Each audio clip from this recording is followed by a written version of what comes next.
winter, there's a lot of catch up from summer. Yeah. After hosting 3.5 million of your closest friends, it Yeah. takes a little cleanup time. So in the winter, we do a lot of preparation for the summer, and I also get to lead snowshoe walks and full moon hikes in the nice. winter, which is pretty awesome. Cool. Yeah. Well, maybe we'll come back and talk about that in a little bit. So, Alpine Visitor Center. Rocky's pretty famous for its alpine tundra. It is it not? On the way driving up here, we saw lots and lots of people eager to see it. So I thought we'd start by just talking about alpine tundra, what it is, what makes it what it is, nature. It is because of what it is.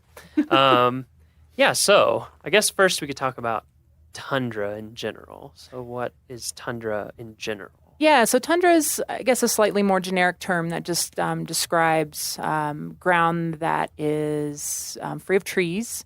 And kind of historically, it's also been defined as, a lot of permanently frozen ground. That certainly, I don't think, is necessarily the case from a scientific standpoint today. Mm-hmm. But when tundra was kind of initially used, it was to describe an area free of trees that had a lot of permanently frozen ground. Mm-hmm. And then that either, occurs where you are at a, really far north latitude. Mm-hmm. In the northern hemisphere, or you're at a really high elevation, which is, of course, what we have here in the park. Right.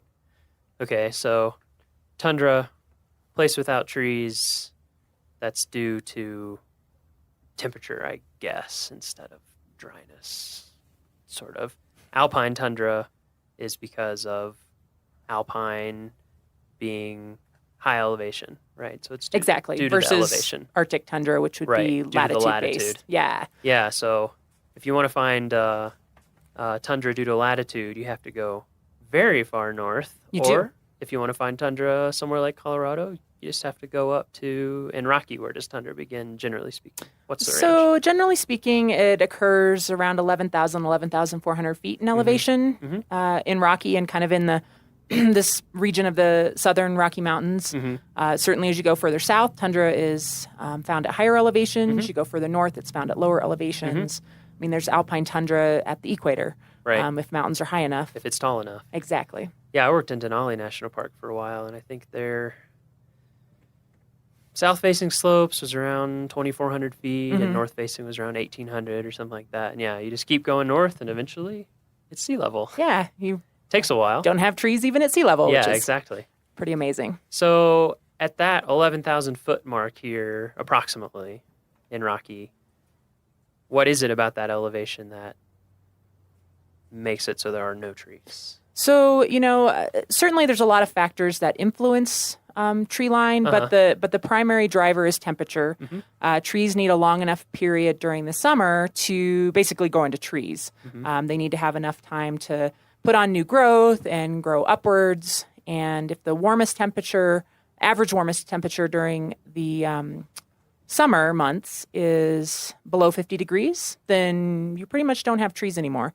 So that 50-degree isotherm, as it's called, is the determining factor for tree line. Mm-hmm. So yeah, it's just too cold. Trees don't have enough time to grow up into trees. Right. It is too cold and harsh for any tree to make it. Yes, we definitely get the little kind of shrubby trees we call krumholtz, which technically are the same tree species you find down in the big, majestic forest, but they're a little stunted up here. Yeah, krumholtz. That's an interesting word. Isn't that a great name? Yeah, it's a German word, right? Yes. Crooked wood. Crooked wood. Yeah, you see it. I'm trying to think of some places visitors go. They're really good to see it, like Rainbow Curve or... Yeah, Rainbow Curve is definitely approaching that kind of close. Transition zone between the forest and the alpine tundra. Uh-huh. Yeah, and even even at pull-offs like Forest Canyon, Medicine Bow Curve, you can see examples of krumholtz. Yeah, it's really amazing. It's almost like natural bonsai or something. They just grow super close to the ground, really gnarled. They just Mother Nature's little pruning. Pockets. Yeah. Yeah. Anywhere where they can find a little bit of shelter from the wind, even from themselves. It's amazing how thick it can grow in places too. Okay, so alpine tundra. Rocky has a lot of alpine tundra, right? About a third of the park. About a third of the park. And the park is just under 250,000 acres, so Mhm. a lot of areas of alpine tundra. And I think one of the things that makes Rocky so cool and unique is that we have this road that takes you right up into alpine tundra. It's paved. You can see it in the summer when the road is open. Um, and so when people are driving up, that's what they're seeing. One thing that I want to make sure we talk about, so we'll talk about it now with the alpine tundra. So no trees can grow up here, but other stuff can grow up here. What other kind of things grow on the alpine tundra, and when do they grow? Yeah, so surprisingly, I think to a lot of visitors and even staff when they first start working here is how diverse the alpine tundra is. At 35 miles an hour in your car can kind of look like a lawn. But when you stop and really spend some time taking a closer look, there's actually over 300 plant species that make their home Wow. in the alpine tundra here in the park. Yeah. Some of those are endemic to high elevations in this area. So they're only found. They're only found kind of in the southern Rocky Mountains. And then some of them are circumpolar. You'll find them in tundra up above the Arctic Circle. You'll find them in other mountain regions in the world. So it's a pretty cool mix of plant species, a lot of flowering plants, which certainly is what draws a lot of people that come here up into the high elevations in the summer is to see the wildflowers. Yeah. And then it's just amazing how tiny and slow growing they can be. The growing season here is kind of short compared to what most people are used to in their gardens. And about how long is it? well, it depends. It depends. Right. If you're in a really sunny, windswept area where you're snow-free for a longer period of time, you might have a really posh growing season of like 90 days. Ooh, 90 days. Yeah. We're talking like, living the life. And then other plant communities, other areas in the tundra where there's really late-lying snow may only have a 35 or 40-day growing season. Wow. So you don't have a lot of time to do business as a plant. So you kind of have to have some, tricks up your sleeve in order to start growing at lower temperatures and put your flowers out into the world a little earlier than a lot of lower elevation plants. So it's pretty interesting. Yeah, what are some of the tricks? Well, certainly being able to photosynthesize at much lower temperatures than your counterparts down low. So a lot of alpine plants will start growing when temperatures are still, 32, 34 degrees Fahrenheit, just above freezing, really. Yeah. And then just growing quickly and putting a lot of energy into flowering right away because it's actually more energy intensive to make seeds. So you want to have a longer period of the summer where you're putting that energy into making seeds for the next generation. So a lot of plants up here flower pretty early. And then they have, hair and that's red one that I think is really cool. pigments and waxy coatings and just all kinds of different adaptations depending on which plant you're talking about. Yeah. And it's just really cool to get to know the alpine plants a little more and, just really be surprised and I think impressed by how uniquely adapted life is up here. I mean, they've done studies where they've taken high elevation plants down to greenhouses and they drop dead. Really? They're like, life is too good. I just can't take it. Yeah. So it's kind of cool. It's kind of cool that some of these plants only can grow here in this what seems like impossible, harsh environment.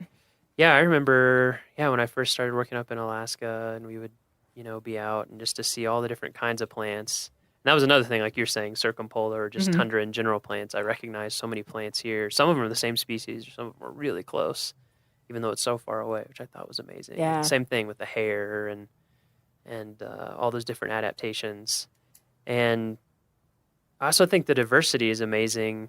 I guess, is that because, like you're saying, conditions vary so much from place to place, and it is so on the limit of where it's possible to grow that just small changes in, like you're saying, snow freeness or sun exposure or moisture retention or soils, is that what drives that amazing amount of diversity that you can sometimes see? I think so. It's really interesting up here. You can walk just a short distance and transition from one very kind of specific plant community into another that's very different, from a super dry, rocky, windswept fell field into a more lush meadow. Another 100 yards down a trail, you might come to a wetland.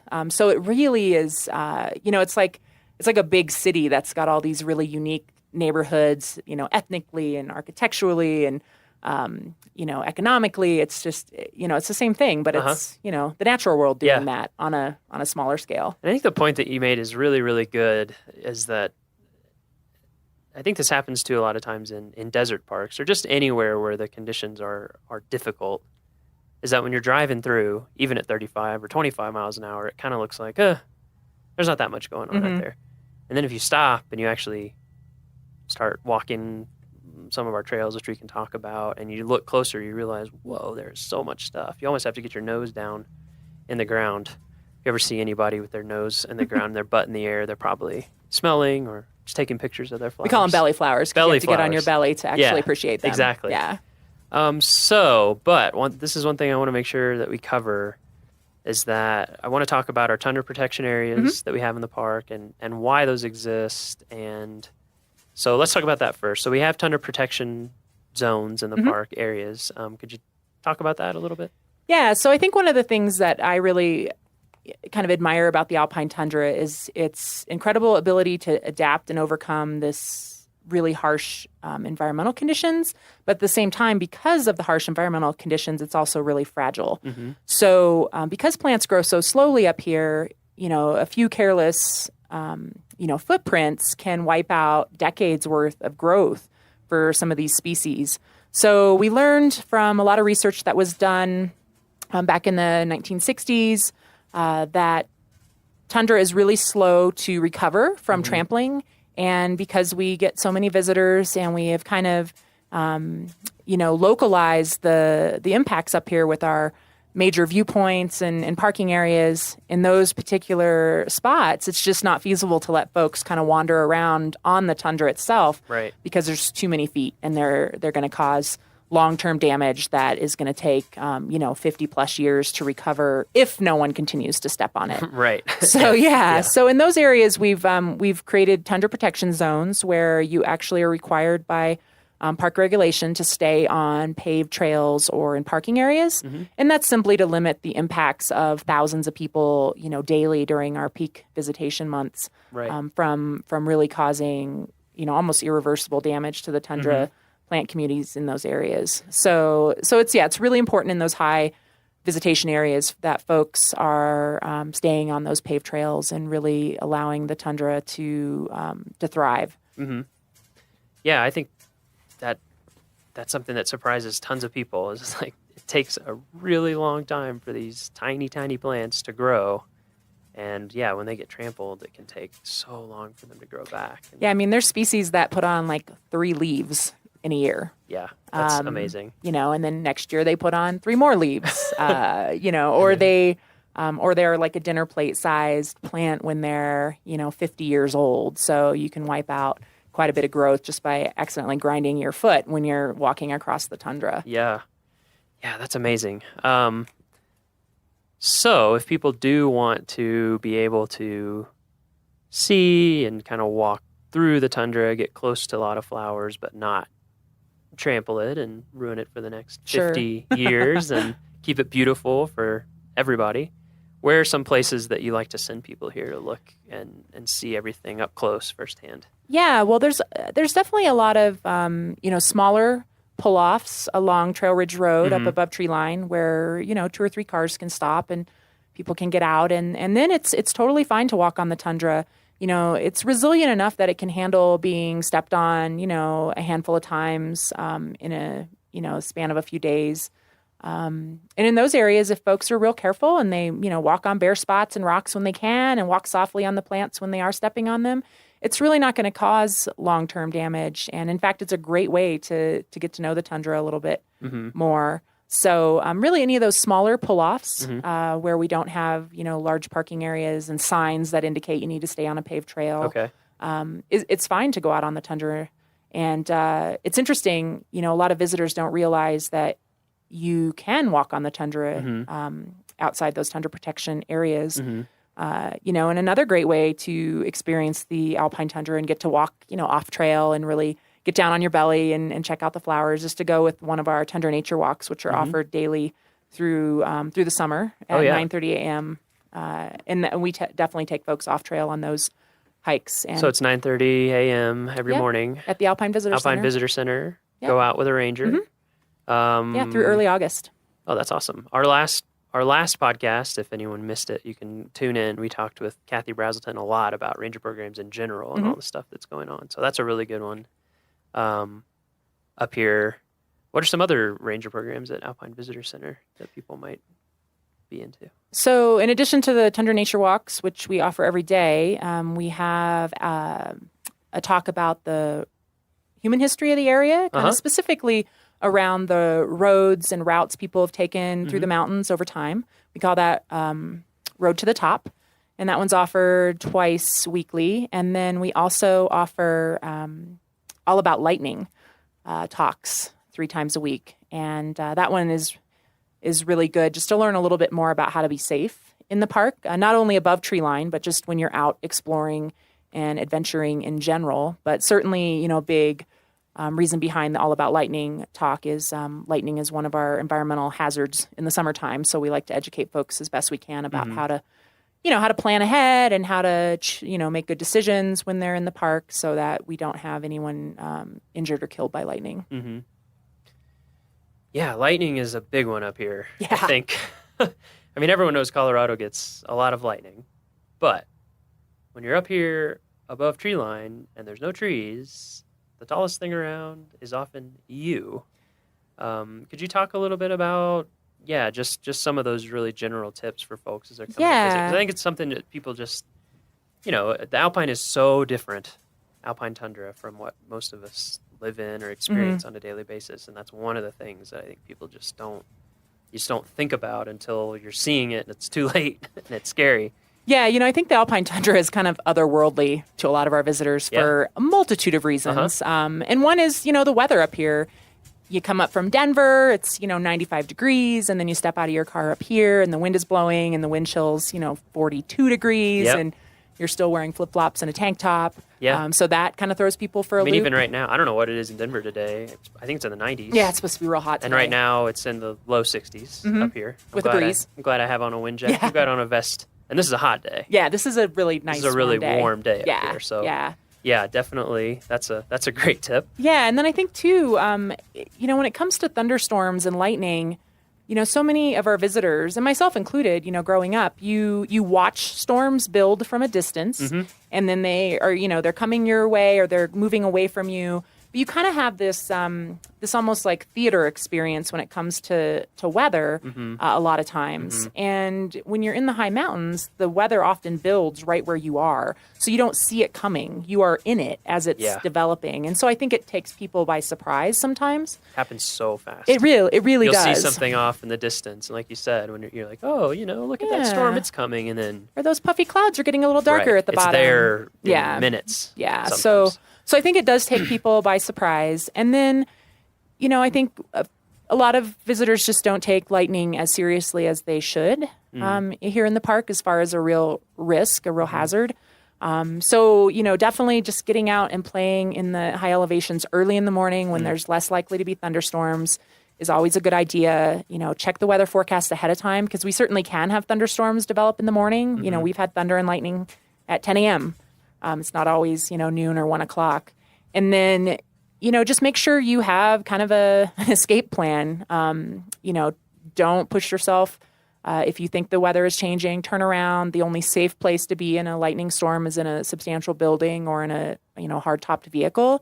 Even outdoors, if you get below tree line, if you get into the forest, you're still not as safe as you would be inside. So I think it's really just about making good decisions ahead of time and choosing wisely about how you're going to recreate and how you're going to spend your time in the park so that you don't put yourself in one of those situations that can become dangerous really quickly.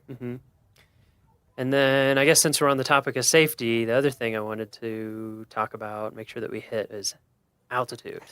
So yes, we're at Alpine Visitor Center right now. We're at what altitude? So we're at 11,796 feet, so almost 11,800 feet in elevation. Okay. And Trail Ridge Road goes a bit over 12,000 feet in elevation. Yep. So I'll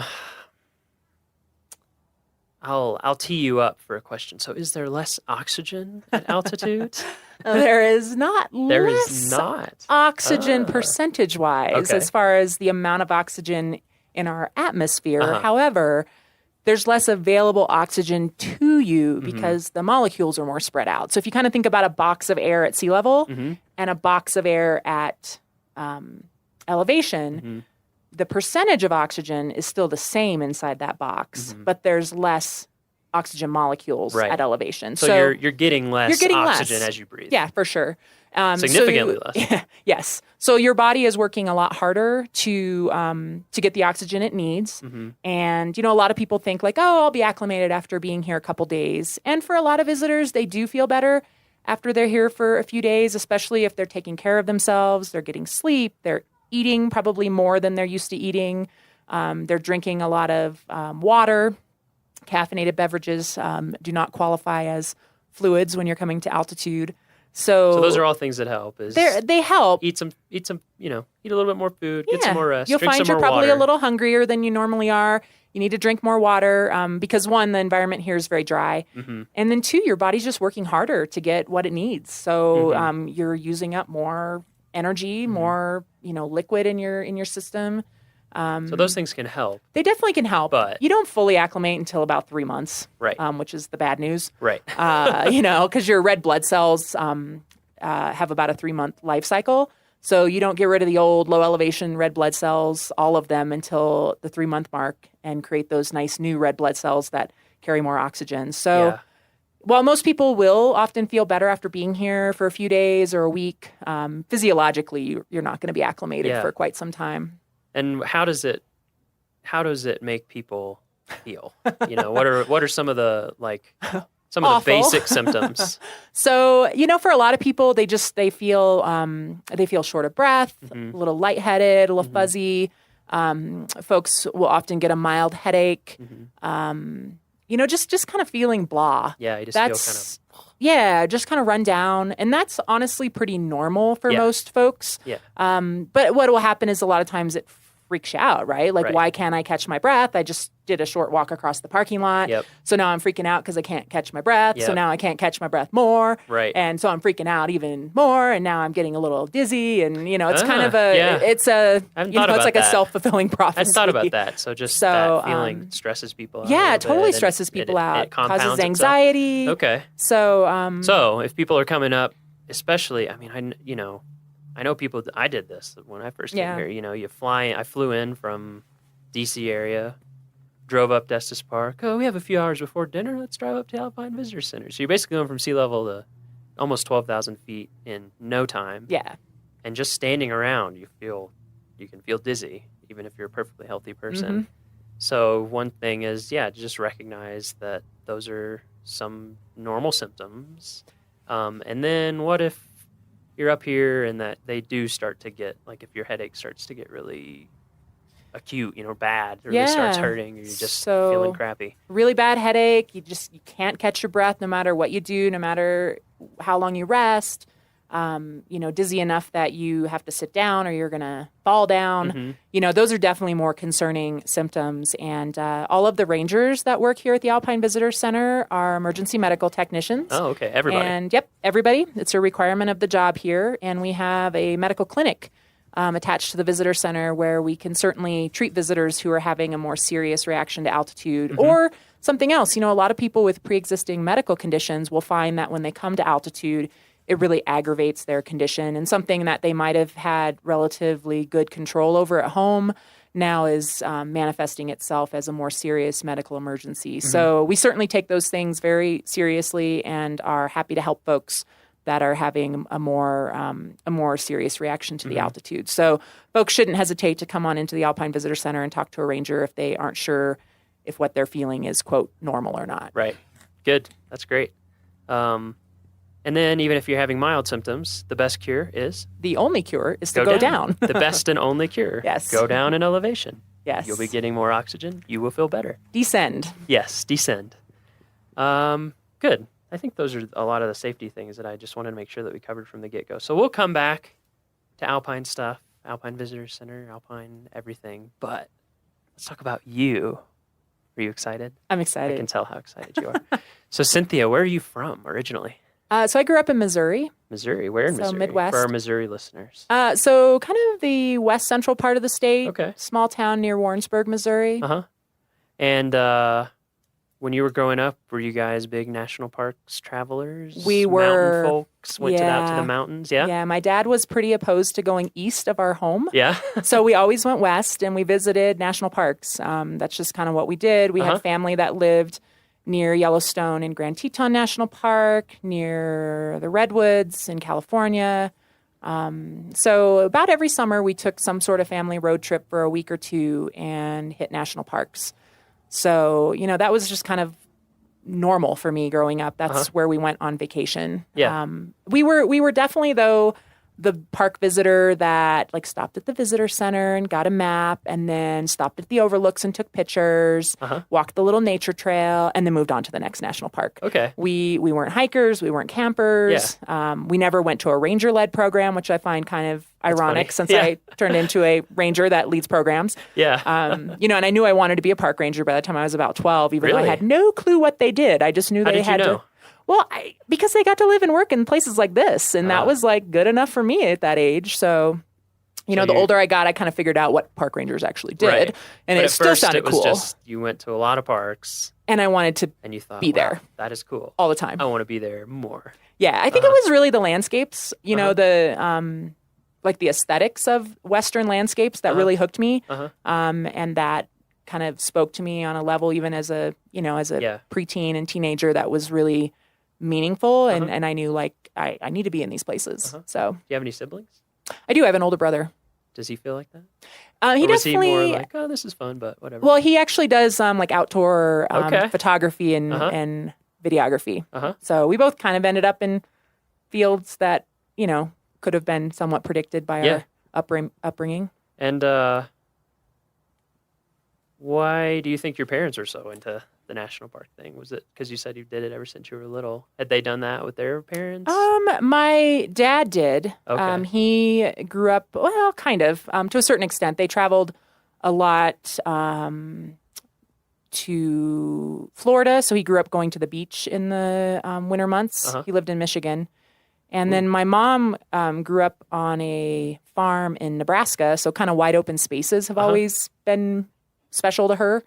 And yeah, I think that was just kind of their thing. Yeah. And then I think a lot of it had to do too with where some of our close family lived and was situated as well. It was Sure. like if you go to Jackson, Wyoming, of course you're going to visit Yeah. Grand Teton National Park Yeah. and Yellowstone National Park, and You would that's where I had relatives and Right. so I think they both just were really drawn to the same kind of Western landscapes. I remember them really being into photography. And What's the first park you remember visiting? the first park I remember visiting is probably the Redwoods in California. And I remember the big trees, and then I also remember falling in the ocean and thinking I was going to get sucked out to sea. And then my mom having to shake out my little pink pants in the parking lot and sitting in my underwear in the back seat of the car was very embarrassing. So Okay, so that sealed it in that your memory. did. That's a very Yeah. vivid memory Yeah. for me as a child. Were there any smaller parks or like less well-known parks that you remember going to that stick in your head? I remember Craters of the Moon. Oh, okay. In Idaho? Yeah, that one was really cool as a kid. The whole, lava fields, but then ice caves, was Yeah. just really, really interesting.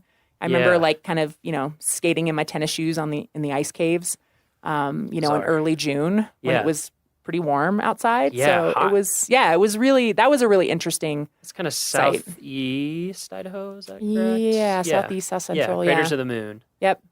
For folks who don't know about that, I'm asking people these things because I'm trying to highlight some of the units that people might not know about other than Rocky. Yeah. And that's a really amazing, like you said, just bizarre place. Yeah, super just cool. Fields of volcanic rock and Mhm. ice caves, and it's pretty remote. Really interesting. Yeah. That's a cool one. That's definitely one I remember. And then I remember as a teenager visiting Fort Laramie. Oh yeah, that's National Historic I Park, like Fort and I Laramie. really liked that park. I was kind of into history at the time. Yeah. And just found kind of Western history really fascinating. And I thought Fort Laramie was really cool. Yeah, so that's down in southeast Wyoming, past Guernsey. which I'm sure many of our listeners are familiar with Guernsey. Just look it up, Fort Laramie. It's really neat how it's been as different buildings restored to different time periods, and they've done a lot of work restoring it. And unlike Rocky, which is a very busy park, it is not a super busy park. So you really have a lot of things to yourself. Yeah. And at Guernsey State Park near there's a visitor center created by the CCC with exhibits from the WPA, and it is like in original condition. Wow. Yeah, so all the exhibits you can go in there and see, and they're all hand calligraphy, painted. It's really incredible. It's almost like cool. it's almost like a WPA museum, and it's kind of it's just in this little park, and the building is very park rustic type architecture, huge stones and timbers. Guernsey State Park. Yeah, Guernsey State Park. Yeah, shout out. We didn't hit that on our family a lot of road people trip, don't know so- about it. I don't know if they want me telling people about it or not, but now they know. Now they know. It's really worth seeing. So you knew you wanted to be a park ranger when you were 12. Mm-hmm. How did you go about making that dream a reality? So when I was looking into where to go to college, I definitely looked for programs that, were known in the kind of parks field, had parks and recreation majors, tourism majors, those sorts of things. Mm-hmm. So I quickly kind of narrowed it down to just a handful of universities. And of course, dreamed big about going out of state, but then financial reality set in, and I ended up going to the University of Missouri, which has a good parks, recreation, and tourism program. And so I kind of went into it not knowing exactly what I would focus on, but pretty quickly realized kind of the interpretive educational side of things was what I was most interested in. And why did that interest you the most? I think I definitely was an extrovert in high school, loved drama and, kind of being in the thick of things all the time. And so that appealed to me, like being the educational ranger, being the one giving the programs, kind of, entertaining visitors to a certain extent. And just also learning about these places. I grew up in a rural area, and I just, I always loved just exploring the creeks and forests near where I grew up and trying to figure out how things in nature worked. So I think that was appealing too. Like that was my job, figuring out how things in nature worked and then explaining that to park visitors. So, yeah. Yeah, it was kind of similar. It's like, oh, I get to learn about all sorts of stuff and entertain people. Exactly. Be the center of attention. This Sign is me up. awesome. This is fun.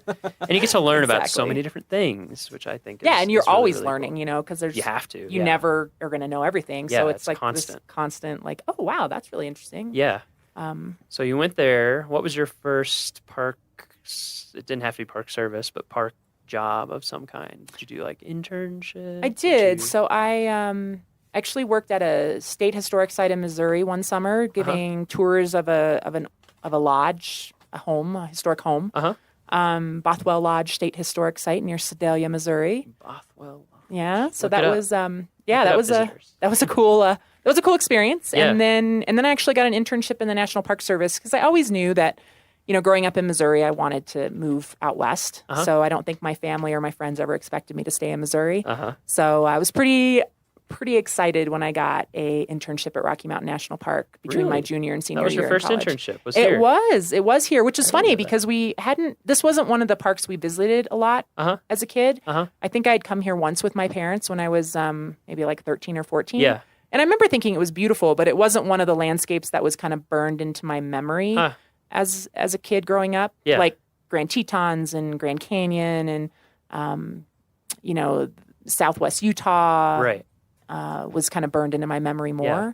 So I found it kind of ironic that I ended up here. And then this has become obviously a really special place to me over time. Yeah. What were you doing with that internship? So I was doing interpretation. Okay. So working at Yeah. the visitor centers and leading nature hikes. And since it wasn't burned into your memory, what did you come away from that summer thinking? Like, did it? Well, I think because I didn't grow up hiking and camping and doing those sorts of things. I started to dabble with that in college, kind of just locally where I went to school. And so this was the first like big Western landscape that I lived in and got to know more intimately as a hiker, I climbed Long's Peak that first summer, which was, at the time, like the hardest thing I had physically ever done. Sure. Kind of blew my mind. Yeah. And just kind of, I think, built a lot of confidence in myself as an outdoors person, being capable of hiking and camping. Like I planned a backpacking trip to the Grand Canyon after working here that summer for a bunch of my friends who none of us had ever backpacked before. So it was kind of an epic fail in some ways, but also really awesome. Okay. That's how you learn. Exactly. Yeah, it was kind of the same way. I was in Boy Scouts, but didn't do like backpacking or that kind of stuff. And then, I had an internship in Yellowstone one summer and just got after it, started backpacking and hiking and learning through great success and great failure, shivering nights and where you forgot something important or, exactly. Those things. Like a sleeping pad. Yeah, like a sleeping pad. Oh, it turns out they're not just to pad you. They're to keep you from being freezing cold. Yes. Yeah. That's interesting that this is the first place that you came. Yeah. So what about after that? What was your first Park Service job? Did it take actually, a while? Or? It didn't. Okay. The next summer after I graduated from college, I actually got a job back at Rocky Mountain National Park working at the entrance stations, collecting fees and selling passes. So that was my first, paid job in the park ranger uniform. And it was a great summer. It was super fun. I was fresh out of college, working with a lot of other folks fresh out of college. So it was kind of like summer camp. And it was, it was a really good experience. And then I was able to transition into more of an interpretive position the following summer here at Rocky Mountain National Park. And then I started popping around a little bit more to other national parks, which was kind of one of my goals when I was a seasonal park ranger. So I worked a summer in Olympic National Park. I love Olympic. Oh, man. Talk about an amazing backcountry park. Yeah, that's a crazy place. Just ocean to glaciers in no time. Yeah, Rainforest. 12 feet of rain to 12 inches of rain. Yeah, exactly. A year. Yeah, really cool park. Yeah. And then I worked winters in Death Valley for 3 years, which I Also love amazing. the desert. Your comment earlier about Yeah. the desert and the alpine kind of having some similarities. Yeah. I definitely have always Tons. seen that and felt that. And I think it's one of the reasons I'm drawn to both environments, both landscapes. Yeah. But Death Valley was incredible. Talk about just, I don't know, just such a vast place that just, I guess for me, the desert, you either love it or you don't. Yeah, that seems to be the case. There's not a lot of in between, and I absolutely love the desert. So that was a really cool experience. Yeah, I do spending too. winters there. And I found that too because I also love alpine. I mean, that's one of the reasons why I was up in Alaska for a while, and I went to Death Valley, I guess a little bit before I started working here, so a few years back, and to make their new map. And so we got to go all over the park for 8 days. I mean, we didn't get to go back on all the dirt roads because we didn't have time to ride on washboard for 4 hours or 8 hours on a day, And change 2 flat tires. Yeah, exactly. Yeah. But I agree. I feel like there are a lot of similarities. Same with the plants, like we were talking about earlier. Yeah. Just lots of hidden treasures. It's an amazing place. I think, I feel like a lot of people end up just driving through there.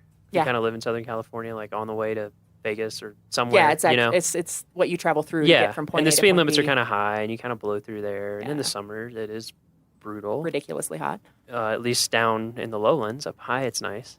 But yeah, an amazing place. And that's the largest National Park Service unit in the lower 48, right? It is. Yeah, it's around 3 million acres. So it's huge. 1.5 times the size of Yellowstone. I think a lot of people don't realize that either. Yeah. And it has an amazing map. I'm just kidding. It is a pretty cool map, but that was a really fun one to make. It's a pretty cool place. I believe it has a pretty cool Yeah, it is. It is a really cool place. And then what about after that? And then I came back here for several seasons. I actually worked as a seasonal park ranger at the Alpine Visitor Center, which was really fun.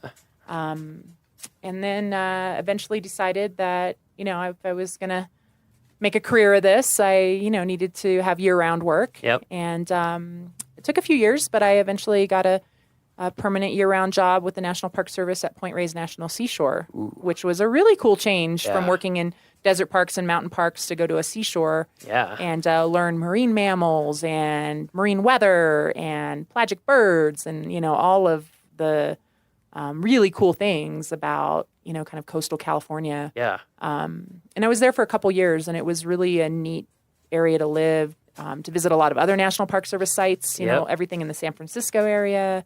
It's amazing how close it is to San Francisco. Yeah. So much stuff. Yeah. Did you work out at the really lighthouse cool. ever? I did. Did you live out there? I did not. Okay. No. That always seemed hardcore to me, the people. Yeah, the wind. It's like the Alpine. The wind is it's pretty just brutal. nonstop. Yeah. And fog comes through there too, right? A little bit. Not too much. A little bit.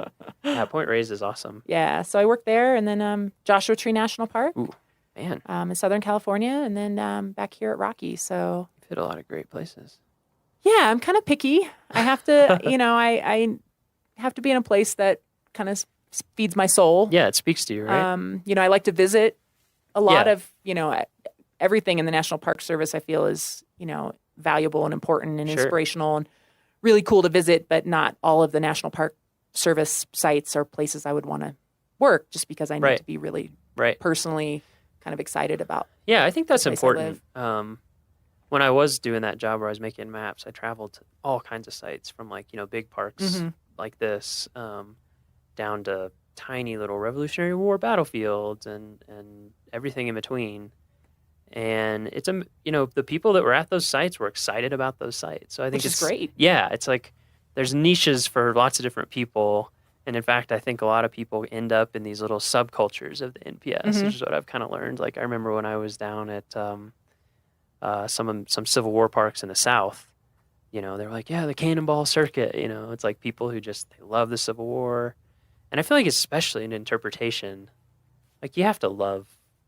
We have to love the stories you're telling. Yeah, you have to. Yeah. If you don't love it, you'll either get bored of it or whatever, and then it shows for the visitors. You're not going to be as effective at actually doing your job. Yeah, that's great that you're able to be in so many places that worked for you.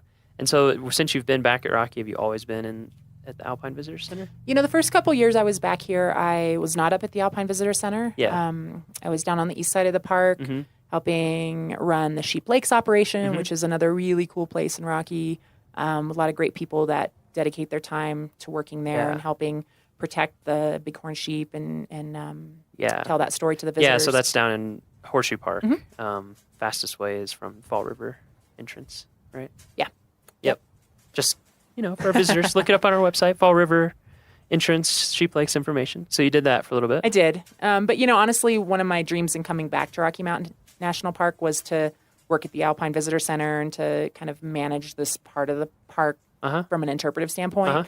I just love the high elevation. It's really for me what makes Rocky really special. Yeah. It's the part of the park that I love the most.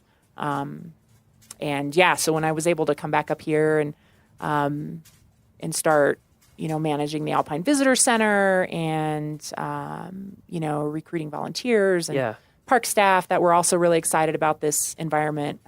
It's been awesome. It's going to be hard to leave. Yeah, man. It's hard to top this, no pun intended. It is the highest elevation parks visitor center in the National Park Service, for those who might not know. Yeah. Surprisingly, the second highest elevation visitor center, I'm pretty sure, is in Hawaii. Really? Yeah. I think it's on Haleakala. Yeah. That makes sense. I never thought about that. But a lot of people would not expect that. Yeah, I hadn't thought about that. I remember one winter I almost took an internship there at Haleakala, and they were like, yeah, by the way, it's real cold up here and remote. It is very high. I think their visitor center is at like 10,000 feet. Yeah, it's really high up there. Like it gets below freezing a lot. It is an amazing place.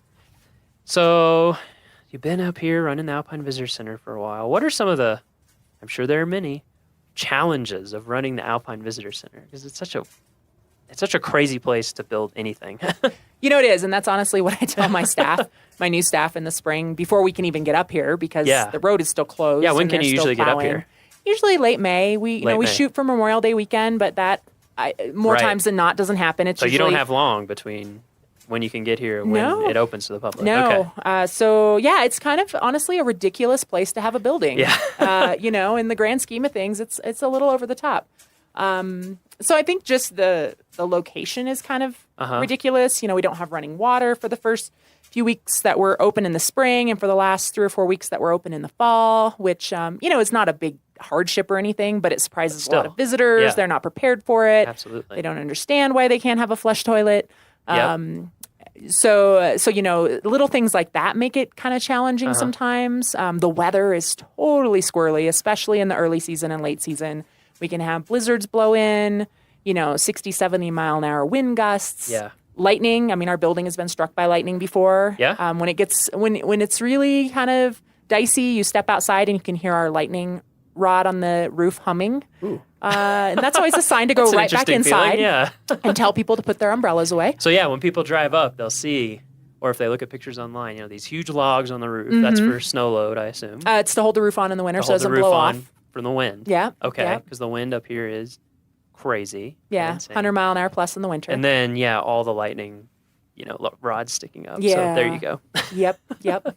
So yeah, the building tells its story pretty well. Yeah.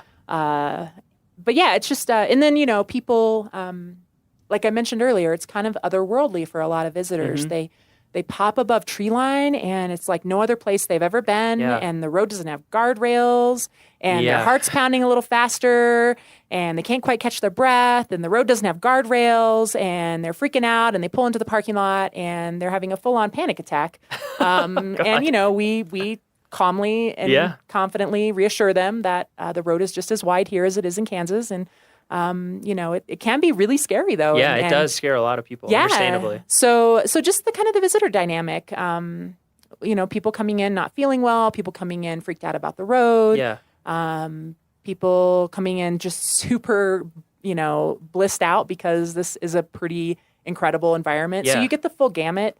So you never quite know what your day is going to bring, right. which is one of the reasons I love it. Mm-hmm. But yeah, it can be an interesting place to work for sure. Yeah. What is it about the Alpine for you that speaks to you? I mean, I certainly can relate to that because I find the same thing. The first time that I went above tree line, I guess probably was in Yellowstone, and I was just like, this is it. This is it for me. I just immediately loved it. And I think as many people as there are who are kind of freaked out by it, there's a lot of people who have that feeling. But what is it for you that keeps the magic going? I kind of think it's a combination of the just the visual landscape, the incredible views, the fact that you can see mountain ranges that are, 40, 50 miles away, that it's such this wide open expanse of a landscape.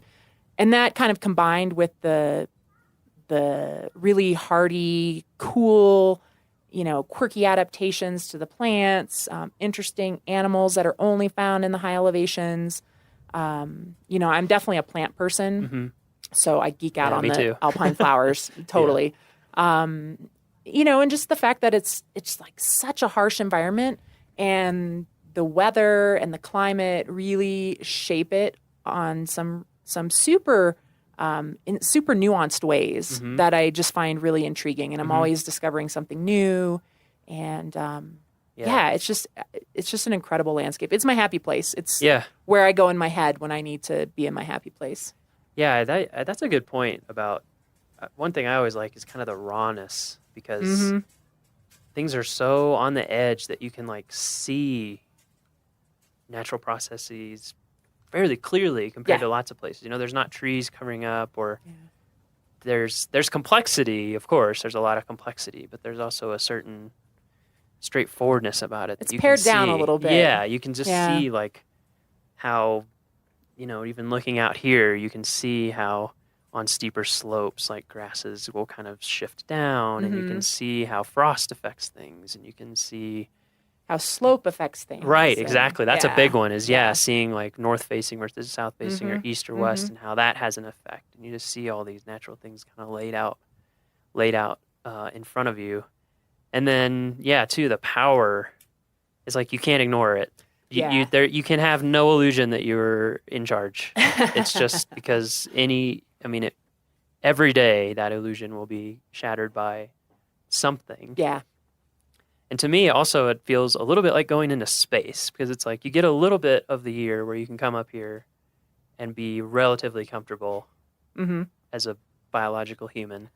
And then most of the year is just completely unsurvivable for a person, basically. Super harsh. Yeah, it's just crazy. One thing I wanted to come back to, because you mentioned a little bit earlier, and I think a lot of visitors may not know the kind of human history of of Trail Ridge, and before it was a road, just Trail Ridge. Can you talk about that a little bit and what it was used for and the role that it played for different cultures? Yeah, so the human history here goes back at least 12,000 years. Wow. We found archaeological evidence in the park of people using the high country, especially, way back. Yeah. And, kind of seasonally, of course, just like you just mentioned, it's not the kind of environment that humans can live in year round, but, it's a very rich environment in the summer as far as animal migration. Of course, 12,000 plus years ago, there was different species here than there is today. But, prehistoric people used this area for hunting, for gathering, for travel between kind of intermountain valleys. And the routes that they used continued to be used down into more modern native peoples. The Ute people used this area for a long time. I think at least 500, 600 plus years, and they used those same travel corridors that the prehistoric people used. There wasn't this big break. It was kind of a continuous use of this area. And once again, archaeological evidence of camps in the high country, of spiritual significance, and places of really powerful religion for the native people. We found archaeological evidence of that, as well as areas where animals were captured and butchered for food. So there's a incredibly rich human history in this area, and even today we're learning more about that human history and how different spiritual sites in the park might be tied together and might have ties to the seasons or to astronomical events. Or to other sites at lower elevation and how they might be linked. And then kind of the late arrivers on the scene, the Arapaho, in the 1800s came into this area. And, the Arapaho and Ute are still consider this a very significant place in their culture. A lot of spiritual significance still here. The rivers in particular here, the fact that so many rivers start in the park is really significant.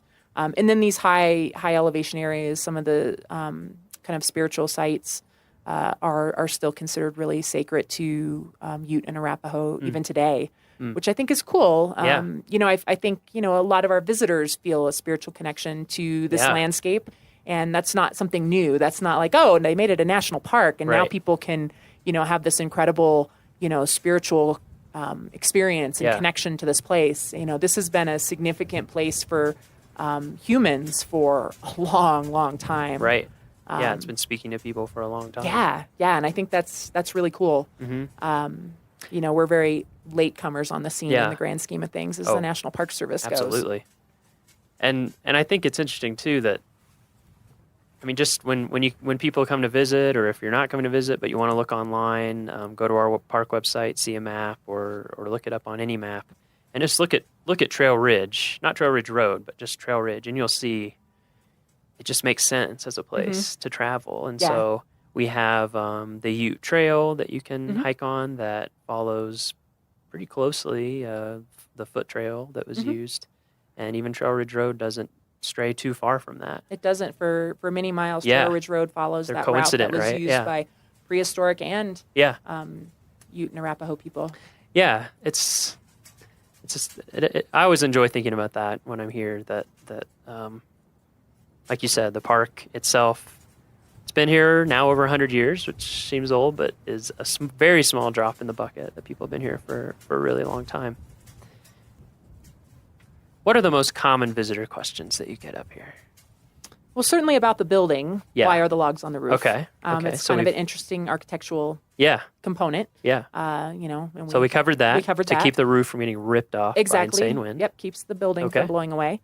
We get a lot of questions about the poles along the road. Oh, yeah, that's a good one. The snow poles. Yeah. Yep. A lot of people think it's to measure the depth of snow, when in fact they are put there so that the plow drivers can find the road in the spring. Yeah. Which is pretty mind-boggling to think about. Yes, if we've been for the past few years posting pictures every spring when the road crew are up here. So go on our Facebook and scroll back a little bit into May and look at some of those pictures, and you'll see why the snow poles exist. Yeah, you cannot see the road. So that's what those are for. Yes, that's what those are for. We get a lot of questions just about hikes and, the wildlife up here sometimes is new for folks. Marmots and pika and some of the bird species like the white-tailed ptarmigan are unique to high mountain areas. So we get a lot of questions about that. Mm-hmm. And then because people have traveled, from the low elevations of the park to get here, they'll make note of things along the way, and we'll get questions about the dead trees that people see from the insect outbreaks that we've had in the last couple decades due to warming temperatures and longer summers and warmer, shorter winters. So we definitely get questions about that. Yeah. And and just people wondering where they can go to explore more. Right. Folks, they are intrigued with this landscape, and being on a mountaintop is a pretty awesome experience. And so we get a lot of, what's a good peak to hike, or where can I, get out and explore the tundra a little bit more. And what about critters? What are the critters people wonder about? Well, people definitely wonder about the marmots, the yellow-bellied marmots. Even though they're not exclusively found in the alpine tundra, people seem to notice them and see them more up here. So people wonder, what was that animal? Mm-hmm. Was it a beaver? They'll wonder what it was doing. Yeah. And then the pika, of course, the American pika, which is, at least in this part of the world, pretty much a high elevation animal. Yeah. And an animal we're definitely really watching. We mentioned how this is such a harsh environment. It's kind of like life on the edge. And, because things are so fine-tuned to the environment up here, changes in the environment definitely can have significant ramifications for some of these species. And the pika, because they're so well adapted to cold, but not so much to warm in the summers. And then they of course, can't be too cold in the winters. Mm-hmm. We're concerned about changes in snowpack affecting them in the winter, and then warmer temperatures in the summer affecting whether or not they can gather enough food to make it through the winter. Right. So people ask about the pika, and it's a good opportunity to talk a little bit about some of the research that's ongoing in the park and some of the things we're learning about this environment as it does change with the changes that are happening in our climate. Yeah, any changes to averages you can start to see pretty quickly up here a lot of time. I mean, on the decade scale, which is enough for people to be able to actually notice, even people who visited here or worked here for a long time. Well, even something as simple as a snowfield. We get a lot of questions about the snowfield right here from the Alpine Visitor Center that we're looking at.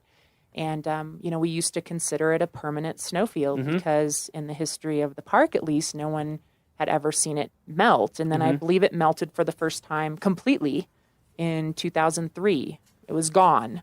And it doesn't melt every year now, but, I wouldn't consider it a permanent snowfield anymore. Right. And so, that's one of those changes that people who have visited, over the years might witness themselves. So it's not always a change that a scientist has to do in-depth research to determine. Sometimes it's as simple as noticing that, wow, I've never seen that snowfield as small as it is, or wasn't there always snow here in late August and this year there's not? What's going on? So the alpine tundra definitely, has a lot of, I think, important lessons about changes that are happening and then what that might mean for the future. So we'll end with 2 questions. Okay. Second to last question, penultimate, whatever the word is. If you could give, we've covered a lot of tips about safety, where you can see things, animals, questions, things like that. So kind of apart from that, more general, if you could give people one piece of advice or just something to keep in mind as they come to Rocky, they come to the Alpine, maybe come to the Alpine Visitor Center, what would it be? It can be practical, or it can be more not practical, I guess. I mean, I guess I would just say, take the time to really notice the little things. A place like Rocky, the landscape itself can overwhelm you because it's just like yelling at you in your face. Like, look at me. This view is amazing. Yeah. How can you notice anything else? Sure. And I think, that alone is very powerful. But I think when folks kind of zoom in on a more a more micro scale, they they can really discover some true treasures, whether it's noticing how an animal is behaving or noticing that teeny tiny, alpine flower at their feet that they almost stepped on because they were enjoying the view. Or just noticing, something down at lower elevations with, a rotting log in the forest and what's growing around it. Sometimes those little things I think sometimes can layer on top of the overwhelming landscape pieces of a place like Rocky Mountain National Park and just add an incredible richness to your experience. So take the time to notice the little things, whatever that might mean wherever you are in the park. That's great. Take the time to notice the little things. And finally, so your first internship was at Rocky. You worked here before, you worked here now. What does Rocky mean to you? Hard question. Wow. Tough question. That's a hard question. What does Rocky mean to me? Kathy had a hard time with it too. Probably everybody will, but I'm going to ask everybody anyway. I think it's changed over the years. When I first came here as kind of a, wide-eyed intern, it meant, just this really wild landscape, that I had to kind of prove myself in and figure out, how to be confident and capable in. And I think now, having worked here for a long time and having explored a lot of other Western landscapes as an adult, backpacking and, really, really getting to know places. I think now I see it more as a place to introduce people. Like, it's not as wild to me now that I've spent time in other places that are, bigger acreage wise and less visited people wise and, maybe a little more remote. Like, I don't feel kind of that sense of real kind of wildness and almost, an edge of danger to it as I did when I first came here. So now I see it as like a really cool place to introduce other people to like wildness. So I kind of see it as like the baby pool for our visitors. And I see a lot of our visitors experiencing it that way. Yeah. This is the first place they've really hiked very much. And, this is the first place they figured out how to pee in the woods and, how to use a water filter. Sure. And so I kind of see it now for visitors.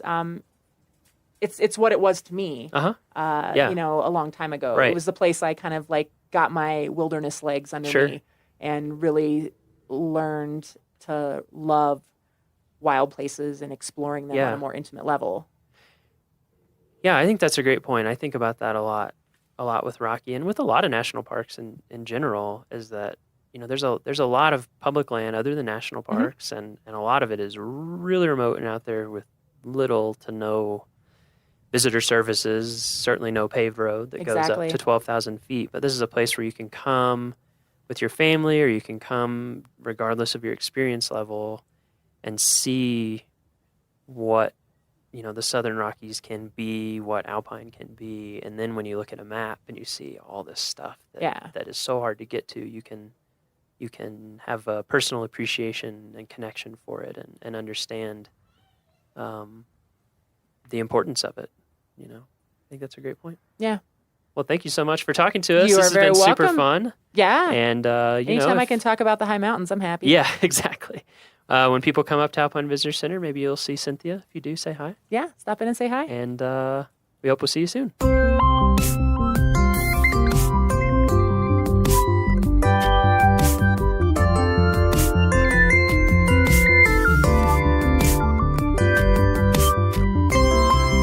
And that's our show.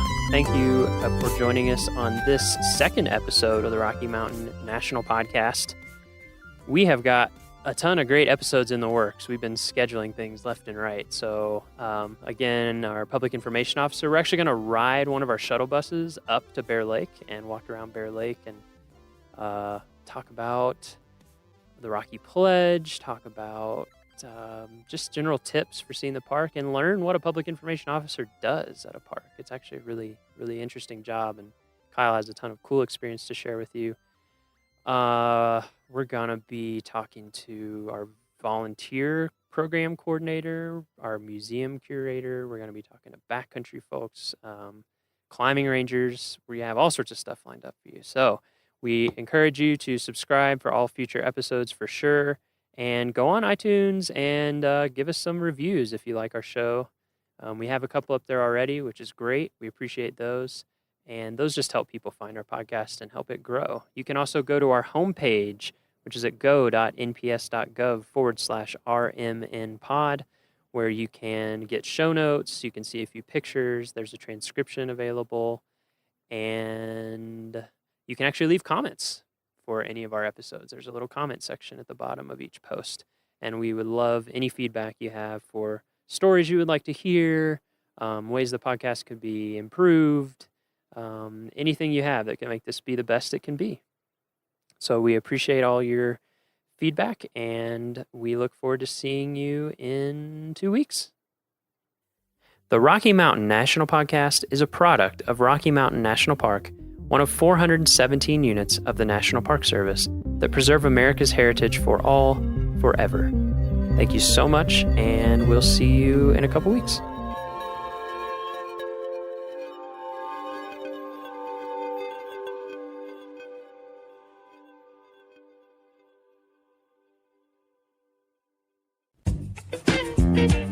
Welcome to Core Facts, where we're always short on time and big on science. I'm Brian Campbell. Today's question is, why is Yellowstone called Yellowstone?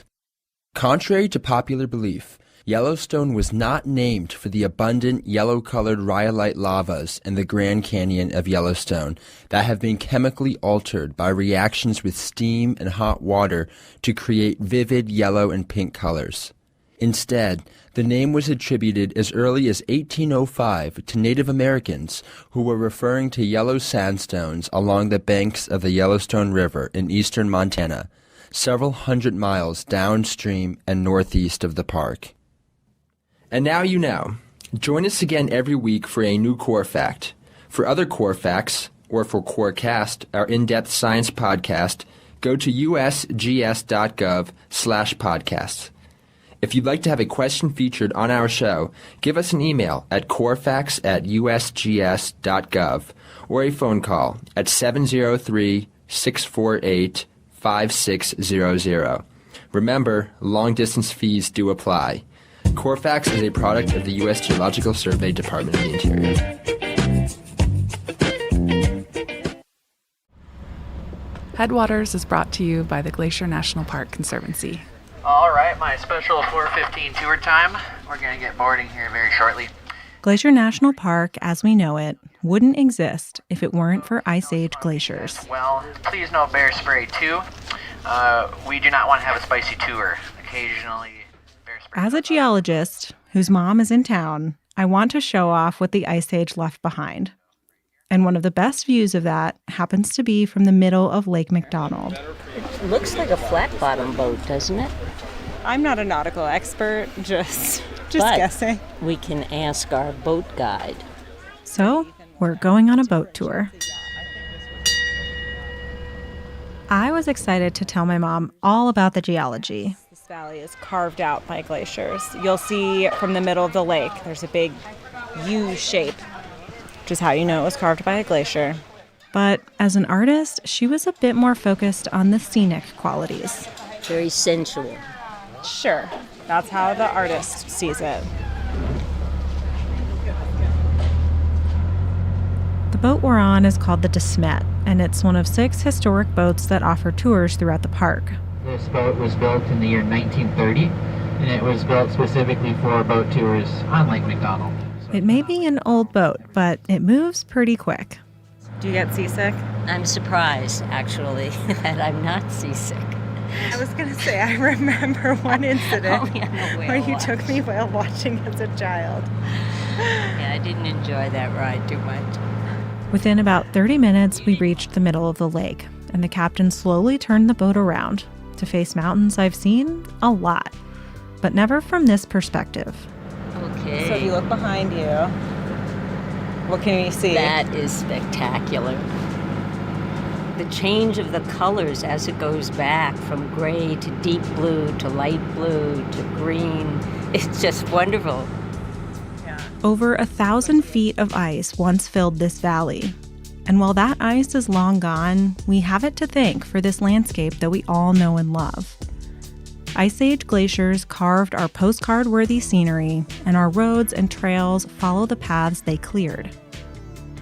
But while I spend a lot of time thinking about how this landscape came to be, I've never really imagined what it would have been like to be here while this was happening. For thousands of years, there wouldn't have been much land to walk on. Everything was covered in glaciers. But there was a world at the edge of that ice. Animals and people who lived just beyond. What was this place like during the last ice age?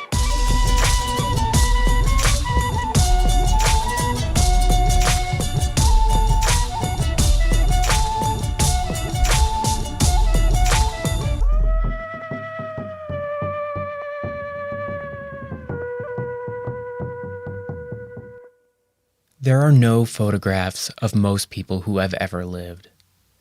So many people from history are invisible today. Like a melted glacier or a footprint in the mud, some stories can only be inferred from the impressions they leave behind.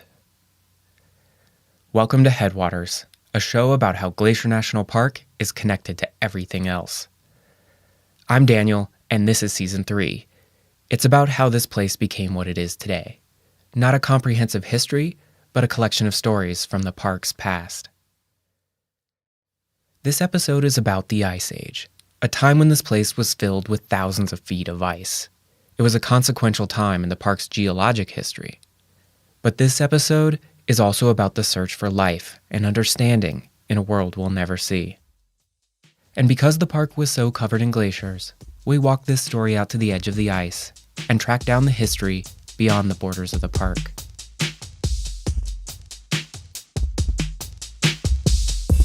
So, for starters, Michael, Perry, help me out here. Can you describe what an ice age actually is? That is a great question. Yeah, so an ice age is just a particularly cold period in Earth history. The most recent one was basically caused by wobbles in the Earth's orbit and in the Earth's axis that change the angle of how the sun is hitting the planet. So basically, we get less solar radiation. The result is that global average temperatures during the last ice age were around 10 degrees Fahrenheit colder than they are today, which doesn't sound like a ton, but this allowed glaciers and ice sheets to cover nearly all of Canada and a third of Montana, including the park. Okay, so when was this? How long ago did this happen? So there have been several ice ages, but the Pleistocene, which is the most recent, goes from about 2.5 million years ago to about 12,000 years ago. Okay, so the Earth wasn't just a solid ball of ice for 2 million years. The ice is advancing and retreating. Right. There's these glacial periods and then these warmer interglacial periods. Yeah, so as we set out to try to understand what this place might have looked like during the Ice Age, we had to pick a specific point in time. So we zoomed in on one that Perry suggested, called the last glacial maximum. Yeah, so that's basically the most recent point in time where those big ice sheets stopped growing and started shrinking. It's about 20,000 years ago, at least in this location. And at that point, there was so much water frozen on land that sea level was about 400 feet lower than it is today. But to understand what happened next, let's zip on over to a tiny state park in Oregon. Oregon? Really? Perry, if I had to ask you what the most abundant type of rock found in glacier is, what would you say? Argillite, I think. Yes. Yeah, it's found throughout the park. There are bright red and green colors that are pretty distinctive. And around here, it's in a rock formation called the Belt Supergroup. Yeah, the Belt Supergroup is found all over the Northern Rockies, but it's not found in Oregon. And yet, perched on a hill above the Willamette Valley of Northwest Oregon is a boulder made of Belt Supergroup argillite. So how did it get there? Well, it weighs 90 tons and probably used to weigh about twice that, or almost as much as a Boeing 747, before people chipped away pieces to take home with them. But the story of how it got there is the story of one of the greatest natural disasters to have ever occurred in North America, the story of glacial Lake Missoula. Yeah, I think the Missoula floods are something that are nearly incomprehensible in today's society. This is Justin Radford. I'm the program manager for Ice Age Floods National Geologic Trail. Justin is the first and only full-time employee of the first and only National Geologic Trail in the Park Service. The trail covers about 3,400 road miles. It's a massive area, and there are people and educators and partners all along this route. So those massive sheets of ice that Perry mentioned, which covered most of Canada and the northern part of the U.S., well, the Ice Age is ending. Those are melting, which produces a lot of water.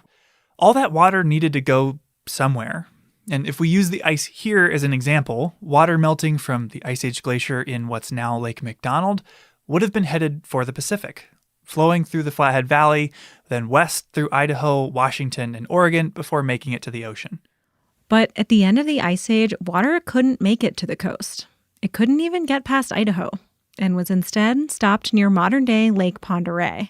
Lake Pend Oreille is an amazing visitor experience, a great place to go and hang out. But if you picture it with 2,000 feet of ice on top of it, well, it created a huge blockage there. An arm of the continental ice sheet had created a dam, blocking the only way out for water in northwest Montana, essentially plugging the bathtub drain that was the Clark Fork River. And all the water backing up down behind that was just massive in scale. We're talking about something in the neighborhood of 600 cubic miles of water. This ice dam was holding back the volume of Lake Erie and Lake Ontario combined, creating what was called Glacial Lake Missoula. Water backed up throughout northwest Montana and extended nearly 200 miles to the east. And it wasn't the only lake of its kind. There were at least 6 others like it in Montana, but Glacial Lake Missoula was the largest one in the West, and you can still see signs of its presence across the state today, including its old shorelines.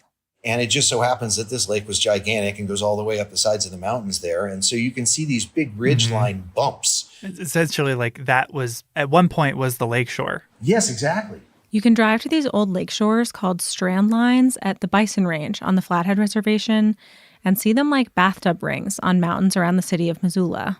These clues help us measure the depth of the lake. Just south of us on the Flathead Reservation, it was over 1,000 feet deep. You could have submerged the Eiffel Tower. The ice dam was even taller, and it extended for at least 10 miles. But as more and more meltwater entered the lake... Well, at some point, the water wins, and the ice just can't hold it back anymore.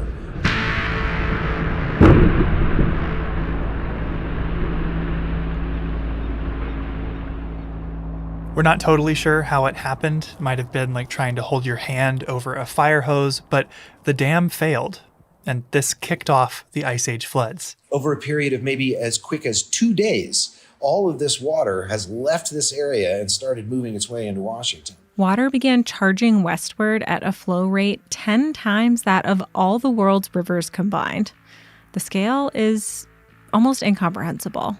And a wall of water traveling at 55, 65 miles an hour at restrictions, 1,000 feet high, scouring the landscape.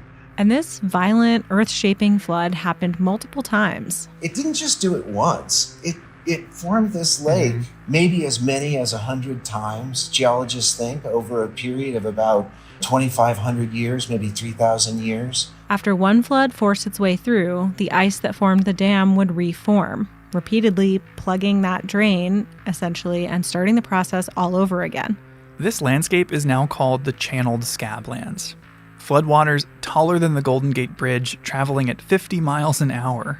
Like a massive, violent bulldozer, the floods scoured away everything in their path, scraping away 50 cubic miles of earth, which is enough dirt that, if you spread it out, you could cover the entire state of Texas in nearly a foot of dirt.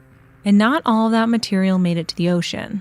At some points, like in Oregon's Willamette Valley, the water slowed down and debris would settle out. Well, that's what people say. Well, that's why you have great wine and great vegetables and great growing that comes from the Willamette Valley, because it's got all the deposits from the floods. That's so funny. People complain about Montana wine not being great because of the weather conditions, but it's parts of Montana in the Willamette Valley that make it good. Oh, definitely. Yeah. Which brings us back to our boulder in Oregon, which was carried there in the floods, probably encased in glacial ice.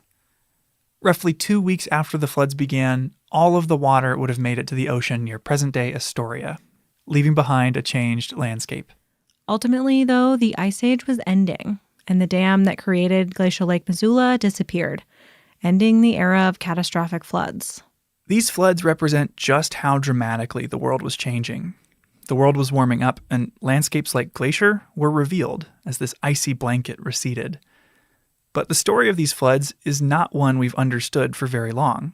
Fast forward to just 100 years ago, and these same floods would become the subject of one of the greatest geologic controversies of its day, in part because the dominant theory of geology at the time was gradualism, that landscapes formed incredibly slowly over millions of years. So many geologists believe that things happen gradual over time. There are some national parks out there that are great examples of this. And, like at the Grand Canyon and that over millions of years story about it carving its way down. And you have this sort of gradual recession through the layers. But that didn't explain the landscape of eastern Washington. These canyon walls were all vertical, and the streams and rivers that were running through them were teeny, small. Really no logical way that river could have formed that kind of canyon. What could explain it, thought a young geologist named J. Harlan Bretz, was a massive flood. And that wasn't the accepted explanation for why eastern Washington looked the way it did. Like how No. How was that hypothesis received? Well, by the geologic community, not so well. A lot of geology involves essentially resurrecting the past based on what's left behind, or in many cases based on what's missing. And we knew at the time that this park was home to Ice Age glaciers because of our U-shaped valleys. But for geologists at the time, Bretz's flood hypothesis was a bridge too far. When Bretz first published his idea in 1923, he was widely ridiculed by his peers. One of his most vocal critics was William C. Alden, a guy I've actually heard of before because he took some of the earliest photos of alpine glaciers here in the park. Alden was the chief of Pleistocene geology for the U.S. Geological Survey at the time, and he, like many others, couldn't imagine conditions that would send this much water across the Northwest. He declared the floods impossible, even though he himself had never been to the Scablands. But Bretz was right. In time and with more evidence, the scientific community accepted the theory. It only took several decades. Yeah, this wasn't until, the 70s that we'd worked out that Glacial Lake Missoula was the source of more than one flood, and Bretz was awarded the Penrose Medal, kind of geology's highest honor. But they never convinced everyone. Alden, Bretz's vocal opponent, denied the floods until his dying day.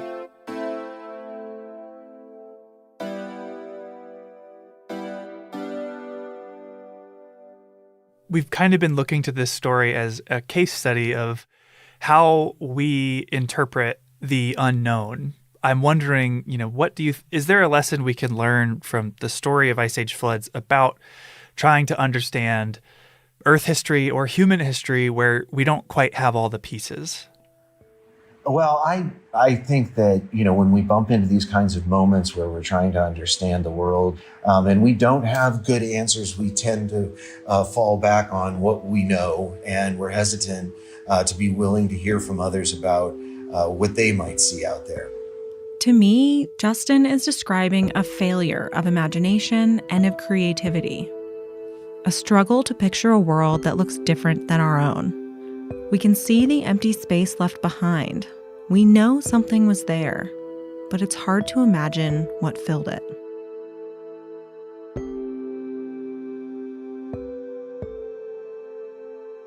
The floods help us to understand the geologic history of the Ice Age, the physical world of ice and water whose presence carved clues you can easily see today. What is much harder to find, though, is evidence of the living world from that time. Some of the best clues are found along the St. Mary River, but not where it begins on the east side of our national park. We'll need to follow it as it flows north into Canada. The rest of the team was busy the day that I went, so I had to call in some backup. It's nice to have you back in the studio. Thanks. Nice to be here. I called Andrew, co-host of the first 2 seasons of Headwaters, who has a new job. I'm the new communications lead for the Glacier National Park Conservancy. We hopped in the car and followed the river, driving north to Alberta and the present-day St. Mary Reservoir. Yeah, we're standing out on this sandy beach, not something you would really expect in southern Alberta. Yeah, it feels like we're in Hawaii or something. The reservoir was huge. It kind of reminded me of standing on the shores of one of the Great Lakes. It went out to the horizon. It was definitely bigger than I was expecting. Stretches out as far as you can see, basically, with the Rocky Mountains behind it. And it's pretty. We stopped at a place called Wally's Beach to meet with Shane Tolman. I'm Shane Tolman. I'm a local. A now retired school teacher who warned us it was going to be windy. It is a lot windier over the other side of the dunes. Yeah, kind of what I was thinking when We can maybe move back. We walked away from the lakeshore to try to hide from the wind, but we wanted to meet with Shane to talk about something that he found in the reservoir when it wasn't full of water. Sometimes there's a big drawdown, so a lot of lake bed gets exposed. But before we could really hear what he was saying, we were buzzed by a crop dusting plane. Airplanes flying over. Oh my gosh, she's spraying that field. Yeah. Right there. Oh, that could be annoying.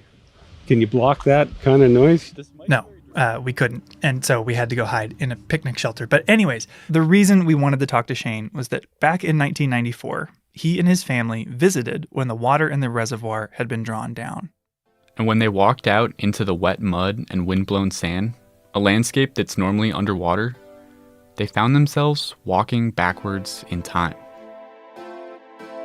We had been out the previous day, but it had blown a lot overnight. And we came back the next day, and right where we walked is this humongous skull. But it's an extinct bison skull. Bison antiquus, the extinct ancestors of modern bison, who just so happen to be 1.5 times bigger than the bison you see in Yellowstone. And the horns on it are incredible. And it's like that. Shane showed us a side-by-side comparison, and Bison antiquus's horns are absolutely enormous. Looks more like a Texas longhorn. It does, doesn't it? Yeah, they're really impressive animals. And for Shane, this discovery touched on a lifelong fascination. My dad was a science teacher, so he actually had fossils in the lab, and they were just so captivating to me to see their little eyes are fossilized, and here they are staring back at you. It's kind of this time gets erased as you encounter these things, and that's always stayed with me. Shortly after Shane stumbled into this bison skull, and quite a few other things that we will get to in a moment, he started getting phone calls from the University of Calgary. They had heard about his discoveries and sent Dr. Len Hills down to meet with him. First thing I said to him was, I would like to study this stuff. How can I be involved? And he says, well, you could enroll as a student at the University of Calgary, and I'll be your supervisor. I said, great, let's do it. I enrolled in a master's program and became one of 4 principal investigators of the Wally's Beach site.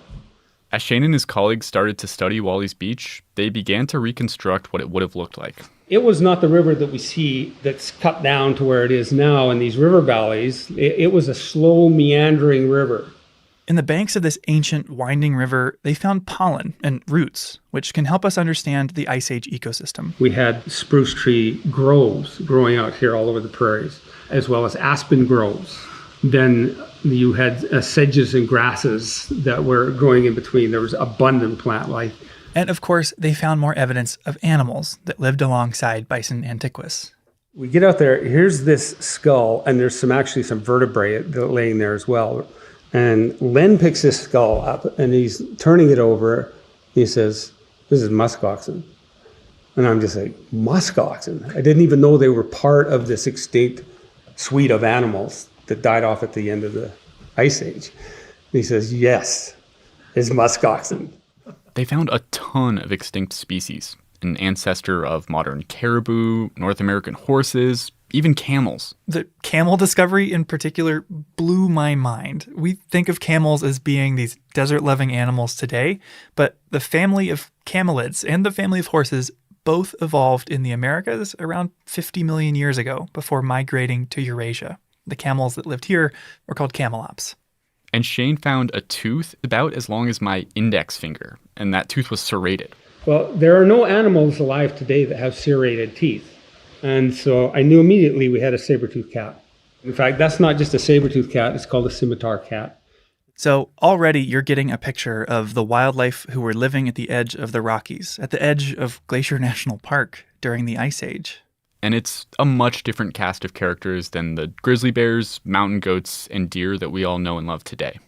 But for Shane, it wasn't bones that helped bring Wally's Beach to life. And I can't even describe what I saw.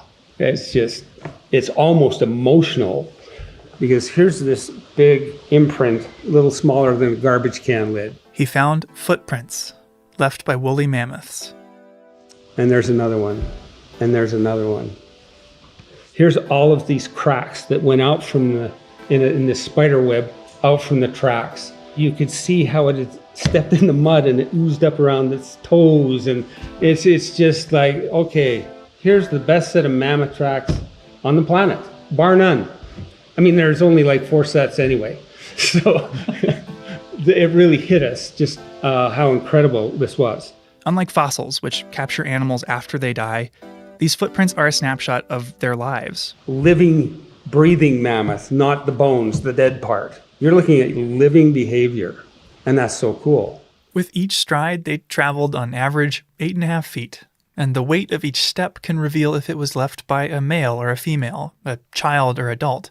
And the way these 6-ton mammals walked can even reveal if they were injured. Take the cross-section and you get to see the weight distribution from this angle. Well, this animal on its, I think it was its left hind foot, was limping. You can see that the deformation on this side of the track is less than on the other side of the track, so it means that there was some injury or something. How old is that track? That track would be about 13,000 years old. Oh my goodness. No. And it's not just mammoth tracks either. Here's these mammoth tracks, but not just mammoth. Here's a camel trackway going through the middle of these, crossing over. And here's some more horse tracks over here. And what we're looking at probably looked very much like the Serengeti, because you had all those animals intermingling, and here they are moving in these vast herds and individuals. We have tens of thousands of tracks that we have observed at Wally's Beach. It is rare for ancient footprints like these to survive. You not only need wet mud for the footprints to form, but then a strong wind to blow sand and sediment on top, filling them in and sealing them away for thousands of years. But today, the same winds that once preserved these footprints are now destroying them. The same wind that pushed us into a picnic shelter has blown tracks away overnight, carried away grain by grain, a memory lost forever. And because of where they sit in the reservoir, there's nothing you can really do to save them at this point. If they're not claimed by the wind, once they're exposed, they'll be destroyed by water when the reservoir is filled back in. All that's left is to try to document them, and efforts have ranged from photographs and measurements to teams of local students and 1,000 pounds of plaster casts. But however fleeting they may be, this glimpse of these animals alive, living alongside one another, not in the halls of a natural history museum, but drinking from the river that I see now in the distance. You can't help but picture it. And for Shane, imagine yourself there, following in their footsteps. So I hope this doesn't sound too corny, but here's how I kind of pictured it. I started the footprints disappearing into the swirling sand to the east, and time blew away with the wind. I had a vision. It didn't take much to imagine the giant lumbering away through the mud, disappearing into the sand cloud from what was likely a watering hole. I'm close. So close I can hear the slushing suck of mammoth foot in paleo mud. See his breath dissipate against the cold ashen sky of early winter. Taste his pungent odor in the roof of my mouth.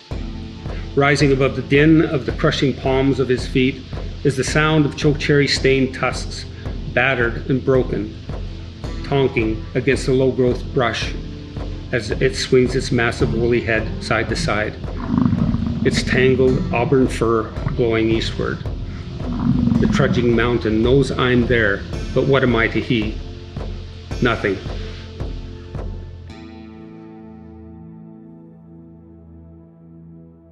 Not long after a mammoth left these footprints in the mud, their species went extinct in North America. So did camelops, the North American horse, and helmeted muskoxen.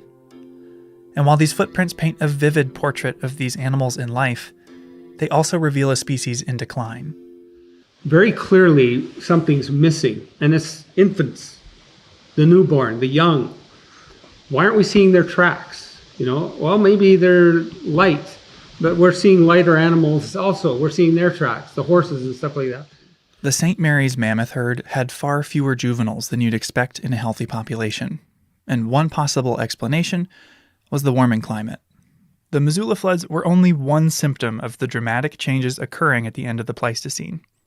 As temperatures warmed, ice sheets shifted north, and the environment shifted too. New plants moved into the grasslands that these grazing animals had relied upon.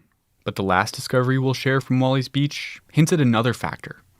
A discovery made by one of Shane's students, a fourth grader named Travis. Picked up a piece that they thought might be an artifact, and then the next day Travis brought it to me. Well, I about fell out of my chair. It's a Clovis point. Clovis points are sharp stones used for hunting by ancient human cultures. And these Clovis points held a clue, which revealed exactly what they were used for. Horse protein residue. Those horses had been butchered, and that was a North American first.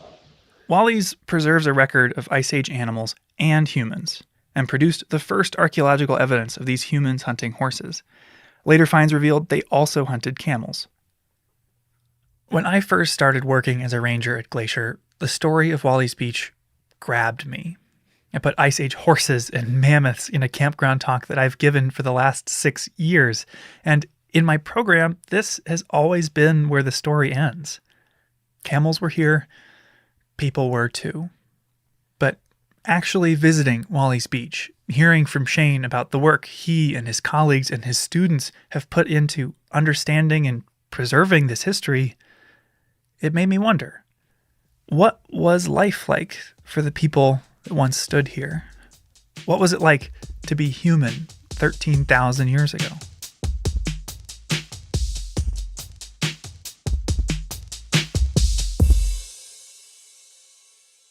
All right, let me recap. Right in our backyard, well, Glacier's backyard, Wally's Beach has a record of Ice Age wildlife. Yeah, a pretty extensive one at that. These are animals that they're really different than what we have here today. Mm-hmm. But they also have discovered evidence of Ice Age humans. Yeah, and a lot of this evidence at Wally's Beach is in the form of something called lithics. Lithics. You've probably heard of that before. Yeah, lithics are stone tools that are made by people. Exactly. That includes the projectile points that were used to hunt horses at Wally's Beach, but they've also found thousands of different points and other tools. Shane used the term Clovis point, which, if I remember right, that's one of the very oldest kinds of lithics in North America. Yeah, so the term Clovis comes from projectile points found outside of Clovis, New Mexico. They're a distinct type of lithic that have been identified all over North America and date back well beyond 10,000 years ago. So they are artifacts from one of the oldest and most widespread cultures that we know about in North America. So beyond their tools, beyond these lithics, do we know much about Clovis people? Like what their lives were like? I mean, the short answer is no, we don't know much. The topic of Pleistocene era people is always going to be a mystery for the foreseeable future. We have to assume that life was pretty challenging because of the geographic, ecological aspects of that era. This is Shane Doyle. Yes, my name is Dr. Shane Doyle. I'm a member of the Upsalaga Nation. I'm an educational and cultural consultant. I live in Bozeman, Montana. And, I hail from Crow Agency. Another Shane. 2 Shanes in one episode. Yes, but I called Shane Doyle because he has studied and worked to understand these Ice Age cultures. Lithics, the points that they used, are really the best evidence that we have. We don't have a lot of human materials to understand that time period outside of the hunting and other tools that these folks made. Some of the only materials durable enough to survive these last 10,000 years or more are stones and bones.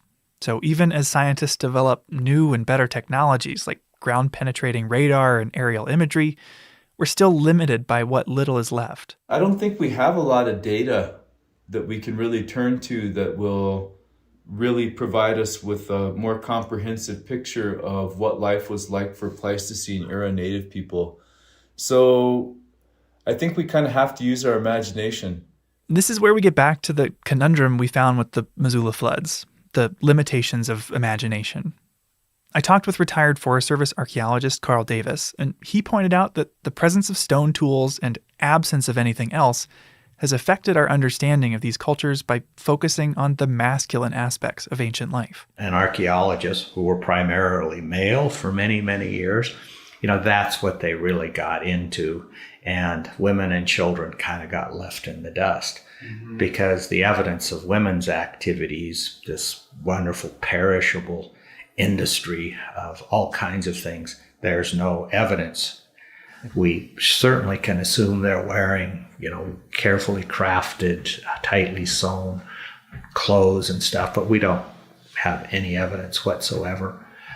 So we don't really know what they looked like, what they ate, what language they spoke. And our understanding of these communities has been shaped by more than just projectile points. I think in North American archaeology, there has been some bias about sort of giving legitimacy to the capability of these first peoples, these indigenous peoples. It may be colonialism, it may be imperialism, it might be a little bit of racism, but I think we have a hard time maybe giving credit where credit is due. That's where anthropology begins to fall short when we go all the way back to those ancient times. It's reflected in artwork that we often see represented from people of that day and age. The clothing that they wear is shaggy and their hair is unkempt, and they're kind of usually slouched or like hunched over. They resonate with this very uncouth, something that modern man would look upon as undeveloped. And I reject that. I don't think that's, a very good indication of who these people were. I don't think that they didn't comb their hair. I don't think that they didn't care about the kind of clothes that they wore. I think that they always cared about that. Of course they did. Why wouldn't they? I mean, even Sigmund Freud would agree with that. I just think that it's a shame that we portray them as being, dirty savages, honestly. People in the modern era tend to think of ourselves as being so special.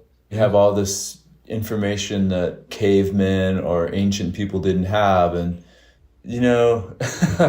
well, I think on a daily basis reflect on those ancient people and how they must have felt the same way about their lives as we do about ours. Obviously they didn't have nearly the kind of technology that we do, but think about how they must have been comparing their lives to other species, animals that didn't have the ability to talk or sing or dance or laugh or cry out of inspiration or joy. I mean, the emotional realm and spiritual ceremonial aspects of ancient life must have made those people feel like they were on the edge of tomorrow. And as we talk about these cultures and wonder about their daily lives, try to imagine how they treated one another, what they valued, and who they loved. Shane emphasized that there is a lot more to these people than we will ever find buried in the ground. And I think that's another thing that anthropologists often forget about, is that the trade culture was more than just material trade. These people wanted to learn about one another. They wanted to hear their stories. They wanted to know about their ceremonies. They wanted to know about their knowledge. That was the real trade culture. The material came along with it. In the end, it might just be the social world that we thought had disappeared that can help us better understand this time after all. I developed a course on Montana Plains Indians.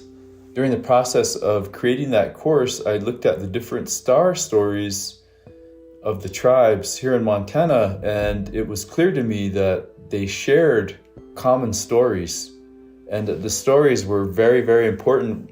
But when you consider that, we have at least half a dozen language families represented here in Montana, completely different languages. And so we're talking about languages where they don't even share a common sound. So how could it be then that these different speaking people would have the exact same star stories down to the minutiae, just the smallest details of people's names and the things that they did and how those things are reflected in the sky and on the ground, and the same stars and the same geographic features. I mean, all those things to me showed that these folks must have been in communication, in deep communication with one another. Different cultures with different languages, living in different places, who still found a way to communicate. And it wasn't just star stories that they were sharing. It was technology, where and how to harvest teepee poles, how to stitch hides together and harvest wild plants. They were so determined to share with each other their knowledge and the best of their communities that they created a language independently of themselves. That, plain sign language exists really in and unto itself. Plain Sign Language was the original American Sign Language, born out of trade between communities across the Great Plains. The Plain Sign Language, I don't think probably dates all the way back to the Pleistocene era, but I do believe that the passage of the Clovis technology from community to community across the continent, all those communications and all of those different trade networks, that's where the seed of that was planted. These insights from oral traditions can help us to imagine the cultures of these ancient communities. Curious, kind, and cooperative pioneers living here despite its hostile and icy climate. And as Perry found, oral history can also preserve a record of specific moments in time. I wanted to talk to Sally Thompson, an anthropologist whose work with tribes throughout the Northwest found that indigenous communities have preserved memories of the Ice Age. One of the task force members was telling me a story once of his clan's migration. And I said, wow, Ray, it sounds like you're taking me back to the late Pleistocene. And he said, well, I think I am. So he thought for a while, and then he said, we sing it. It's a chant. We repeat it the same way, the same time of year, in a ceremonial way. It's like your silent night. You wouldn't change the words. He said some of those words are so old we don't understand them anymore. Wow. So that really was life-changing for me, and I started paying attention in a very different way. I know Sally from her book, People Before the Park, which she wrote with the Blackfeet and Kootenai tribes, sharing their traditional culture and lifeways here in Northwest Montana. Well, my name's Sally Thompson, and really what we're talking about today, I'd like to say I'm a student, not an expert. I love that. I'm a student of what Native people have to teach us.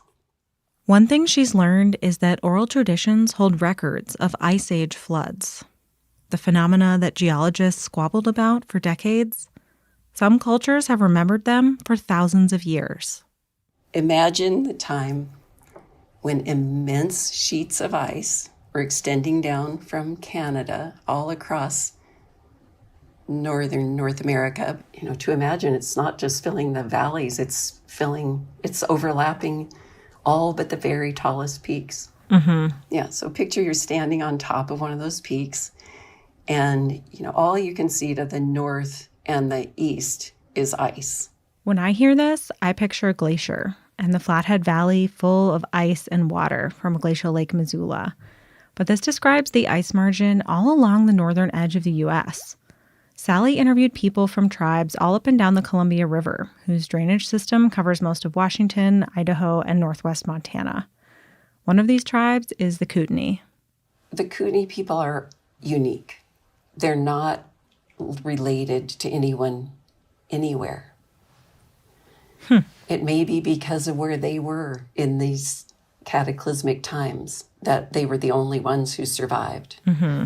So most people have relatives, but the Kootenays are considered by anthropologists or linguists to be an isolated people, the only ones. And this is their story. Was it like before a tsunami where sensitive people think, something's changing, or you hear this incredible sound and somehow you know to run up? Perhaps you've experienced, some flooding before, and you know you need to go up, and you just keep running, and somehow some people manage to survive that. Then you see people have run to the top of Rattlesnake Mountain on the Columbia and try and picture what happened. I interviewed a Coeur d'Alene elder one time. Felix Arepa told me, after he thought it through in his own language, the way his grandparents had told him the story, then he explained to me that the words they used were something like, everything changed, even the landscape. This is a record of a human experience with these floods. Someone witnessed them, walked through the world they left behind, and shared that story with their community. Yet, despite knowing that, it's still difficult to place yourself in their shoes, to see their point of view rather than our own. Even with everything we've learned, it is really hard to place yourself in a world that you'll never see. All of these stories have helped me to picture it. Herds of camels and mammoths sharing Montana with people who, in the face of a dramatically changing world, are learning from one another and passing on memories that will connect them to today. But I find myself imagining it almost like a painting, something that I can see, but that I can't touch. What would it take to bring this history to life? To be able to imagine myself there, like Shane Tolman did with the mammoth tracks? When I posed this question to Shane Doyle, he turned my attention to May of 1968 in rural Montana when 2 construction workers began digging rocks out of a hillside. And so they were digging into a cliffside to get some flat sandstone rocks out of the cliff. And when they dug into the cliff, it was covered with this red dust that we call red ochre. Red ochre is a really sacred material. Past the red ochre, they found lithics. And beyond that, human remains. They were digging in a grave. Found on the property of Helen and Dr. Mel Anzik, these human remains turned out to belong to a child between 1 and 3 years old. And while the haphazard digging at the site made it difficult to completely reconstruct the burial, it was determined that the child had been buried nearly 13,000 years ago. He was probably no more than 3 years old when he died, was buried with a treasure trove of antiquities, over 118 priceless Clovis artifacts. Pretty much every tool that has ever been identified in any other Clovis site was found at that burial. These were valuable, treasured items that were rare and that were hard to produce. And they buried him with a child. This child had no social standing that we could measure or compare in any other culture at any other point in history. Even today, children are the most vulnerable people in society. They receive the least honor, they receive the least attention, they receive the least amount of resources devoted to them. If you look at what that burial spoke to, it spoke to what that community valued. Why would they put all of those items in there for a child who had never hunted? He was not a priest, he was not a ceremonial leader, he was not a warrior, he never produced any economic value. He was really just as children are today, but they present a resource that you have to provide for, part of your family that you have to attend to constantly. The U.S. has a law that establishes the legal rights for tribes to repatriate or reclaim human remains uncovered in cases like this, but it wasn't passed until 1990. This is before NAGPRA, Native American Grave Protection and Repatriation Act. So all the materials, since they were found on private land, they were just taken by Mel and the 2 construction workers. The human remains, Mel gave those to his daughter, but at the time they were taken by a scientist, an archaeologist, who took them down to his lab in Arizona. The remains stay in Arizona for about 30 years until eventually they're returned to Sarah Anzik, the granddaughter of Mel and Helen. Once Sarah got them, turns out she was the molecular biologist. She had an interest in studying the remains to see if she could find out who this person was, who this child was. And, she said before that she just knew that this child had a story to tell and that it was an important story and that she wanted to help the child tell that story. So she reached out to a lab in Denmark, and they set out to sequence the child's genome in an effort to understand its DNA and uncover who the child is related to. The head guy over there, the scientist of the lab, his name is Eske Willerslev, and he and his team took on the study, and it took them 3 years to complete the genomic sequencing of this ancient remains. But when they did finally get the complete genome, they were able to compare it to other populations around the world, and it's pretty clear that he was one of the very first Native Americans on the continent. At the same time this discovery was starting to ripple out into the scientific community, the Anzac child was also at the center of an effort to repatriate the remains, to place them back where they were buried 13,000 years ago, which is how Shane got involved. I don't expect there's really like a roadmap for how to conduct a repatriation. Maybe there is. I don't know. So how did you decide how to actually perform the reburial? And what did it look like in the day? There is no roadmap for repatriation. There are procedures that have been developed over years in certain circumstances that fit the bill, but this one was kind of different. Because it was so old, and we have to assume that the child was related to all of modern people today, that's a lot of people to try and bring into the process. I kind of took that task on to reach out to Native communities, to let them know what we were doing, to ask them if they wanted to participate. It took a long time. We had to have a lot of meetings. There were a lot of different folks involved, not just the tribal communities here in Montana, but also the Montana Burial Board. Sarah Anzac, she still maintained possession of the bones right up until the moment they were placed in the ground. Scientists, they still had materials from the Anzac child in their lab. The reburial was supposed to be comprehensive, and so they had to agree to put all of what they had of the boy in the lab into the ground. There were disagreements over where to rebury the boy, over how to rebury him. Some people believed we should just rebury him with like a rawhide pouch, put him in the ground so he could go back to Mother Earth. There were also suggestions to bury him at the Montana Historical Society out on the public lawn so that people would be dissuaded from trying to dig him up and steal him. I mean, you name it, there was a whole gamut of suggestions and ideas about how to rebury him and where to rebury him. And finally, at the end, we just decided to put him back as close to where he was as possible and put him in a nice small little casket. And, it was just a beautiful day. It was a beautiful ceremony. And like I said, we all felt good about it. Here's the thing that I've thought about a lot. We were there that day not just to show respect to that boy, but we were there to show respect to ourselves. When we respect others, we respect ourselves. And when we do that in a community, in a gesture where we all come together in a ceremonial way, that's a very powerful healing experience. Do you think that the Anzac site, Pleistocene people, and this deep time can teach us about ourselves or even the future? Well, I think we can learn a lot from those ancient people about strength, about resilience, about love, about what really matters in this life.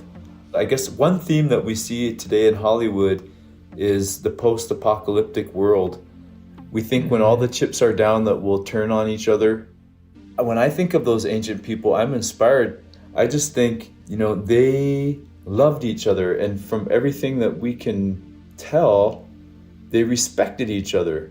I'm sure there were instances where that wasn't always true, but the Anzac grave and the show of love that was displayed for that child makes me believe that that wasn't just an isolated case. This was part of their worldview. They believed in treasuring their relationships. And in a way, that's what it was when we reburied him that day. To me, this story pulls your focus away from everything that separates us from Ice Age people. The ice sheets, scimitar cats, and more than 10,000 years, and shows instead our shared humanity.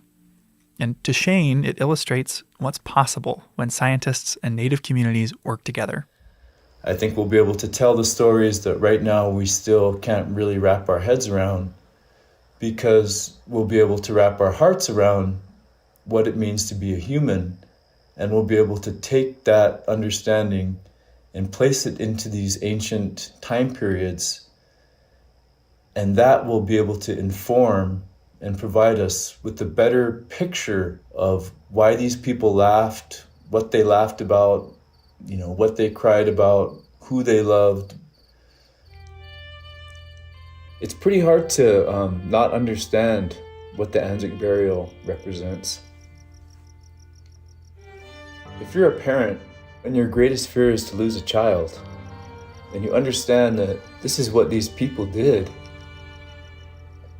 that message is pretty clear. 12,600 years later, you can still relate to the anguish that they must have felt. How unfair, how cruel, how impossibly difficult the loss that they suffered was. And the only way to heal from that is to just give the last full measure. That's a message that is crystal clear to me. There's nothing about that I don't understand. It's true that sites like Anzac are extraordinarily rare, but the kindness that we can see there must have been common. In every laugh shared round the campfire, which echoed across newly ice-free valleys, and in a piece of hard-won camel shared as a meal with a loved one. Or in the simple joy of standing by a river and squishing the mud between your toes, right beside a set of fresh mammoth tracks.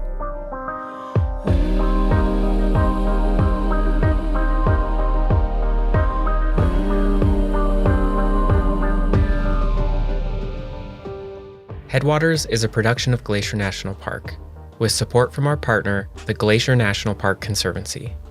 This season of Headwaters was made by me, Daniel Lombardi, Perry Sassnett, Michael Feist, and Gabby Esavari. We could not have made Season 3 without Lacey Kowalski or Melissa Sloddick, and Sierra Mendelko, Brent Rowley, Darren Lewis, the Glacier National Park Archives, and the Montana Historical Society. Special thanks this episode to Shane Tolman for driving to meet us. And sharing your bug spray. Shane Doyle, Carl Davis, Roz Gerstein. Thanks, Mom. Sally Thompson, Justin Radford, Andrew Smith, Vic Baker, and Ethan, our captain from the Glacier Park Boat Company. Thanks for listening.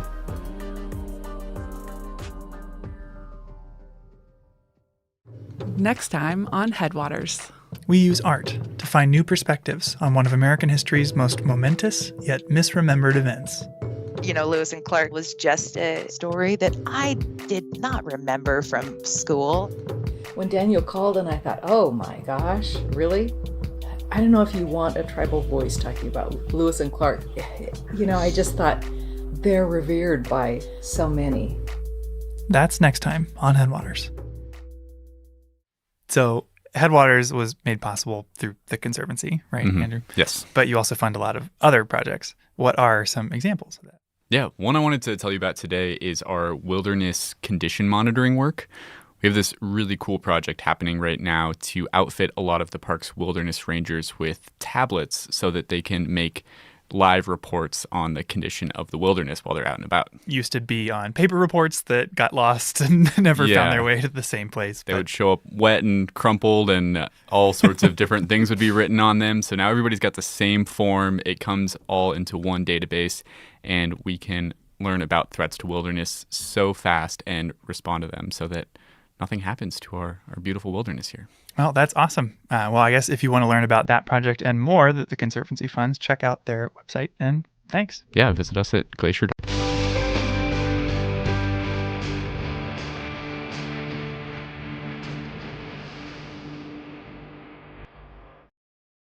With a mountainous backdrop and St. Mary Lake just a short walk away, this stop on the Going to the Sun Road offers breathtaking scenery as well as many services and activities. Accommodations are available in motel or cabin units and at the 82-site Rising Sun Campground. A camp store and gift shop offers souvenirs, basic groceries, and camping necessities. The casual restaurant offers Southwestern and traditional American fare and can provide boxed lunches to those headed out for the day on the trails. In addition, showers are available for a fee. This is the only location in Glacier National Park that has showers. Tours aboard the historic red buses depart from Rising Sun, and the park's new free shuttle system stops here as well.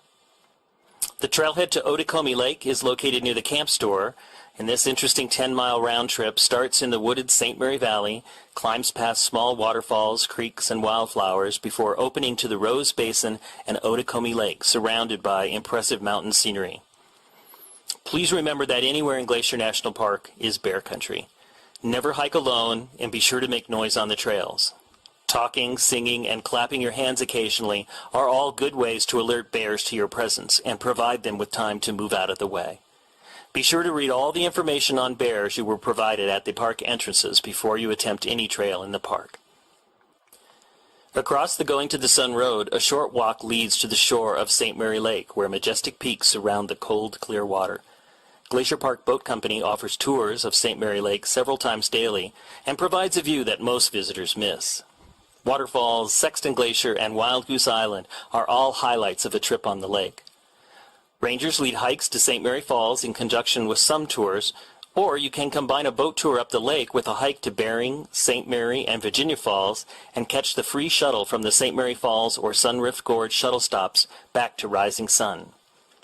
From the lake's surface, mountains with names like Matotapa, Little Chief, and Dusty Star all speak to the rich influence of Native American culture in the area, and it's easy to see why Native Americans referred to this as the walled-in lake when you see the mountains from the perspective of the lake's surface.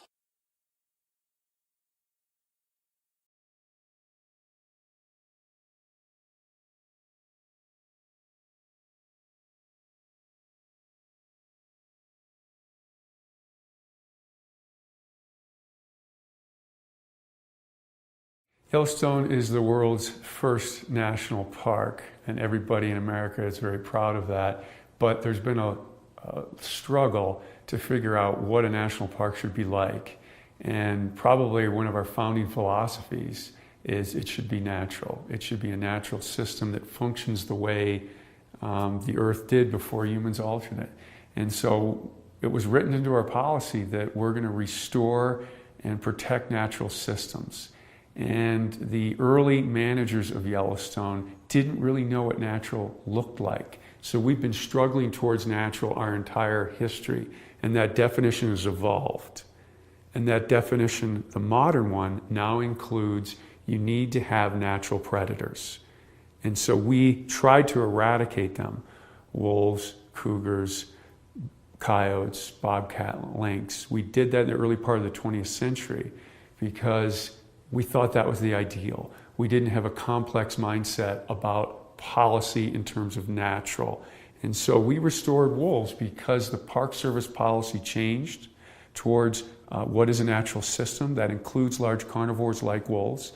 We also had the Endangered Species Act come about as law in 1973 that says we cannot wipe some species off the face of the planet. And wolves are very much under that umbrella too. So the best answer as to why wolves were restored to Yellowstone is it makes it a natural system. It was the law, but finally people wanted it.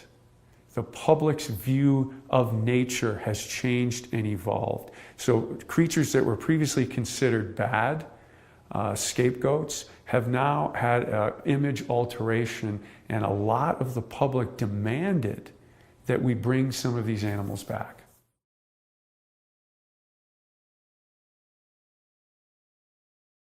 Well, most ecosystems are best when they're balanced. And I think it's safe to say that Yellowstone, without wolves and other carnivores, now keep in mind, cougars were also eliminated and they came back on their own, and bear numbers declined, and that affected the balance of the ecosystem. And so ecologists refer to this as biodiversity, but emphasize the word diverse.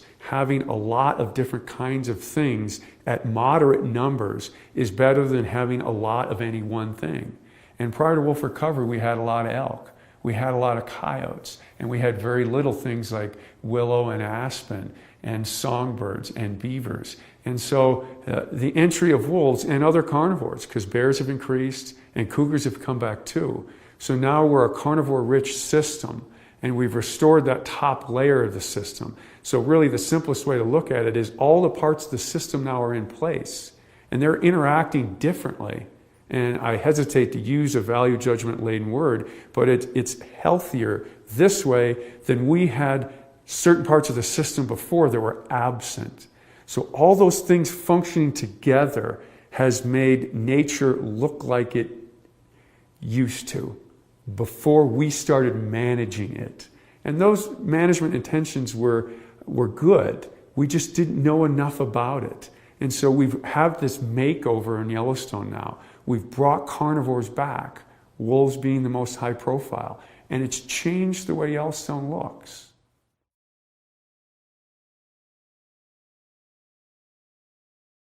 Elk are perhaps the most controversial and talked about aspect of wolf recovery. And that's odd because elk are a species unto themselves, but many people equate Yellowstone with elk. That's arguably our most famous species. They've been debated and studied since the late 1800s. Elk are iconic in the West as a huntable species.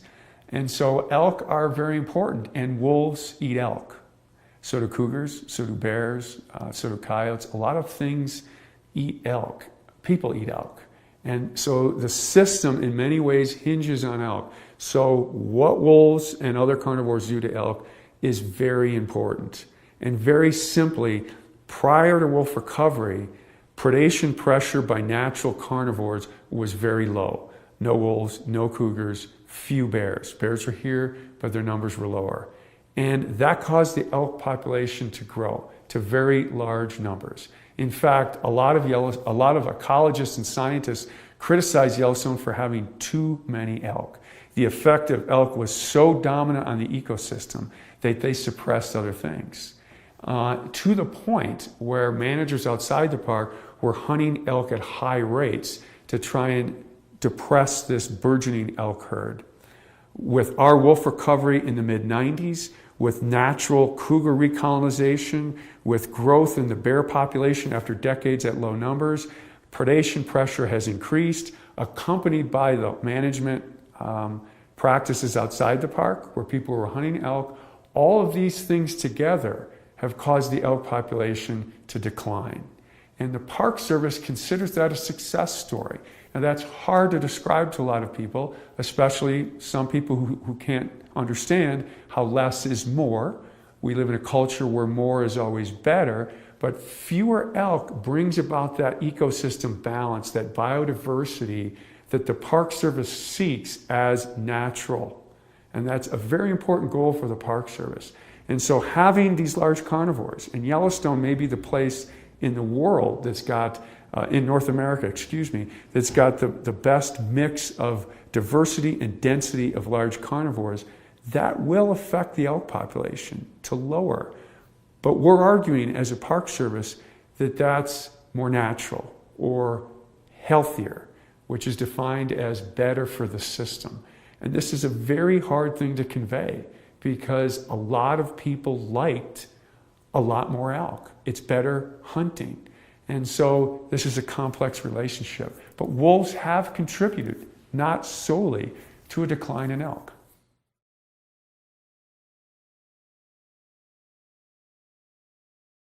Perhaps the most commonly asked question about wolf recovery is that, did we reintroduce the wrong wolf? And this is a long answer, so I'll try and make it as short as possible. Our naming of nature is an artificial system developed by Carl Linnaeus, a Swedish monk in the 1700s. And I don't want to criticize Linnaeus, and he did a great job. But essentially, it's an artificial system putting names in parts of nature that might not be actually different things. But there are different things in nature. You have plants and animals, and they're different, and we can call them that, and it works. And his system really works very well until you get down to the very finest levels of naming, of distinction. That's the subspecies level. You have species, and then below species you have subspecies. And wolves are the worst example of the subspecies concept. The leading wolf biologist in the world does not believe that subspecies even apply to wolves. And why is that? You get different subspecies, and originally there were 24 different subspecies of wolves. Now there are 5. It's constantly being reduced. And of course, this prominent wolf biologist thinks there should be none. But how do you get different kinds of things in nature? Different populations become isolated so they no longer interbreed. When they don't interbreed anymore, the genetics become different. When the genetics become different enough, they become different things. First subspecies and then species. Wolves always get around, and it's very hard to isolate 2 populations of wolves. Very hard. Nothing stops a wolf. Not a mountain range, not a river, sometimes not even oceans. The wolves here immigrated to Asia and back. They're very good at getting around, so you don't get much isolation. The best genetics show that wolves in Mexico to wolves in the Arctic are on a continuum of change from south to north. So there's no place we can go in and say, this group of wolves is different from that group. That's a genetic analysis. And the Mexican wolf can interbreed with the Arctic wolf very capably. So did we reintroduce the wrong thing? No. Were the wolves that we put here slightly different from the wolves that existed here 100 years ago? Probably. Nature's always changing. We looked at the weights of the handful of wolves, 31 from Canada, which is a very small number, and they were slightly larger than the wolves that existed here 100 years previously, 6 to 8% larger. That is well within the natural variation of wolf size across the continent. So despite this frequently asked question, these Canadian wolves are unnaturally large and they're therefore at a very big advantage to killing these elk because these elk aren't used to such a large predator. Of all the arguments not to have wolves, and there are some good ones, they're tougher to live with. That's an absolutely good argument. The idea that we put something in here that's exotic or different is perhaps one of the weakest.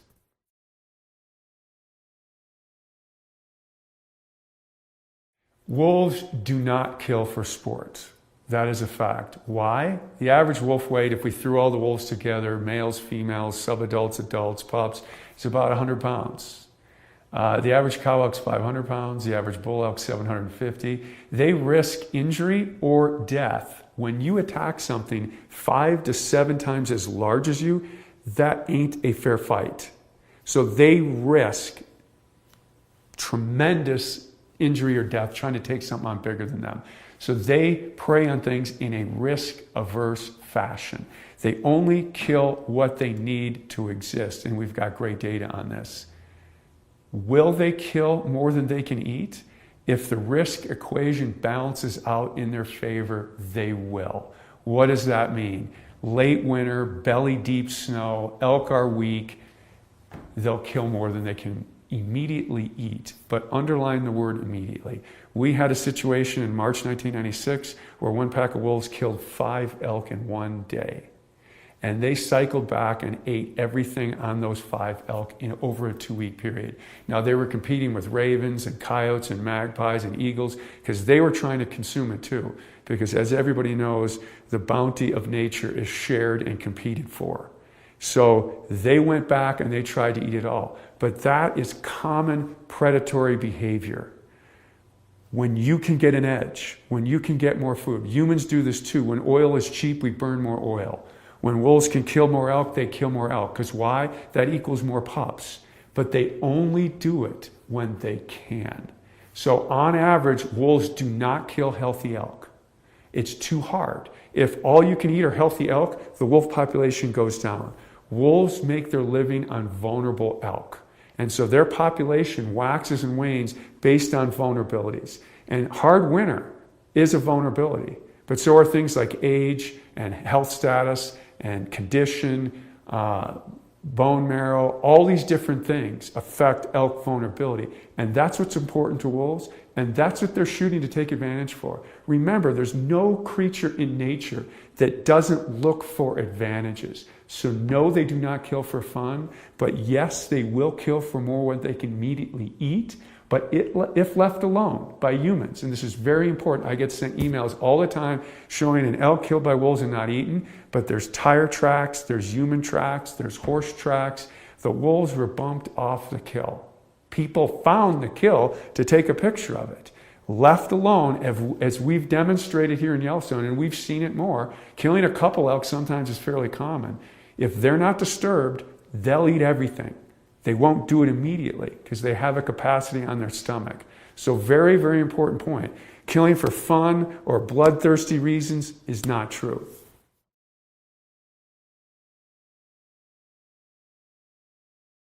People should not be afraid of wolves. There are three primary reasons that people are against having wolves on a shared human landscape. One is they compete with us for wild prey. That's valid. That's true. Two, they occasionally kill livestock. It's rare, but it does happen, and then that's valid too. The third reason is there's a human safety threat, and that is largely overblown. During the entire 20th century in North America, there were about, and I'll be off by one or two, 20 attacks on humans. None of them were fatal. All of them dealt with habituated animals, usually fed food. And we're very concerned about that in the park. When you feed an animal food, it loses its natural fear of people and it become dangerous. But very different for wolves compared to bears or cougars.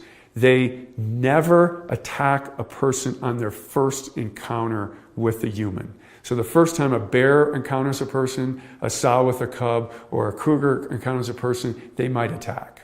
And bear fatalities and cougar fatalities are much greater than wolves. Wolves always have to overcome their natural fear. I don't know where it comes from, but they have a natural fear of humans. They've got to overcome that.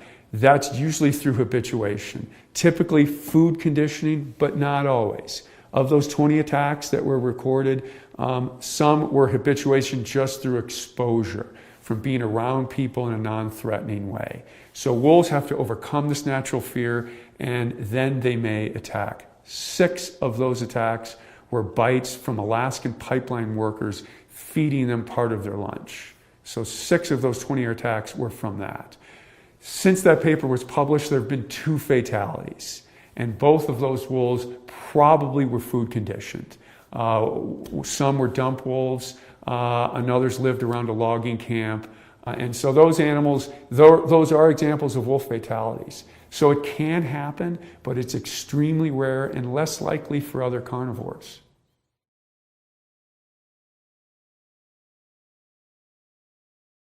A big question that's often asked about wolf recovery was, you said the wolves are just going to stay in the park. And I'm fine with wolves in the park. I just don't like them out, because when you leave the park, it's a very much a human-dominated landscape. That's another misconception of wolf recovery. The plan written to restore wolves to this region never said the wolves would stay in the park. And it's different outside the park because wolves are managed by the states, and so they have different policies and objectives than the park does. The park generally stated management philosophy is preservation, which means no use. That's not a pure definition, because we do manage other species. The state's objectives are largely conservation. That means wise use. Both of those objectives are fine, and they're determined by people, and neither one is better than the other. They're just different. And so naturally they clash a little bit, because there's no wolf hunting inside Yellowstone, and there is wolf hunting outside of it. Wolves have to live with people outside of Yellowstone, and that does create conflict. It is true to say that life is easier without wolves than with them, for the reasons I stated previously. They can compete with us for elk and deer, and they do occasionally kill dogs and livestock. And so they need to be managed outside the park, and that's okay. That's part of it. And there's some data, although other researchers are questioning this, that if species are hunted, or if species that cause a problem can be immediately dealt with, social tolerance increases. So inside Yellowstone, we don't have to deal with those issues. We don't have to deal with issues of predation on pets or livestock, or taking elk inappropriately because I wanted to get that elk. So we have a different approach, but both approaches are okay and occur in different areas. So this is a very common situation for wildlife management across North America. Animals go over political boundaries, and they're subjected to different management regimes, and that's the way it is, and that's okay for wolves too.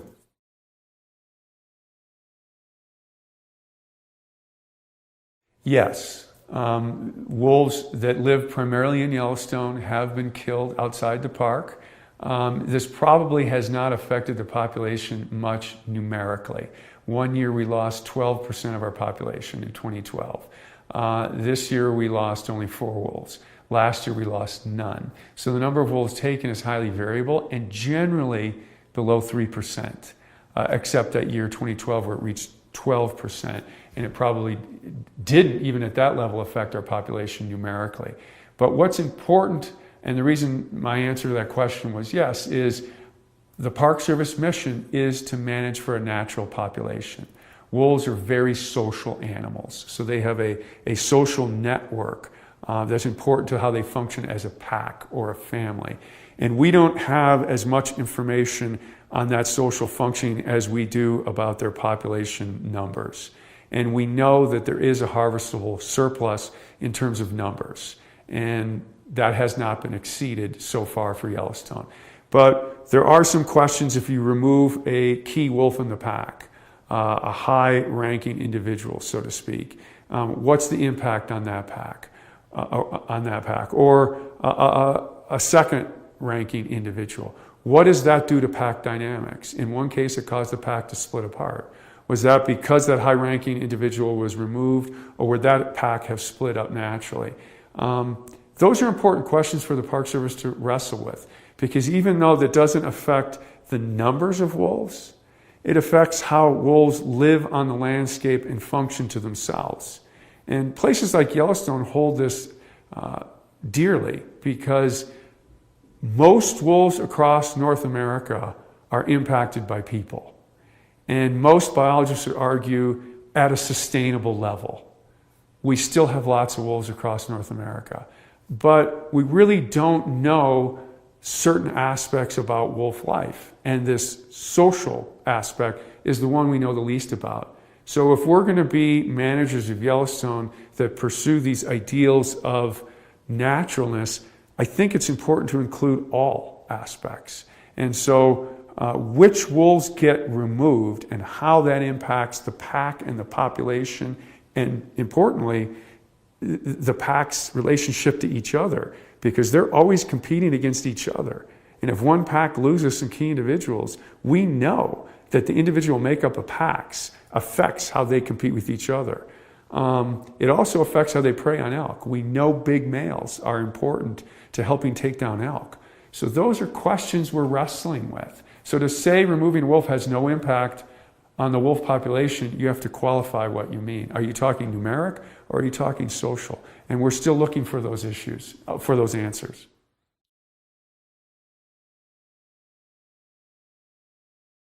Wolves are one of the most studied species in the world. Beginning in the late 1950s, they weren't. And because of the problems that are associated living with wolves, a lot of studies were kicked off in the 50s and 60s. And now they're one of the most studied animals on the planet. And so it's hard to advance your knowledge in that kind of arena.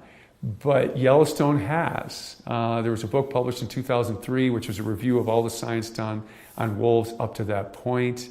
And in the introduction to that book, the authors said, we've tried to include as much knowledge as Yellowstone has learned in the first few years, but Yellowstone holds the most promise to unlocking some of the wolves' secrets that are so far unknown. And I think Yellowstone has done that. And that's because, and this is somewhat controversial, we've had a good radio collaring record, so we're able to follow individuals and packs. The park is big, but it's more accessible than, say, Northern Canada or Alaska. And about half our population is viewed daily from the road. And this is an odd feature of recovery that I didn't think would occur.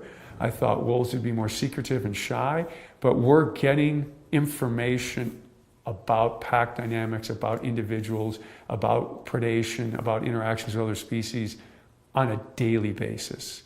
And there's no other study in the world that's doing that. And then we do the traditional things, radio tracking, airplanes, genetics, drawing blood, looking at disease exposure, that all the other studies do. So you combine the traditional scientific methods with citizen science and daily observation and a public that loves to come here and see wild nature. And again, I can't overemphasize how important wolf recovery has been just to public enjoyment. Yellowstone is the best place in the world to view wolves, and people come here to do it, and that's immeasurably important to the park's goals and policies, that people see intact nature. So yeah, Yellowstone has changed the world's view of wolves. And we're in the news all the time.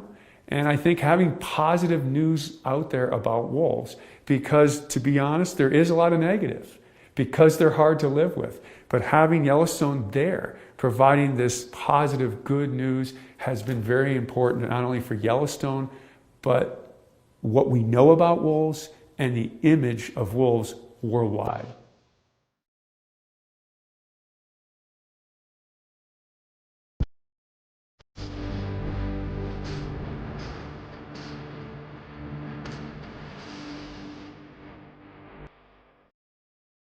The St. Mary Visitor Center is the eastern gateway to Glacier National Park and is a main orientation point for many visitors, with rangers on duty throughout the summer providing trip planning and other information about the park. If you find yourself on the east side of the park and you have a question about something you've seen or heard while you were here, this is the place to stop and find the answer. This is also the place for backpackers to obtain their backcountry permits for exploring into the depths of the wilds of Glacier National Park. Exhibits in the building explain the park's cultural and natural history, and a 15-minute film plays every half hour. Rangers present evening programs throughout the summer in the auditorium. The building itself has an interesting story to tell. In the 1950s, the National Park Service embarked on an ambitious 10-year program called Mission 66 to upgrade facilities throughout the country's parks. The St. Mary Visitor Center remains a classic example of the architectural style prevalent during this program. If you look closely, you'll notice that the building's lines reflect the mountains in the background. In the years since Mission 66, many buildings and parks around the country have changed or been remodeled or in some cases torn down. That makes preservation of buildings like the St. Mary Visitor Center all the more important. These buildings help to tell the story of one of the most significant initiatives in the history of the National Park Service. One thing you'll notice right away about St. Mary, it's almost always windy here. So the building needs repainting often to keep up its appearance. And over the years, the original colors were painted over in shades of tan and brown. Recently, it became time to repaint the building again, and historians researched the original records and rediscovered the original colors used during the Mission 66 construction of the building. Its exterior has now been returned to its original appearance, allowing the building to once again showcase one of the most important building projects in National Park Service history.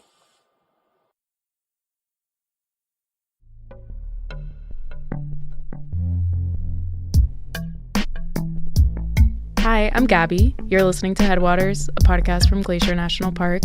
Hey, Gabby. I'm Daniel. Hi, Daniel. And this is the mailbag or Q&A episode. We're answering questions. Yeah, so listeners have provided questions for us over the last week or so. And I'll be asking you what the people want to know. Oh, you're asking me? I'll be asking you.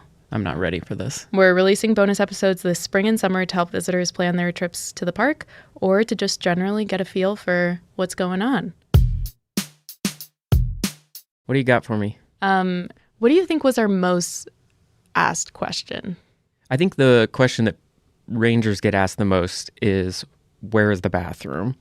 But I bet you people want to know, when is Going to the Sun Road going to open for the summer? Ding, ding, ding. That's right. Yeah. Yeah. Everyone wants to know, when is Going to the Sun Road going to open for the summer, because it feels like it's not summer till the Sun Road opens. Well, sorry, we don't have an answer. We really don't know. We don't have any more information than what you know. I could say that it seems to usually open in June. The roads crew are actively plowing it right now. Sometimes early July, but generally it's sometime in June. If it's like a low snow year and we don't have a whole lot of snow in the winter, then it opens in the earlier side of June. If it is a big snowy winter, then It's probably going to be later in June, if not early July. Or a rainy spring. Yeah, spring weather matters a lot too. Yeah, yeah. Bad weather, avalanches, all that slows the work down. Yeah. Hopefully it'll be open soon. I'm excited. It will definitely mark the arrival of summer. Angela says, can you just talk about beargrass? I will try. Beargrass is not a grass. It is a member of the corn lily family. It is a flower, basically. It has grass on the bottom, and what people love then is that every few years, each plant will shoot up a big asparagus, Dr. Seuss type flower that looks like a giant Q-tip, sometimes like 3 or 4 feet tall. They don't pop up yearly, right? Right. As spring comes along like this, we're always like, is this going to be a big flower year? When was the last time we had a big beargrass year? But there's always some beargrass, and yeah, I love it. I guess we'll see what this year looks like. Sridevi asks, what are the places to visit without a vehicle reservation? That's a big one. Yeah. So in 2024, you do need a vehicle reservation, but that's only to get into the busiest parts of the park during the busiest hours of the day and the peak summer season. So if you're visiting in the fall, you don't need to worry about it. If you like to get up early or drive into the park late, again, you don't need to worry about it. It's just for those peak hours. Now, also, it's not for every area of the park. In summer 2024, entering into Two Medicine or the east side of Going to the Sun Road at St. Mary, you don't need a vehicle reservation for those areas either. And I promise they are spectacular areas of the park. Truly amazing. Yeah. Yeah. Okay, awesome. Hopefully that's helpful. And as always, check nps.gov/GLAC for more information and all of the details about vehicle reservation. Claire wants to know, what's it like working for the park? You've been working for the park for 7 years, right? This park, yeah. I've made a career out of working for the Park Service, and I love it. The best part about working for the Park Service is that you are working in and getting to, be a part of these amazing places. I love being a part of something that is like iconic of our country and our landscape and a thing that we all share together. Working for the parks is amazing. I highly recommend it. Go to usajobs.gov and watch for ranger postings. Give me another one. Give me a hard one. Yeah, okay. Olive asks, what are people most surprised about after visiting? Maybe a big surprise is how cold and how wet the weather can be, especially in the first half of summer. Totally. Like in West Glacier or East Glacier, it'll be beautiful and sunny, and then you go up to Lagoon Pass and it's snowing. Like literally snowing. Yeah. The other thing I think that can surprise people about the weather is how in the second half of summer, how hot it can be. They'll be like, oh, it's Glacier National Park, it's the mountains, it'll be cool.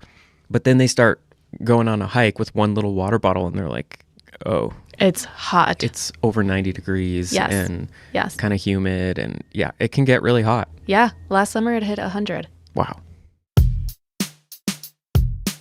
So Jack has a question about construction. Okay, Jack, here's the situation. In Montana, we have 2 seasons, winter and construction. Haha. Yeah, and here we are entering construction season. There's all kinds of jokes about this. The traffic cones that they put out around construction sites. The bright neon orange. I've heard people joke that that's, Montana's state flower. I think other states make these jokes too. Definitely, yeah. But it's true, the window for construction in Glacier National Park is pretty small because we have such a long winter season, so you have to squeeze all the repair and update, projects into a pretty narrow window. So you can hear the construction going on outside right now. There is construction going on in the park, a whole bunch of different areas. They're working on bridges, they're putting in new sewer lines. They're doing a lot of work. So it will most likely be a part of your visit. Yeah, but if you're just flexible, it shouldn't be a big deal. Yeah, not a big deal at all. Check nps.gov/GLAC for all of those construction updates and all of those details as to where those projects are going to be. Yeah, that's basically the answer to everything. Go on our website, check it out. Yeah. Plan ahead. Okay, this is maybe one of my favorite questions that we got. Miss Curly Girly asks, is the damage reversible? This question is sort of silly and also kind of deep, and right. Which is fun. Having no idea what Curly Girly is actually asking about, I would say let's be optimistic. Let's envision a better future than the one we're living in, you know? Totally. The damage is reversible. We can fix things that are broken, and we can imagine better futures. Absolutely. This is a little bit of a history question. Are you ready for this?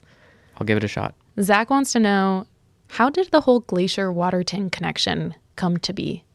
Well, that is a good question. Basically, there was a Rotary clubs. These are like community social clubs, and they started talking about how these two national parks that share an international border could be and should be an example to the world about international peaceful cooperation. Mhm. And they sort of developed the concept, and everyone liked it, got behind it, and in the 1930s, the world's first international peace park was born. Glacier-Waterton. Well, technically, it's Waterton Glacier International thank you. Peace Park. And Zach, if you want to learn more, I would recommend going back to season 1 and listening to the Goat Hunt episode, where Michael and Andrew dive deeper into Waterton Glacier International Peace Park. Yeah, that's a good idea. I thought you were going to say go to the website. I'm like, oh, people are going to be tired of hearing that. Oh, no. Yeah. I think, But it's yeah. also true, though. I have 3 from Elizabeth. I didn't know 3 questions was allowed, but okay, let's hear them. What do we do when we see fellow tourists not following leave no trace principles? Ooh. Yeah, that's hard. I mean, it's not your job to police other people. That said, I feel like if you have the social skills and the situation allows for it, find a way to be friendly and encourage. Be curious. Yeah. I would say ask some questions before we make assumptions as to what people are doing or if they're doing something quote unquote wrong. Yeah. Yeah. I mean, if you see something dangerous or blatantly illegal happening, you definitely tell a ranger. But trust that everyone's doing their best and that Totally. Being friendly goes a long way. Absolutely. How do we convince people that nature is worth protecting as much as people? That's a good question. I like that one. You know, people are nature. Mm-hmm. The national parks operate with the belief that a really important part about getting people to care about the world around them and to care about this country's history and making the world a better place is learning and experiencing and making connections firsthand. So that is a really central part of the mission of the National Park Service, is to give people an opportunity to come visit natural places like Glacier National Park and make those connections and realize why that's so important to protect and cherish and as well. preserve and honor. Mm-hmm. Yeah, totally. Okay, Elizabeth has one more question. Oh, is it what's my favorite beetle? I knew it. That's exactly right. Mountain pine beetles, a natural insect that eats away at pine trees in the park. It's not good for those pine trees, but it's good for the ecosystem as a whole, and they're cool little beetles. Are these the beetles on whitebark pines? Pretty much every species of tree in the park has an associated species of beetle. So yeah, whitebark pine included. That's so cool. Mm-hmm. And if you want to know more about beetles or whitebark pine, you can go listen to season 2 of the podcast. Of course. Thanks, Elizabeth, for those questions. Okay, so the next question is from Lane, who wants to know, how has climate change impacted the way the park is managed? Yeah, that's a good question. I mean, it would actually probably be simpler to say, how has climate change not impacted the way the park is managed? Because it infiltrates every decision made in the National Park Service at this point.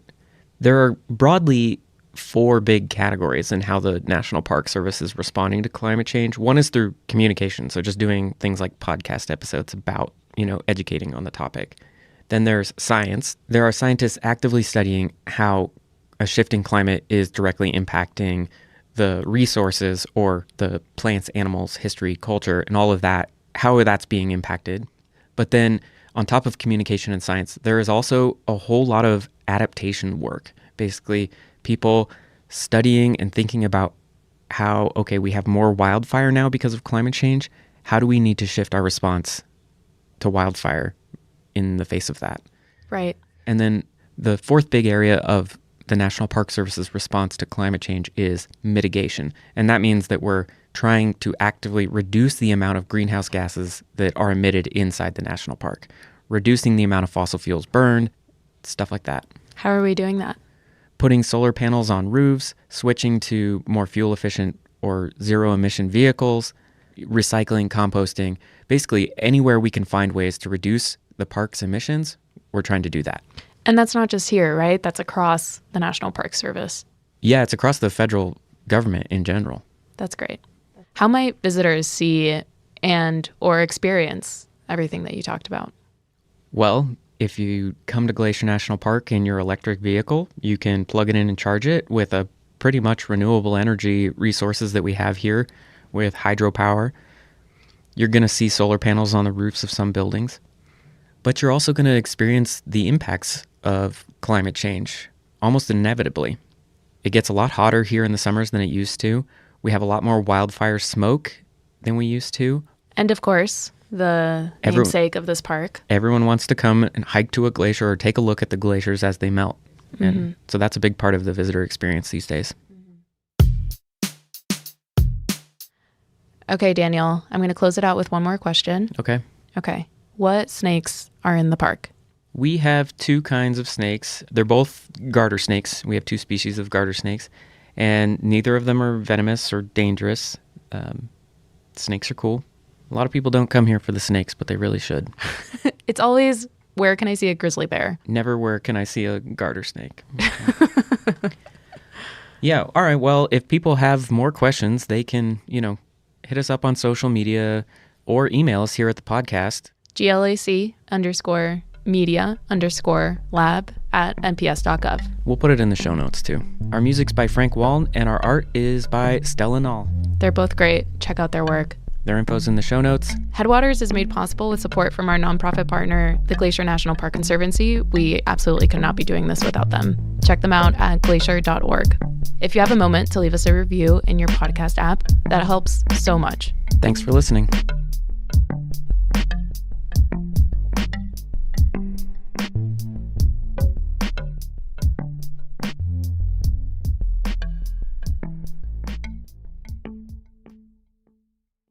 Headwaters is supported by the Glacier National Park Conservancy.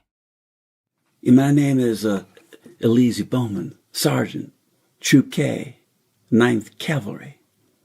Today the sun come up, and it come up strong, burning through the treetops, and it lit up the world around me. And I saw the trail ahead of me, and I'm riding like we always do. And there was just the wind, just the sound of the wind in the sky, and the sound of my horse, and me breathing as we moved along the trail. And I started thinking that this is what freedom must feel like. Never felt freedom when I was a sharecropper growing up in South Carolina. Never knew about freedom when my mother and my daddy had been enslaved. Freedom was this wind. Freedom was this rain. Freedom was being pushed up into the sky by these mountains beneath my feet and the rain coming down. That was freedom. I couldn't find it in South Carolina.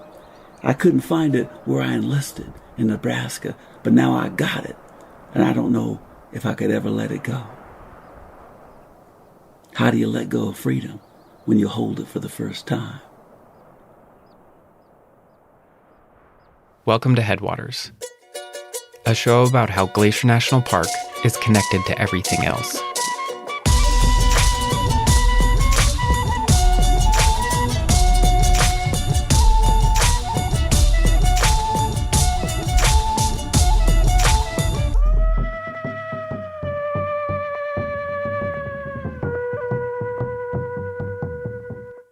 We're calling this season Becoming.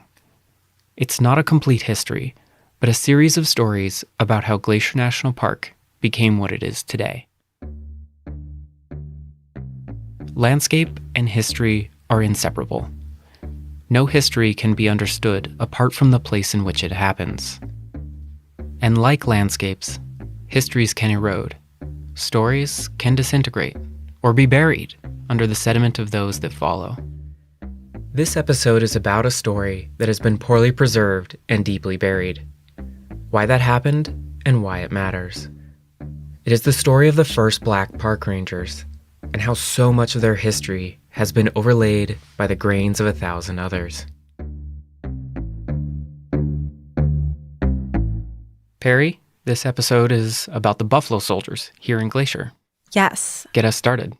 So when I think of the Buffalo Soldiers, I think of our Park Service uniforms. You guys all have one, right? In my closet. Of course, it's pretty iconic and not very breathable, but the gray shirt, green pants and sweater, and then the big flat hat. Well, did you know that those are based on the hats worn by the Buffalo Soldiers? No. And just to spell that out, Buffalo Soldiers were regiments of African American soldiers in the Army. Right, and they were essentially the first park rangers in the years before the Park Service was formed. And we still wear their hats. Huh, I didn't know that. So give us the background. How did these black regiments of Army soldiers come about? Well, basically, segregation. After the Civil War, the Army created regiments for black soldiers to serve in, and they had to be separate from the ones that white soldiers served in. But still, I suppose they were led by white officers, right? Yeah, although there is a famous exception, Charles B. Young. He was a West Point grad who was acting superintendent of Sequoia National Park in 1903, and he's the first black superintendent of a park. So they're soldiers in the Army, but they're working in the national parks because the National Park Service, it doesn't exist yet. Right. And so there are national parks, Yellowstone, Sequoia, Yosemite, Glacier. But there are no park rangers yet. And that doesn't happen until 1916 when the NPS is formed. So, what were they doing in parks at the time? Well, they were doing a lot of similar things to what park rangers do now. They built roads and trails. They did firefighting work. They kept out vandals and poachers, all that kind of stuff. But outside of those park ranger duties, I'm sure they had other missions, right? Right. But back in those early days, this is post-Civil War, the racial climate back east isn't great. So for the most part, they were sent on assignments out west. Okay, so the thought was less people, less prejudice, I guess, right? Yeah, for the most part. But that doesn't mean it wasn't complicated. And so in addition to being proto-park rangers, a lot of their assignments were in the Indian Wars in the late 1800s. So they're fighting against indigenous people who are resisting being confined to reservations. So, there's just a lot more to this story than meets the eye. Right. They also did peacetime and exploratory missions too, including spending some time here in Glacier. Really? Yeah, they were here in 1910 fighting fires during the Big Burn, and they were also part of a couple early expeditions before this was even a park, including the Ahern expedition. One of the best surviving accounts of this expedition is from G.E. Culver, the geologist they brought along, who starts his report by describing the group. The party consisted of 2 mountaineers, 2 prospectors, 2 Indian guides, a squad of soldiers black as ebony, and the rider. All were mounted and well armed. 30 days' rations were carried. So Culver, this guy is your main source for this story. He was the team's scientist, and he kept a record of the trip that you're looking at. Yeah, he recorded kind of the broad strokes of the adventure, but it's 2 pages of adventure and 15 pages of geology. But through his writing and his sketches of the mountains, you can start to reconstruct where they went and why. I had an actor read some excerpts from the report. The object of the expedition was to find, if possible, a pass over the main range, farther north than any then known, to map the course of the streams and the principal Indian trails. So roughly, they went up the east side trying to find a pass over the mountains. They tried many glacier with no luck and then kept trying further north. I'm not surprised they had trouble finding a pass. The mountains here, they're glacially carved, they're famously steep. Yeah. So this expedition of about 15 people travels several hundred miles across the park and in a big loop around northwest Montana over 57 days. Yeah, I don't think I've ever backpacked more than maybe a couple nights at a time. Yeah, me neither. So while it would have been quite an adventure to retrace their whole journey, I decided to just follow their footsteps where they crossed the Continental Divide, probably the most challenging day of their trip. And today, it's called Ahern Pass.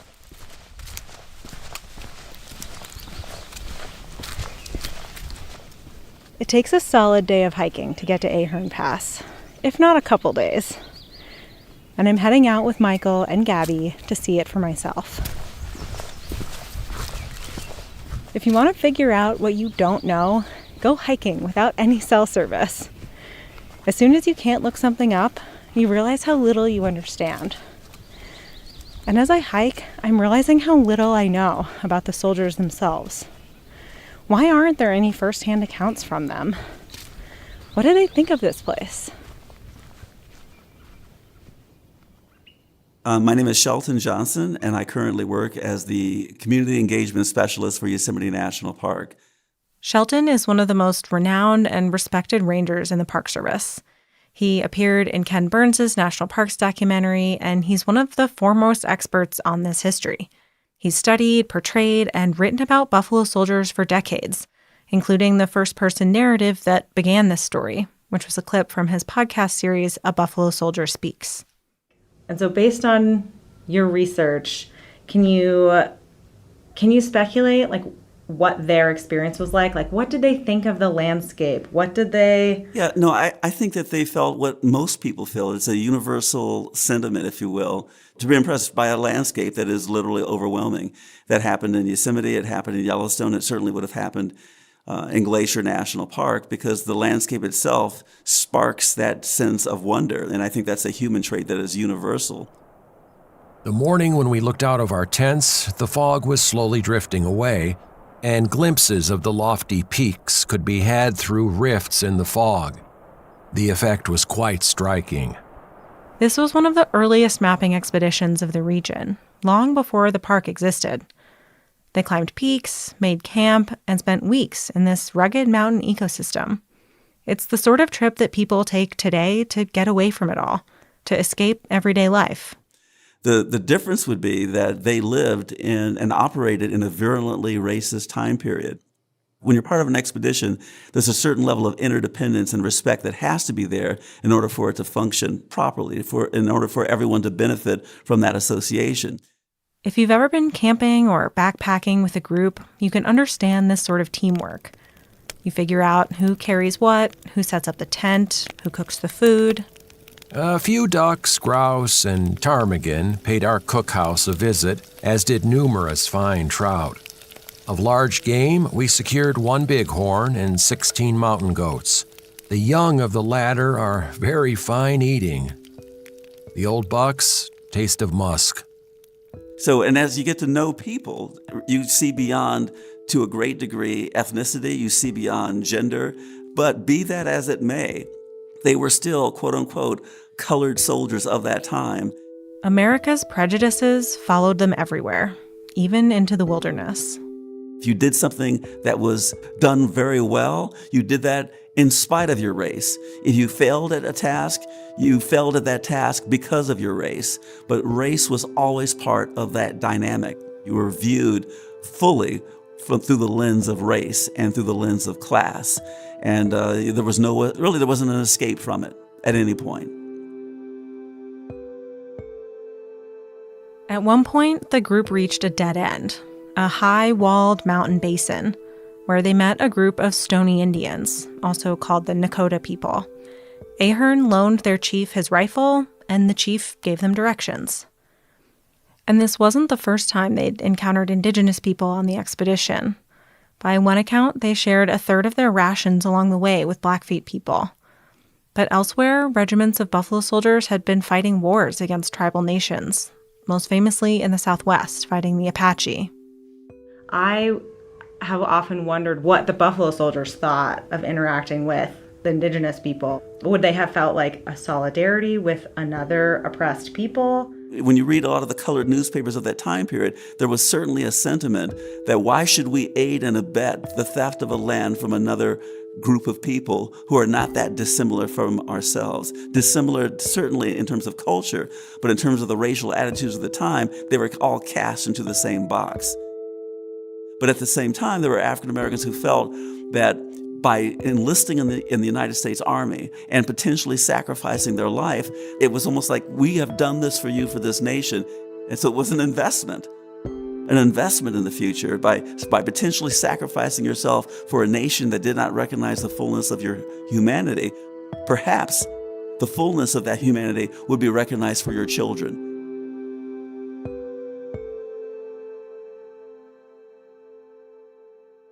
While this expedition was a peaceful one, it was still dangerous. Following the advice of the Stoney Indians, the party set out to climb the Rocky Mountain Pass ahead of them, Ahern Pass. Here's Lieutenant Ahern's report from that day. August 22nd. As I led the pack train out this morning, I felt extremely anxious as there were several places on the trail where a misstep meant certain death. At one place, we climbed a narrow and very steep rock 15 feet high in which we had to cut steps. We led our most troublesome animals over this. My feelings were indescribable when I started up this rock, not knowing what the horse would do. The ledge was about 18 inches wide. On the lower side was a fall of 1,900 feet. I can only imagine riding a horse through this kind of terrain, but Shelton doesn't have to. He's done reenactments of Buffalo Soldier patrols in Yosemite on horseback, in full uniform with saddles and gear of the period. Why did you choose to wear the uniform, to ride on horseback? Why was that important to you, and what did you learn from it? I chose that pathway because I wanted to not just see the history from the outside looking in, the way that you look through a window at a world that there's a partition between you and that world. I wanted to put myself into the history. And the best way to do that would be to do what they did and to wear the uniform that they wore, to ride a saddle that they might have ridden. And when you're on a horse and you look straight down, all you see is the horse. The horse is blocking the view of the ground beneath your feet.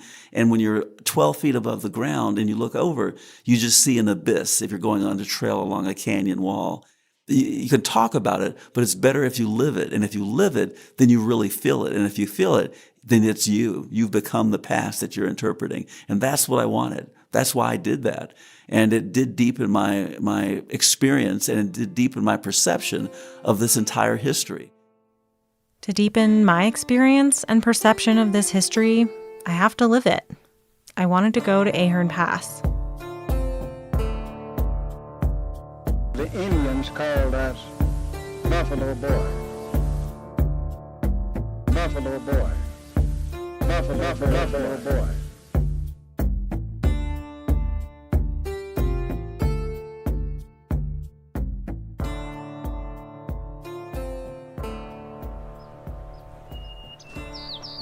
Hello. Hi. Where are we? We're almost at Ahern Pass. Very close. But not quite. How are you feeling right now?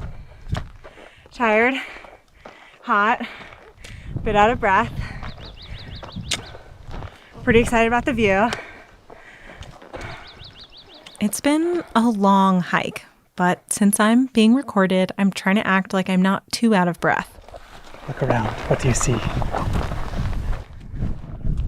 I see a snowfield, this flat, grassy pass. Sheep! There's oh my God, there's a dozen of them. Are those little baby sheeps? I love them. We finally made it to Ahern Pass. The mountains on either side are towering and impenetrable, but the pass itself is a low point between them. A small meadow full of wildflowers and tiny trees with a view down to Helen Lake and the plains beyond.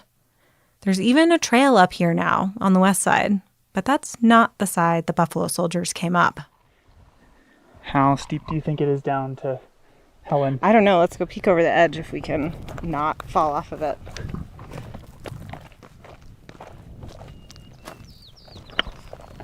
Their route, basically a cliff. Ooh, this is very steep. Ah! Michael! Don't go so close to the edge. Oh my God. Oh! I know. No way. I'm flabbergasted at trying to take horses up here. This is absurd. That's a lot steeper than I expected. Yes. I thought there would be these sort of grassy green slopes with bare grass, and that can be tough to traverse. And there was maybe one rock ledge that they had to climb over or something, and that's what they cut steps into. But this is just a vertical cliff. Glaciers carved this valley, leaving behind a steep rock wall below the pass. It's perfect for cliff-dwelling bighorn sheep, but a terrifying place to take a horse. The slope rises sharply from the lake, turning into a network of ledges covered in crumbling rock that clatters loose at the slightest nudge. Ahern Glacier looms to the north, and the landscape feels alive, the geology an active force. We're looking down at Helen Lake, and I see Elizabeth Lake in the distance. And I mean, Ahern Pass is 2,000 feet above the lake at its foot, and the summit wall on either side of the pass was estimated to be at least 1,500 feet more. The entire force had worked 2 days in making a trail from the foot of the talus slope to the summit of the pass. The ascent is very steep and was made with difficulty. I did not imagine it would look like this. Well, knowing that they had horses and stuff, I definitely imagined it to be a bit more gradual. Yeah. Like if I looked at this, like could I get down this or up this? I'd be like, I don't know if I really want to do that. I would definitely need a helmet. I don't know that this is the most hopeful way to get across. No, I'd be like, maybe let's try Canada instead. How about Logan Pass? It definitely gives me a newfound respect for what they were doing here and their skill to navigate in a place like this.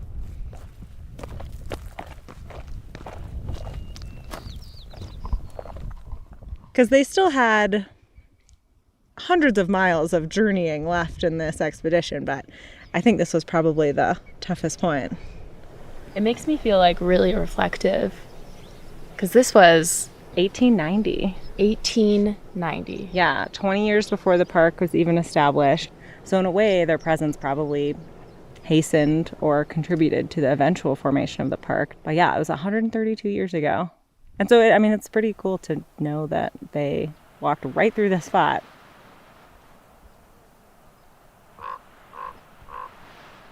Visiting Ahern Pass was the first time I felt close to this story that so far I'd only read about. Retracing their steps feels like another way of reaching out, in the same way that Shelton has tried to understand the Buffalo Soldiers by writing and performing from their perspective. But around here, I notice these rocks got a tendency to remember everything that's ever happened to them. This place got a tendency to remember everything that has ever happened to it. Nothing. It's easy to think of the backcountry here as a place where, you go to get away from people. But I don't know, it's been really cool to think about all the people that have been here before me and all the stories that this landscape contains. And we call that an echo. We call that something over your shoulder that makes you pull back and look quick to see if you can catch it. But nothing that ever comes through this place is ever forgotten. And you ain't got to lie down in a bedroll for too many nights before you realize that it's all being remembered and it's all being held on. In a way, it feels less lonely to be out here when you think of all the other people who've come here before me. So I'm wondering this. Will this place remember me? Will it remember my shadow cast on the earth? Will it remember the sound of my horse as it moved through that canyon? Will that be remembered?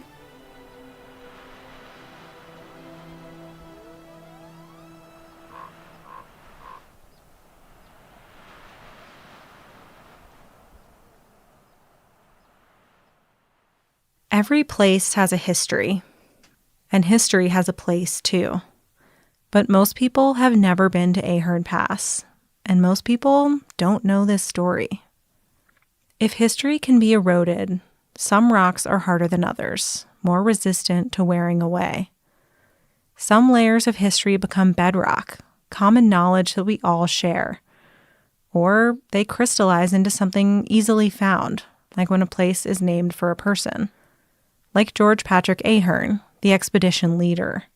A peak, a creek, a glacier, and, of course, a pass are all named for him. The white leader of this diverse group that mapped this section of the park. His story might not be common knowledge, but his biography isn't hard to find either. Can you tell that story and talk about, how you talked about expanding the frame? Yeah, and that's the photograph of Theodore Roosevelt next to John Muir in May of 1903 at Glacier Point. And then I discovered through my research that in 1903, Yosemite and Sequoia National Parks were protected by the 9th Regiment of Cavalry, one of the Buffalo Soldier regiments.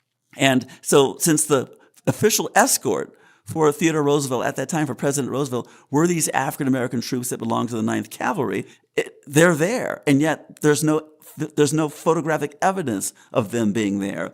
And so when I give my performance, I share that story, I talk about how a soldier might be standing there and being within 10 or 15 feet of the president, and they get kind of moved. No, could you guys move back?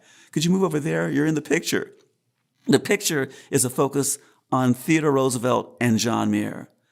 The picture is not supposed to capture the African-American soldiers who are there, who are actually protecting the park all summer long. And so the question then becomes, who also, throughout history, who are the folks that have been pushed away to the boundaries, to the frontier of that light that tries to capture a moment in time? And frequently, it's women, and frequently, it's people of color. And that's how history is lost. What I like about kind of how you tell that story is that you don't need to rewrite history. You're expanding the frame. You're expanding our understanding of what happened in these moments that we think we already know about. Yeah, that's what it really is. It's if you look at it from the point of view of a tapestry, the threads, those colorful threads of ethnicity, were always there. It's just that the perception that we have of that tapestry has literally been put into black and white. And the black part's not there. The red part's not there. The yellow, these other colors that were always present weren't there. And if that became and established the template for our perception of who was in the West at that time, then we've been gifted with a distortion. Buffalo boy. Buffalo boy. The Indians called us Buffalo boy.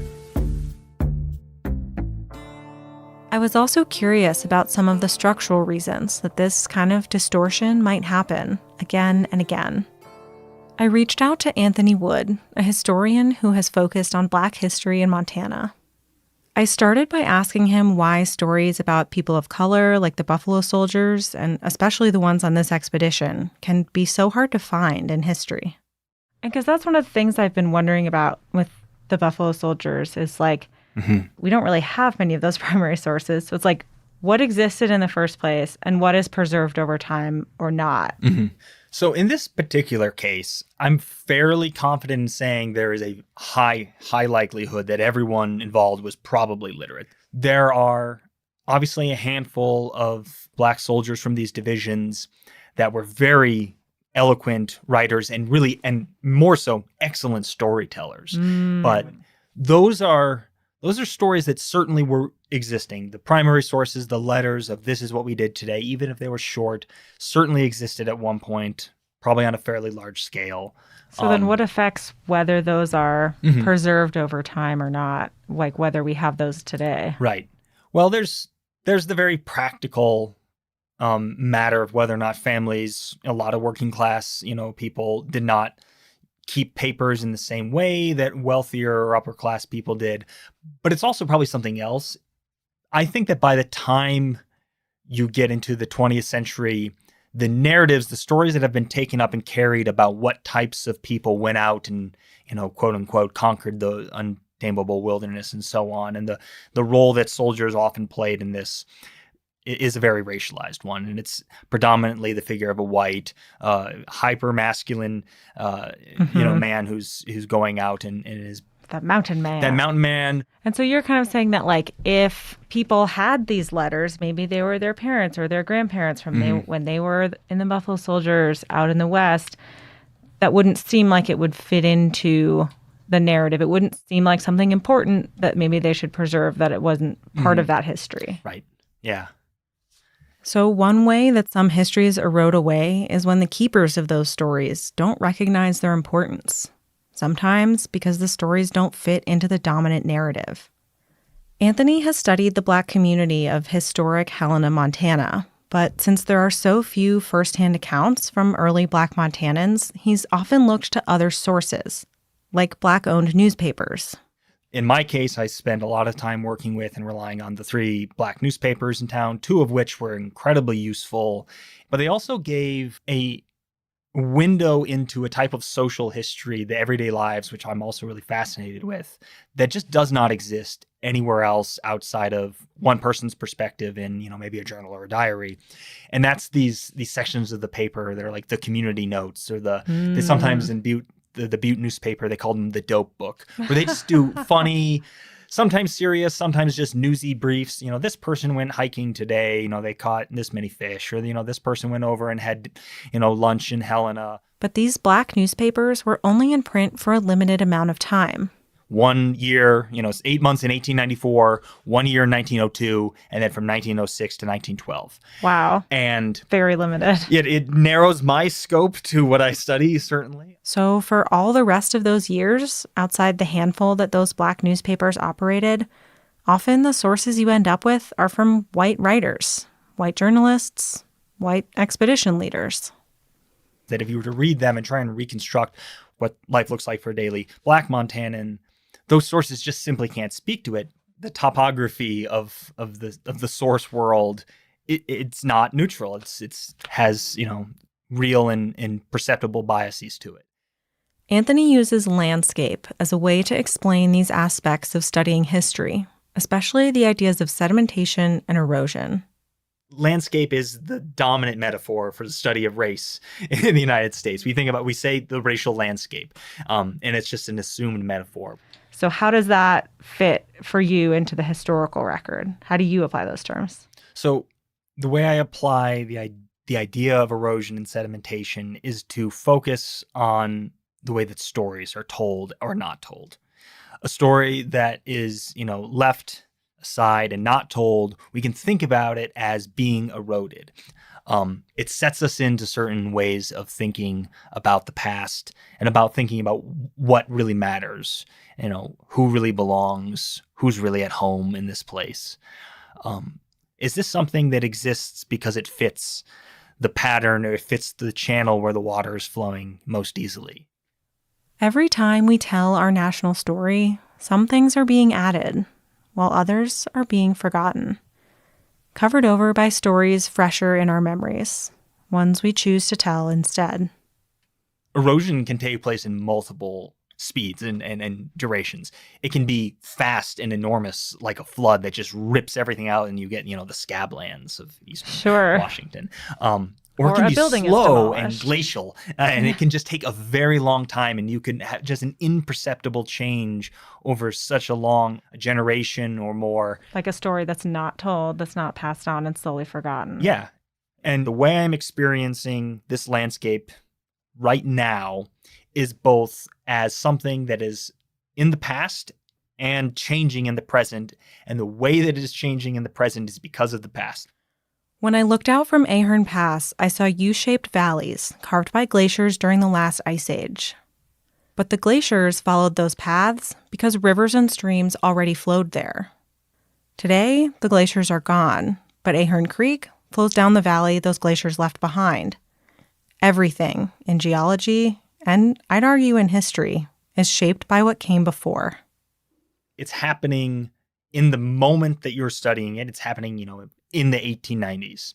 Then it happens again. It's like the sands are always shifting. Yeah, and so how do you study that? I'm a geologist, so yes. I love that. I'm glad that, I wondered if that was why. And I love thinking about geology this way too. It's like people think about geology as something that happened in the past, but it's still happening all the time. Exactly.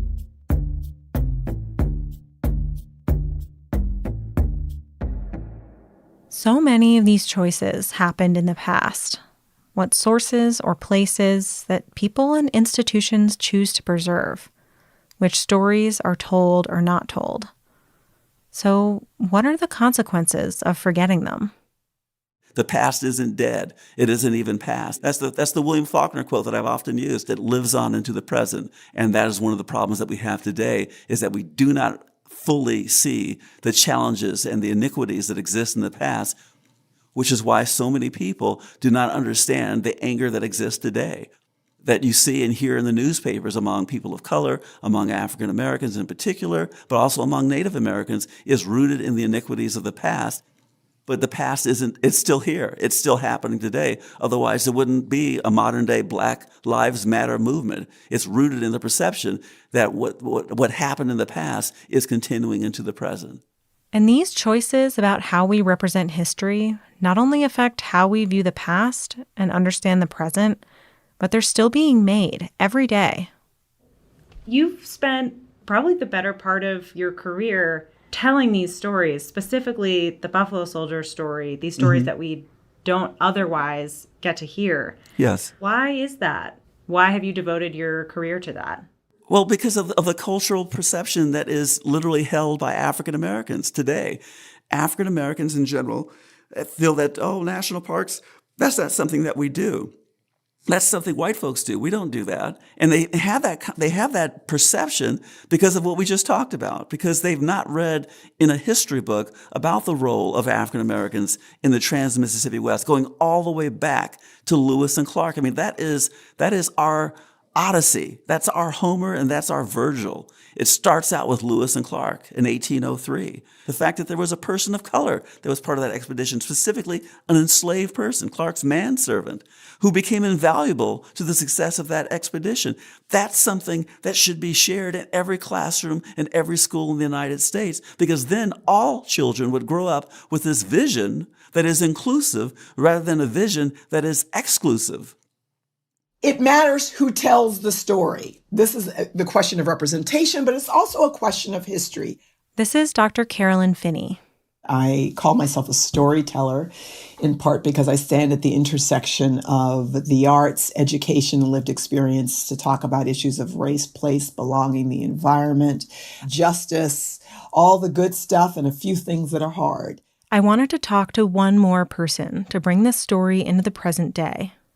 For 8 years, Carolyn served on the National Park System Advisory Board, and she's the author of the book Black Faces, White Spaces. There's a quote in her book that says, "The power of representation lies in its ability to shape today's reality through the reality of the past."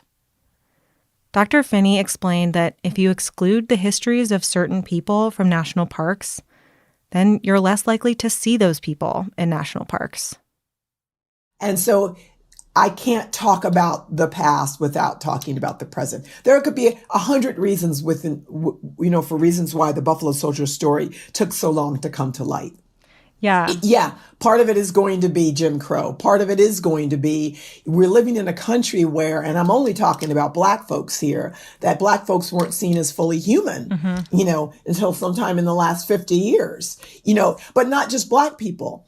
All kinds of people from all walks of life have been challenged in terms of their skin color, their gender, where they live, how much money they have in their pockets, their religious beliefs. I mean, we're still doing that today, and that's going to matter. So when I look at the history of Buffalo Soldiers or any group of people and wonder why it's taken this long for them to get there, I understand, the first question I ask is, well, who was doing the telling? Mm-hmm. Representation is important. If you leave a whole lot of stuff out, then I'm only getting part of the story. Mm-hmm.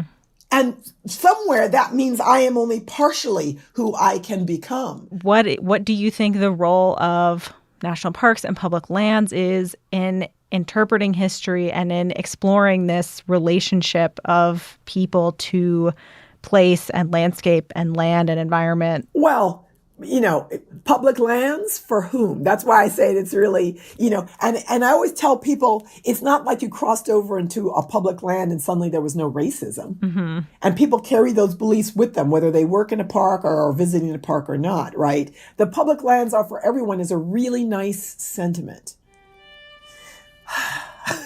Yeah. Who are you talking about? Who's claiming that? Where is that? I think I understand the common good, the idea of land being for the public. This is for all of us. And And I think it sits on a complicated history of blood, sweat, and tears for real, you know. And I think the only way that public lands can really serve us all is that we engage that blood, sweat, and tears as part of the story. This is where our redemption lies.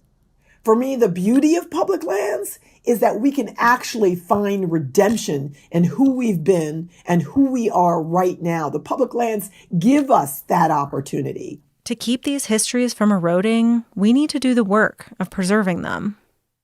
You know, I think when I look at the Buffalo Soldier story from the inside out, what becomes obvious to me, what becomes perceivable to me, is that there are so many stories involving women, involving other people of color, other communities, that are not told or not heeded, and that those stories could have a profound impact on how we see ourselves and how we see our own country.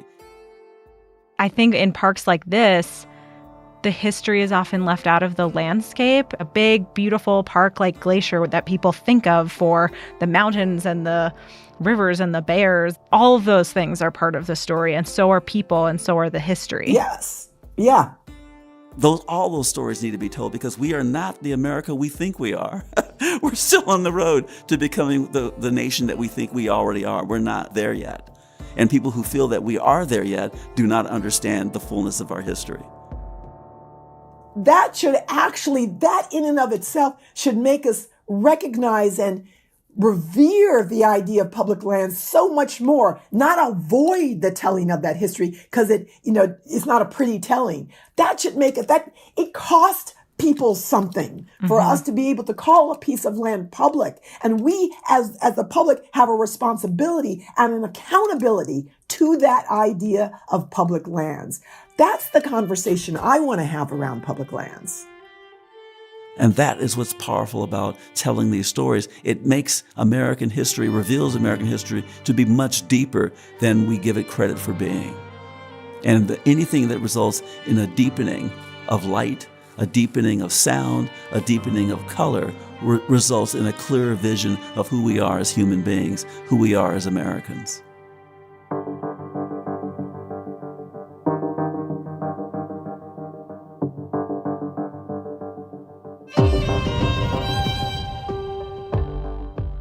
Headwaters is a production of Glacier National Park with support from our partner, the Glacier National Park Conservancy.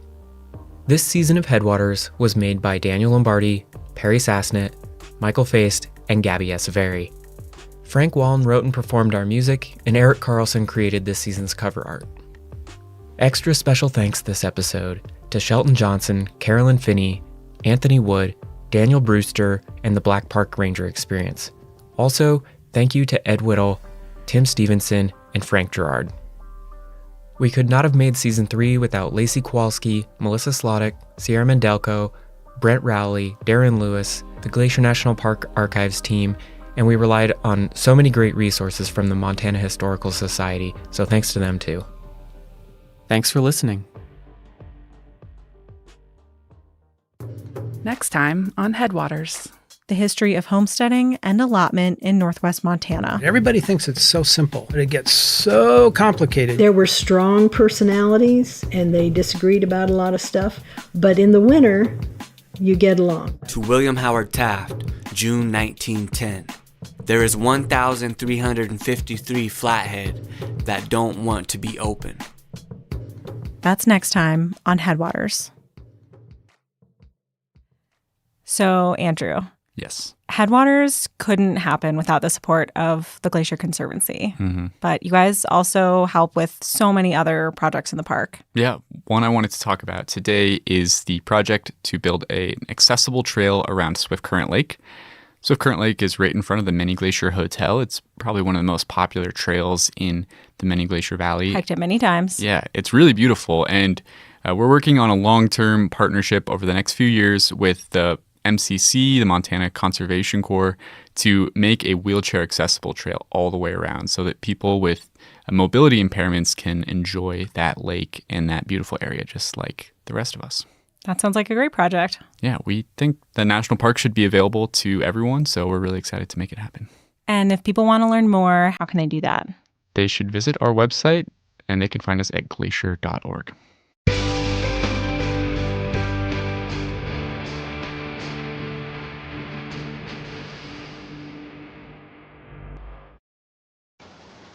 The observation platform at McDonald Creek Overlook allows visitors to get an up-close look at this beautiful and powerful force of nature. In summer, the blue-green waters run clear and inviting, but in early spring, melting snows send a torrent of water cascading down the valley as it funnels through these narrow rock walls where it literally vibrates the viewing platform. It's easy to see the erosional power of streams from a vantage point this close. Streams also hide a more sinister side as well. In Glacier, the leading cause of fatalities is from drownings in creeks and streams.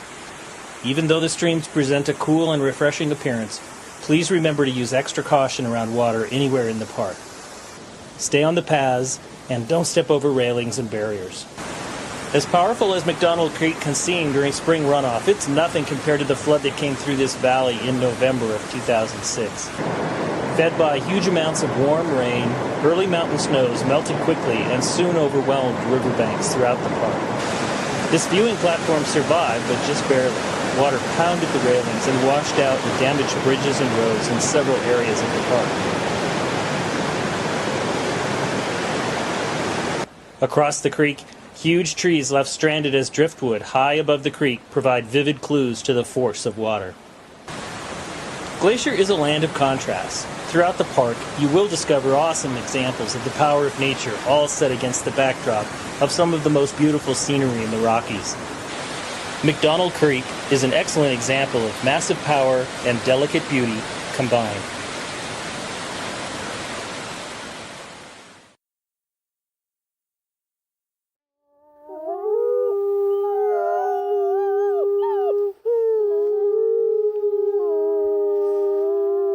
From Yellowstone National Park, this is what we do. I'm Jake Frank. And I'm Brett Rayburn.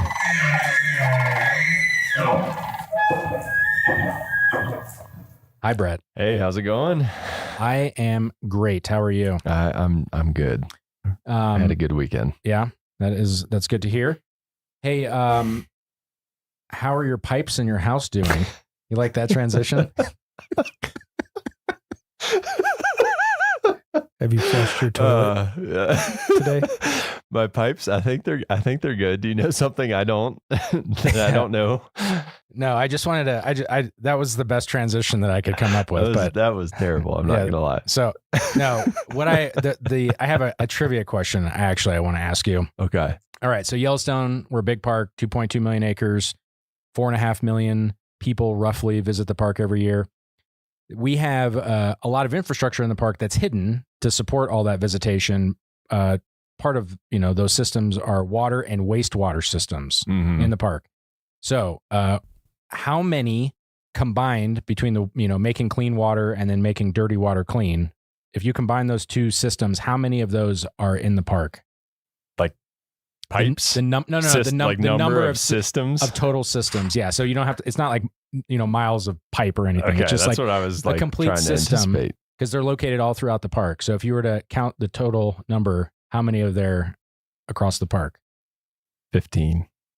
There are 23 wastewater systems and 21 water systems. So a combined 44. So it wasn't even close. It's a lot. It's Wow. and this is like something that I had no clue about until I started, working with the facilities team to document all of our infrastructure, from like the GOA projects and putting in money to improve our infrastructure. It is unbelievable how much infrastructure there is, and it's all hidden. Like no one sees it, but it's by design. It's all, behind the trees and whatnot. So do we know how many feet of pipe there are in this park? I really want to know that now. I have no idea, but maybe our guest today, Jason Murphy, he's the utility systems facility manager for our water and wastewater systems. Do you know that answer? The exact number off the top of my head, I do centimeter to the millimeter. No, thousands though. Yeah. Between water and sewer, it's thousands. Yeah. There's over 500 manholes. That one sticks in my head from that spec sheet. But wow, yeah, that is crazy. That's a lot. Water and sewer. That's a lot. Well, speaking of water and wastewater and manholes, how are you today? Another great transition. It is a very great transition. I am fine. Yeah. Well, thank you for joining us today. How are your pipes? Our pipes are good. Yeah. Toilets are flushing. Great. That's a win. So, why don't we just kind of dive in? How did you get into the Park Service? Did you start in the Park Service, or did you even before then? Just how'd you get here? My first Park Service job, I applied as a summer seasonal in 2001, and I was picked up as a wage grade 3 garbage truck operator, and not the driver, but I rode the garbage truck. We had ride-along garbage trucks in Canyon then. We had about 300 of those swinging bear cans, and I rode the garbage truck for that summer, picking up garbage in Canyon. That seems like a fun job. It was a very fun job. So like on the outside, like you're the one hanging on the outside. That is cool. Mm-hmm. That's like the one that all the little kids want to be when they grow up. Correct. Yeah. Yeah. We've taken that away now. They have mechanical arms that do that, but it was a very fun job. They always got to ruin all the fun stuff. Yeah. So can't hang on the back of a truck driving around town. Yeah. Anymore. There's somebody probably got seriously injured, and then So how did you find that job? How did you hear about, how did you even know to apply? Friends at University of Montana who came down here and worked for YCR as seasonals. Okay. And they were like, you should apply for these jobs. And so are you from the area, or did you go to school here, or? We were living in Missoula at the time. I grew up in Buffalo, New York, but we had moved out in 98 to Missoula, and just met some folks that, had been coming down and working seasonally for the Park Service. And the housing was a very big draw at that point, that you could get a job that came with housing. Yeah. So in Yellowstone. Yeah, that's pretty cool. Mm-hmm. Yeah.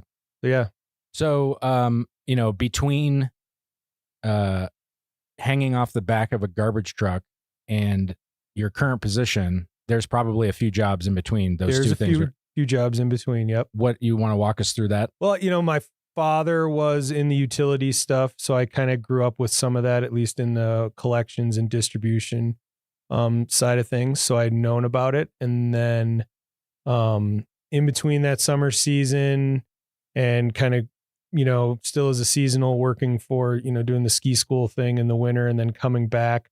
It was, even back then, it was recruitment and retention for water and wastewater operators was tough. People came and went pretty regularly, even going all the way back into the late 90s. So I kind of saw that there was a way to get in there then.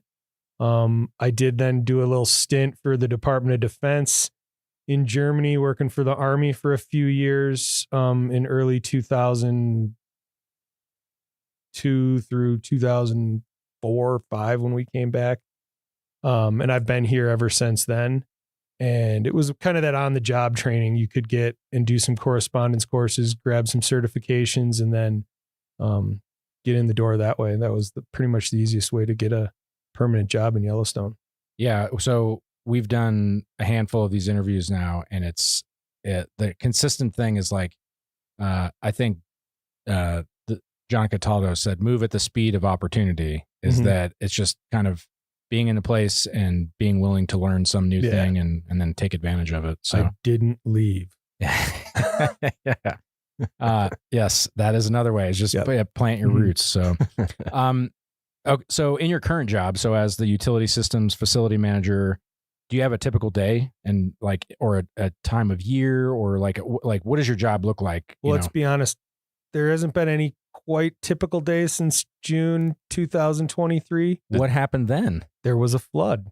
Oh, there was a big flood. Yeah. So been pretty wrapped up in that project, getting the wastewater plant up and running here in Mammoth, which it's been up and running since July of. So did I get the date mixed up? Was that 22? 22. Yeah. So for folks that don't know, we had a big flood in June of 22 that washed away one of our roads. And in that road was a wastewater line that would take our sewage from Mammoth out to the town of Gardner, where it was processed. And then when that line severed, we basically had to build a temporary wastewater facility in Mammoth. We resurrected a facility that was last used probably in the late 60s, within a matter of 48 hours after we lost the main line down to Gardner. It was like a zombie facility. Yeah. Came back from the dead. Mm-hmm. Got a lot of chainsaws and weed whackers out, and thanks to YCC and a bunch of other folks and fire crews for getting some stuff cleaned up, and we were able to utilize some existing infrastructure actually to great success for a while to keep the community of Mammoth here. And then over the course of that year, I got those dates mixed up. So June 2022 to July 2023, build a biologically processing wastewater treatment facility here in Mammoth. It's been that crazy wasn't on your radar either. It was like just like, oh, by the way, I know you have this to do, but this is a new thing that you have to do starting now. Yeah. And living in Lower Mammoth, looking down and seeing that thing go up, and just how fast, there's always speed bumps in the road, but I mean, with the government building things like building a wastewater facility in like less than a year isn't a typical timeline. No. Yeah. So I'm guessing that's been your primary thing to take care of, is it here? Being on site. There's a few other folks like Molly, our park civil engineer, who's very critical in getting that up and running. We got great support from Denver Service Center, and then the contractors and stuff that stepped up to get it all going. So with, all of the things that you're mentioning, is there like a skill set that you have that you found that has like kind of allowed you to be the most successful in your position? I feel like I'm pretty adaptable, flexible, kind of got to roll with the punches. And you need to be creative and use what you have around you. Like I said, there's some folks here who have been here for a while.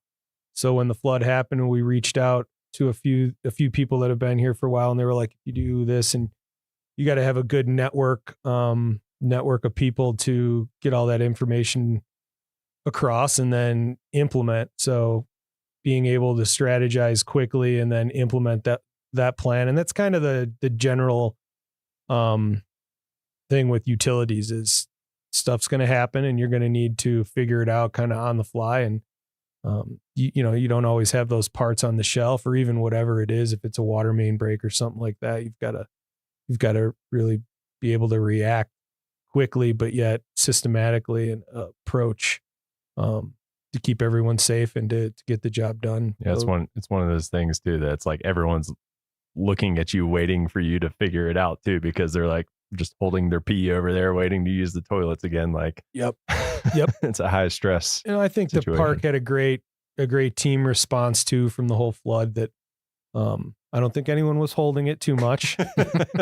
I had my wag bags ready. Yeah, right. You bust out the groover. We're going on a raft trip. But no, that's pretty much it. And then generally work a lot with outside partners, EPA, rural water associations for both Montana and Wyoming, Wyoming DEQ. This position here, and with Molly and the civil engineer for the park, we work a lot with Denver Service Center, and it is kind of that kind of position where you're balancing between the regulatory agencies. Wyoming is the only state in the nation that did not take primacy over drinking water, so we get the fun of, we work with EPA for drinking water Region 8, and then Wyoming DEQ for wastewater.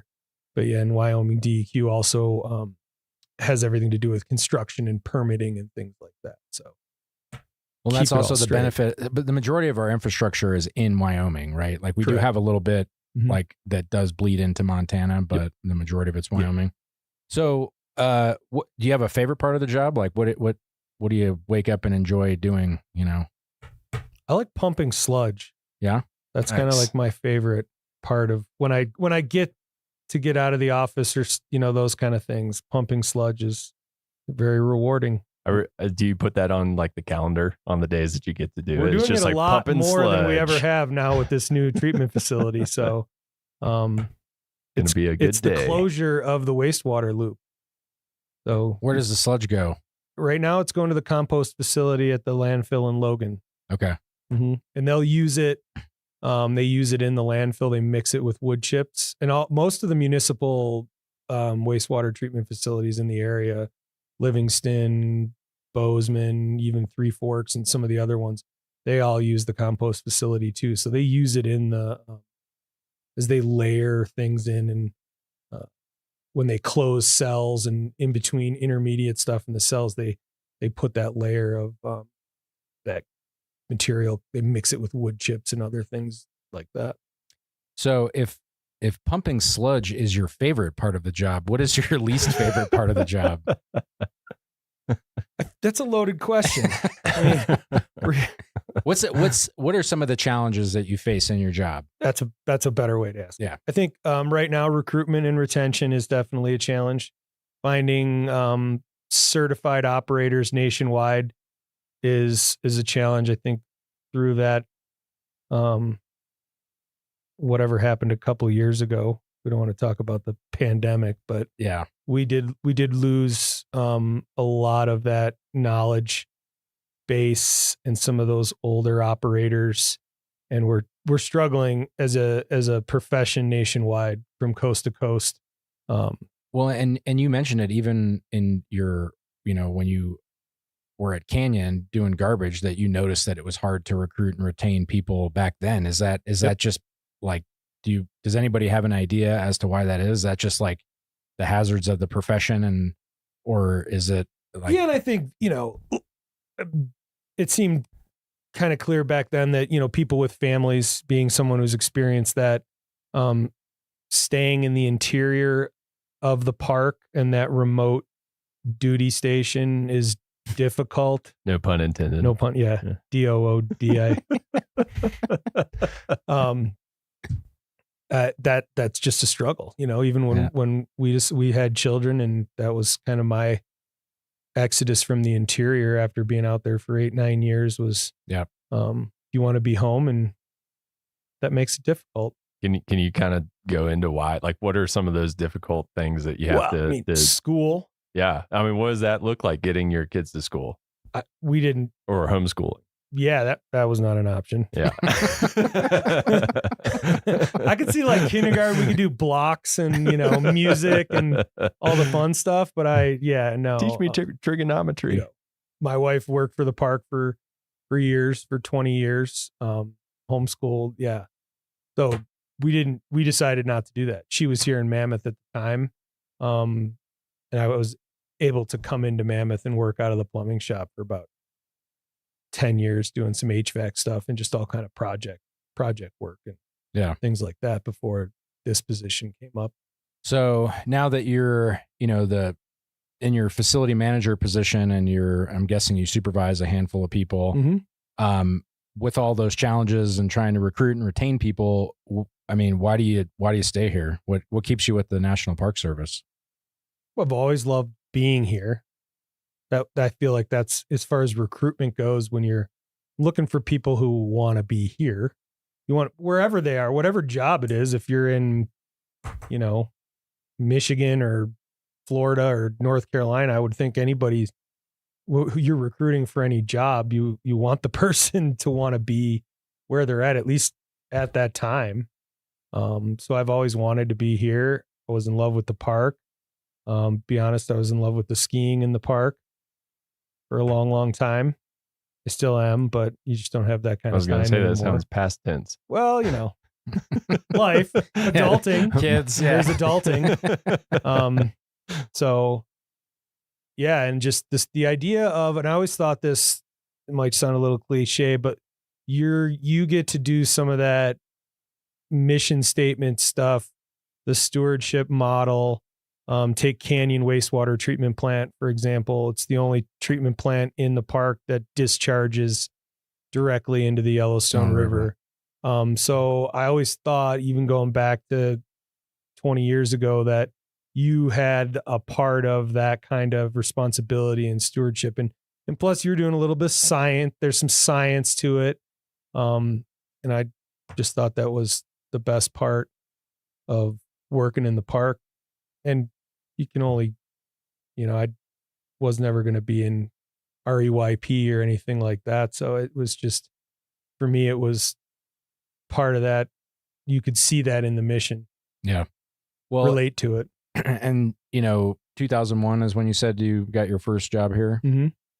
is there, between then and now, has there been some point in your career that you kind of identified as like a turning point or a defining moment that you're just like really stands out to you? I think there's a lot, and you know, not to talk, the flood was definitely one last 2 summers ago now.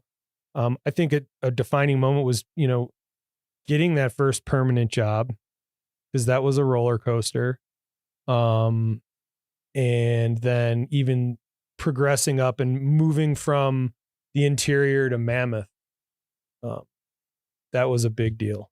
And that, yeah, because that's like the whole, everything other than work, it is improved by being up here, not the logistics of with your kids and, you know, things like that. Yeah. Was when the skiing stopped. Yeah. So I guess in some ways improved, and in some ways, fun, right? Yeah. Yeah, I do get that. And that's a cutting edge. It cuts both ways. Like, it's super fun to be in the interior in the winter. You have access to all this stuff, but then on the flip side of the coin, you got to get on the snowmobile and drive to the store. So you know, I think it's important though that we make sure that people know that the interior life in the winter is not, it's manageable. You know, if you don't make a grocery list now, if you come and you work in the interior, you might want to start working on your grocery list. You can't forget eggs. You can't forget. Yeah. You know, there's just a little bit, there's another level of logistics, and organization that goes to it. But I loved it. And that was a hard part of moving. Yeah. You know, I kind of felt like I was abandoning something that, I really wanted. I always wanted, even when we were in Germany working, I was always like, oh, okay, this is great. Yeah. Europe, we're traveling. Eating schnitzel. Yeah. We get to go to Croatia on our trips or wherever it was. But I was always like, all right. And then the supervisor at the time, he would call my mom. Be like, is he coming back? No, he's not coming back yet.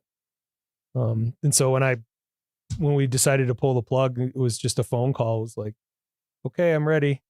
Come back. And they welcomed us back here with open arms and a lot of mosquito bites. Mary went down to the south entrance. There's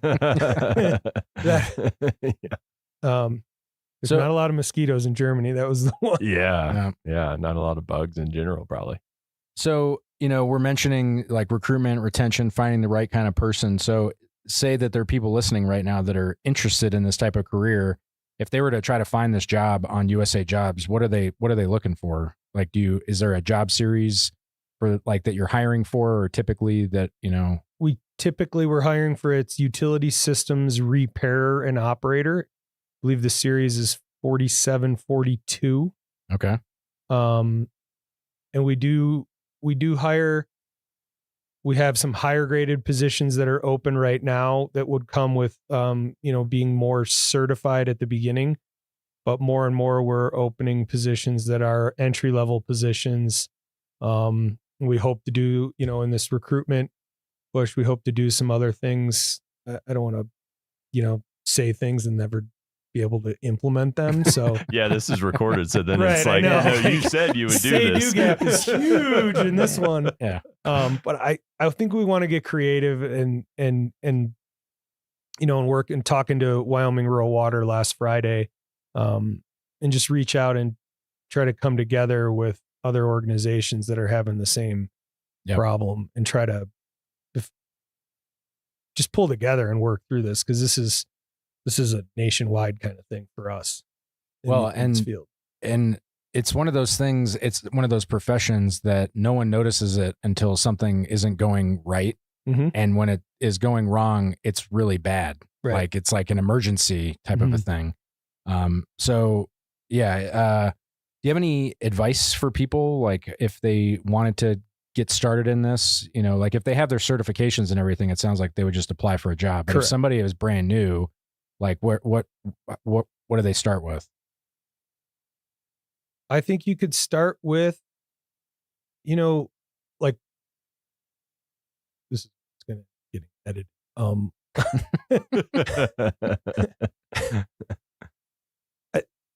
Even that quick Googling, like Water Environmental Federation or American Water Works Association, starting with that, I feel like a lot of things just start with that basic research, and then reach out every community has people that do this. Everyone has wastewater. Everyone has water and wastewater. You know, and I'm sure you've noticed somewhere driving around your town, you've seen somebody in a truck, Department of Public Works truck. Yellowstone is has municipal features. We operate, we plow roads, we make water, we do wastewater. I would encourage people to start there. Go to a water and wastewater district board meeting, meet people, get in that way with your local folks. There's a lot of people right now nationwide trying to start intern programs or apprenticeship programs or things like that. I would be really surprised if your local high school biology teacher or doesn't have or knows some way to get a hold of somebody in your community that knows the water and wastewater guy or gal. Yeah. And going on a tour, like I went on a tour of a wastewater treatment plant, and it was like fascinating. Like I didn't really know what I was getting into, but it was like, I want to know more about how this actually, do you have like a really nutshell presentation of how that process works? Yeah, it all depends on fascinating. On the treatment facility, right? Or whatever, if it's for wastewater, if it's a biological or a mechanical treatment facility, water, what the source is it groundwater, is it surface water, those kind of things. So pick one, and like, it sounds like we have all the flavors in Yellowstone. That's kind of an interesting. Yeah. So way if you were to say, it. What's the most complicated one? What's the wastewater facility here that's giving you the hardest time, and like kind of explaining? Well, I think we deal with some of the aged infrastructure that gives us a harder time. I think some of the ideas behind, you turn it off and you turn it on every year, that wears on a system more than the thought of maybe, well, you only use it 6 months out of the year, it should last double the time. Yeah. No. And just in the learning of bringing this facility here in Mammoth online, it's a more modern treatment process than we have anywhere in the Park Service. Teton, we went down to Teton. Patrick Larson down at Teton has an MBR there at Moose that they've had probably maybe inside 10 years. We went down there and we talked to him and we learned about some of that. And I think what was good for us is we had that Great American Outdoors Act push already going. So we had a lot of this stuff we had a year under our belts of planning for building Old Faithful and Grant Village and Canyon. So we had some of that experience with the engineering firms already to kick this off the ground. And one of the things I learned, going out with you guys is when you said aging infrastructure, a lot of our facilities were put in like 40 or 40 plus years ago, right? And what's the average lifespan of a facility? Well, I think that the average lifespan of a facility is if it was maintained. And we've struggled with that for a whole host of reasons. But I struggle with the idea of putting a number on it. Gotcha. I don't want to sit, it's going to last for 50 years. It's going to last as long as we need it to last if we take care of it. Yeah. We're lucky here. We're not in a situation like a municipality that's going to put in another 15,000 homes. So we can cap our capacity for the most part. So we don't need to worry about having another 1 million gallons of capacity when we might do some lodging updates and infrastructure stuff like that. But we're not going to have those same issues like a municipality, like a Bozeman or somewhere else. But even so if these facilities were put in 40 or 50 years ago, visitation was much lower, and were the facilities kind of built that there was room to grow them, or are we kind of now? We run everything, even from my time here, everything that's on when it's on. I always go back to the campgrounds were full in 2001 when I showed up, and the lodging was full in 2001 when I got here, right? Those plants were operating the same way then as they are now. They're on Mac, 14 hours a day or 24 hours a day. They're running at that capacity that they were designed. Gotcha. Well, yeah, admittedly, so this is an anecdote that I like to say. When I was a little kid, you'd always drive by the wastewater plant and you'd get the smell. And my mom's like, "Oh, that's the wastewater plant." And in my mind, I thought it was like the pipes dumped into like a plant with like leaves. And there was like a plant that just like ate all of Absorbed it the all. waste. And I was like, wow, that's a really cool plant. Like just like trees, they take the carbon dioxide out of the air. Well, plants don't like tomato plants grow out of the sludge because we can't like process tomato seeds or something? Or am I just like, did I dream? That's a weird dream to have. I think I've heard something along those lines. Yeah. But I mean, wetland treatments is a very real process. Yeah. I mean, so it's not far off. Thank you for not making me feel so silly. Yeah. No. He's winking at us Yeah. across. You guys can't see it, but he's like, we'll make Jake feel better. Yeah. So the last question we like to ask everybody before they go is, do you have like a favorite story or memory in Yellowstone or some other national park that's just like a fun thing to share with our listeners? I just think I was really lucky for the better part of 12 years to have my family here, raise my kids here in the park, and just have that experience. I feel blessed to have gotten to where I'm at today, and I look forward to, taking the challenges head on and getting to where we're going to go tomorrow. And then all those great powder days at Canyon over the course of 9 winters are always in the back of my head. Do you think your kids like fully grasp the fact that they grew up in like that's not normal to get to grow up in Yellowstone? Yeah, I think I do actually. Cool. Yeah, I think they do. As much as a teenager can grasp. Yeah. I mean, she didn't have a phone then, so yeah. Those are those like icebreaker things that I think they can be like, I grew up in Yellowstone, Yeah. Good story. Well, thank you so much for taking the time and to talking about water and wastewater with us. It's one of those things that again, getting to go out with you guys and your team and seeing what you do, it's really very interesting. Also, I think everyone in Mammoth and the hotels and everybody that's here, the fact that we can even be here because you guys got that facility up and running as fast as you did, we really appreciate that as well. Appreciate that. Thank you. It took a lot of people. Well, that's it for this week's episode of What We Do. Thanks again to our guest, Jason Murphy. If you like what we do, rate and review the show wherever you listen because every positive review helps new listeners find the show. If you have questions or you want to learn more about a particular job, contact us using the form at go.nps.gov/whatwedo. Thanks for listening. Hello again, you rockin' Rockyites. We are not going to do any announcements this week. We are going to get right into that sweet, sweet podcast action. If you have ever visited Rocky, chances are you've interacted with a volunteer. And even if you haven't interacted with a volunteer, I can almost guarantee that you have enjoyed the fruits of volunteers' labors in ways you might not even be able to imagine. So many projects and things that they're involved in here at the park.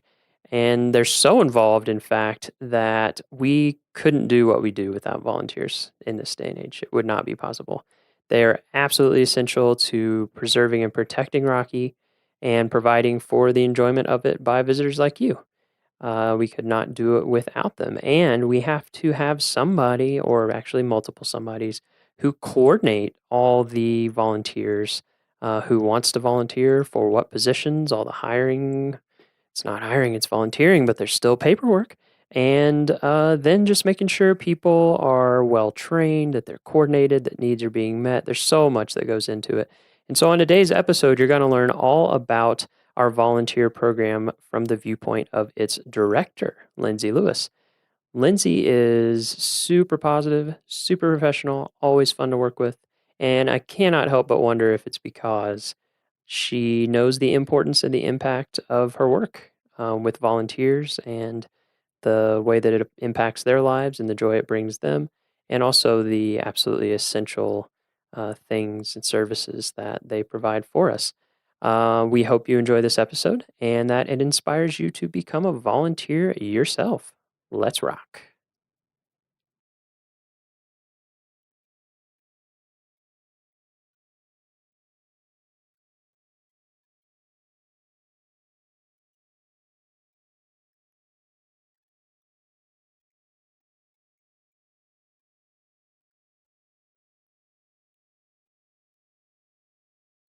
sounds great. Okay, so we're here at Sprague Lake Yes, on we a are. beautiful, beautiful, beautiful summer day. Not a cloud. Oh, there There's are some very, clouds. very few but nice clouds in the sky, and it is super warm. Like we're sitting in the shade without a jacket on, which is, you know. Pretty nice. Yeah. We'll enjoy it while it lasts. So we'll start with your name and what you do. So what's your name? Sure. I am Lindsay Lewis. Lindsay Lewis. And what do you do at the park, Lindsay? Yeah, I am the volunteer program manager here at Rocky Mountain National Park. Volunteer program manager. That's correct. So we'll start broad and then we'll see where the conversation takes us. So what are the broad brush strokes of our volunteer program at Rocky? Like how Sure. many volunteers, volunteer hours, just that kind of overview. Yep.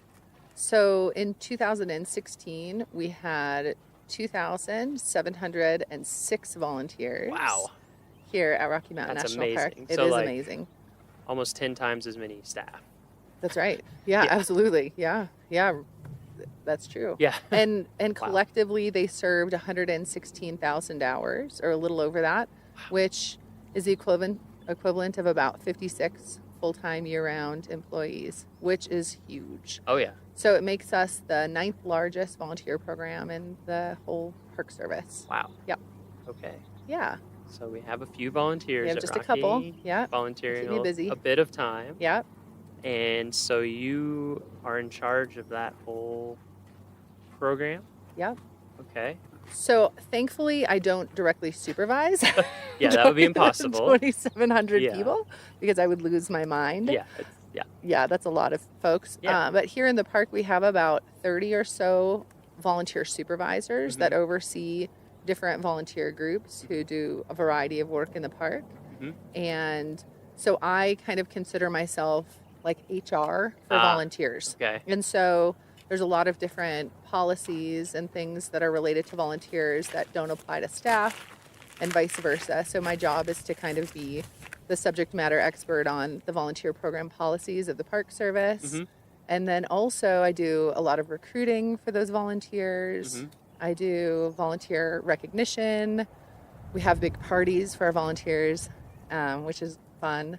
And then I'm in charge of volunteer training and making sure our volunteers are properly uniformed, that kind of stuff. Yeah. It's actually really fun. It sounds kind of boring. Actually, now that I just said it, but it's actually a really fun job because I get to be out in the field and then also just supporting at my desk people that just really love this park, love this place, and really want to be here. You know, when you're working in That's HR, pretty nice. when you're supporting staff with, making sure that they're getting paid and filling out all of their paperwork properly, it's not super fun. But when you're working with people who just good want point. to do this because they love this place, it Yeah. makes it a lot more fun Yeah. to do that kind of work. Yeah. Yeah, that makes sense. Yeah. Yeah, I think it's hard. It's hard to even describe, I feel like, to people the extent of the volunteer program here. Yeah, it's pretty huge. It's just, it seems nonstop. Like there's always stuff going on. Exactly. We're really lucky. This park, not every national park or national public land has neighbors that adore it like Rocky does. So we have over the years really harnessed that and have taken advantage of and really benefited from neighbors who, live in Estes Park, Lyons, Longmont, Loveland, Boulder, Denver, Grand Lake, Granby, who love this place and have some time on their hands and want to donate it back to the park. So of the 2,700 volunteers, about 700 are individuals, like a lot of retirees and a lot of interns who donate their time to the park. So just last year we had about 40,000 hours served by residents of Estes Park. Wow. Which is incredible. Yeah, that's amazing. I know. And 4,000 hours served by the residents of Grand Lake, which again, I mean, that's incredible too, considering the size of the population. That's a lot of population. Yeah. And so then they do a little bit of everything from, we recruit for volunteer positions like we recruit for paid positions. So we have really specific openings. People, that have an interest in science can go out and support scientific researchers in the park. They can work at visitor centers if they like that sort of interaction. They can go out and count elk for us, or monitor raptors. Yeah, there's like or something work in the for greenhouse. everyone. Yeah, there like really is. Depending there really on your is. skill Yeah, you set, can work in the and depending on library. You can work whether in or the not you want to be archives. inside or outside, whether or not you want to interact with people or not interact with people, Yeah. what kind of whatever part of the park you want to be in, even to some Absolutely. degree. Yep. Yeah, that's true. It is kind of awesome how specific some of the roles get. I mean, I know that one time we recruited for like a digital asset management person and had multiple people apply that all had database skills I and know. photography and all these specialized skills. And it's I almost feel like there's a culture in Estes Park of some people, like they retire so that they can come here and be a volunteer, like at least half-time, some of them full-time. Yep. That's what really blows my Absolutely. mind is I people know. I meet and I'm like, you're working full-time. I know. You're volunteering full-time job. One of our volunteers, amazing. it is amazing. One of our volunteers, when he moved away, and before he moved, I calculated his hours, and he had served on average of 43 hours a week for an entire year. So I know it is pretty wild. It's amazing. I know, we are really lucky. I had in 2012, my first year here, one of my funniest phone calls here was from a prospective volunteer who called, and he said, "Hey, I am retiring in 2018, and I'm just wondering how I can get involved Already in planning. volunteering in the park." And I thought, oh my word, 6 this years man out. either hates his job or he loves Rocky so much Or both. that he's or a little A and a little B, that he is planning 6 years, years ahead. out. Yeah. So I was like, well, contact me 2017 and let's see what we can do. So Right. maybe this is the year I'll get a call back. Yeah, from that maybe guy. you will. I'd be like, yes, I called you 5 years ago on. They'll give you the exact date and time. Yeah, and probably. Took notes. You know. Yeah. Yeah, it really. The first time I ever came here was to make the map, our brochure map. Oh, yeah. And so we kind of got a grand tour of Rocky to get a feel for the whole place, to figure out what we want to put in the brochures to give people an overview of the park. And yeah, that was one thing that I was very struck by, is everywhere we went, there were volunteers in a lot of times pretty key positions, and how just smart and interesting and dedicated and, I mean, incredible people. Like, I feel like every person, if I talk to them enough and get their story, I'm just like, what? I Your know. story's what? Yeah. Oh, yeah. And I'm sure that you know that Oh, yeah. way better than me. Tons Yeah. of people. Maybe we can touch on some of that in a little bit. So how did you get into volunteer coordination? That is a great question, and Yeah. I'm so glad you asked me.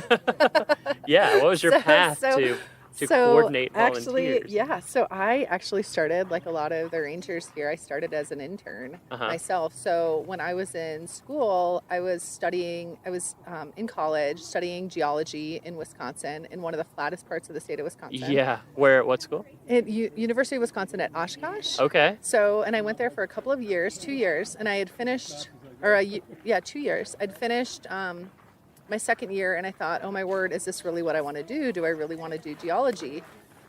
And so I started looking into internship programs and ended up very last minute deciding to do an internship at the White Sands National Monument in southern New Mexico. Nice. I made a map for that as well. Did you really? I did. Oh my word. That was Just was all fun. the dunes. Did you get to map the dunes? Actually, yeah, it's a 3D. It's like a bird's eye view, and so it's looking to the west from the east.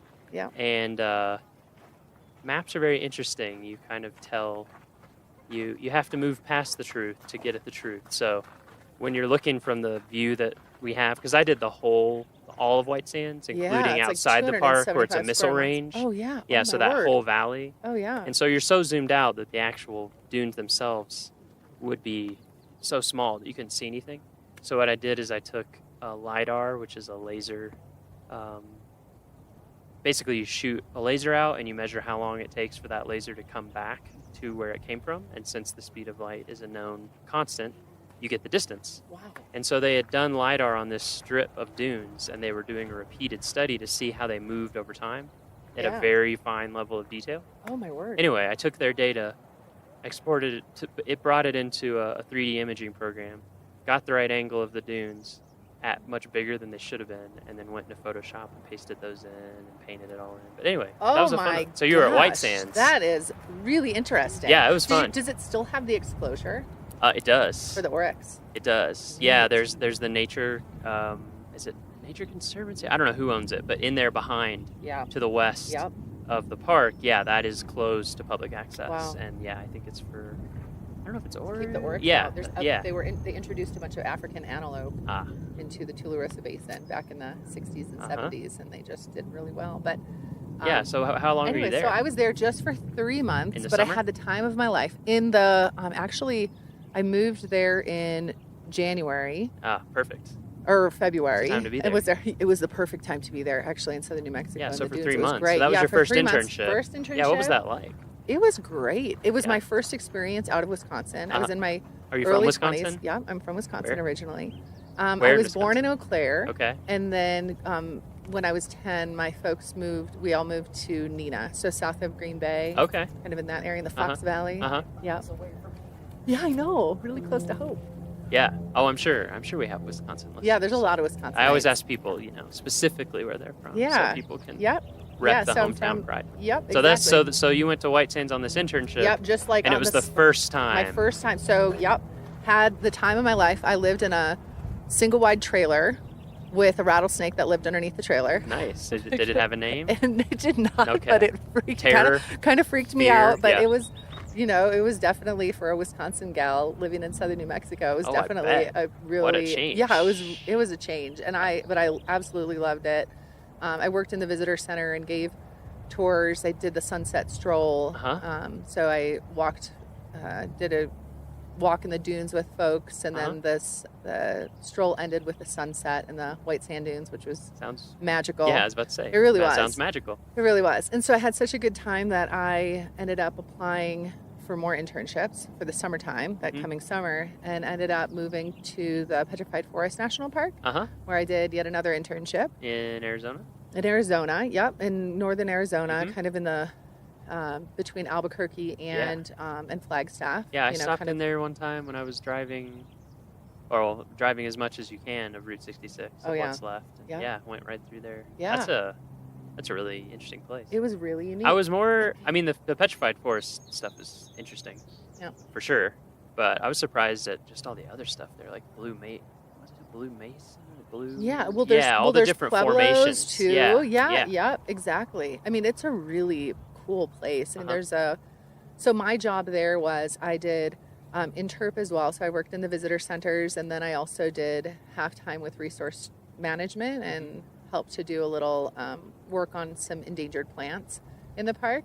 But then also they had me going out and trying to catch people that were stealing petrified wood, which Yep. is a big problem there. Yeah, And it is. so I And would you- go. Did you scare them with the curse? Well, or? I would go out hiking and I would never find anybody Ah. that would be stealing petrified wood because, They're they sneaky. were well. I don't know. I think they're kind of sneaky.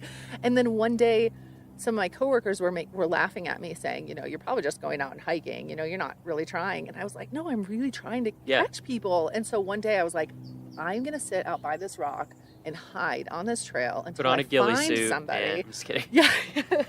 So I had some good binos and I sat at a rock Yeah? and I just sat and I watched Scoped? and I scoped. Yup. And there, sure enough, from a distance, I saw somebody who bent over, picked up a rock, looked at it, showed it to their friend, and put it in their pocket.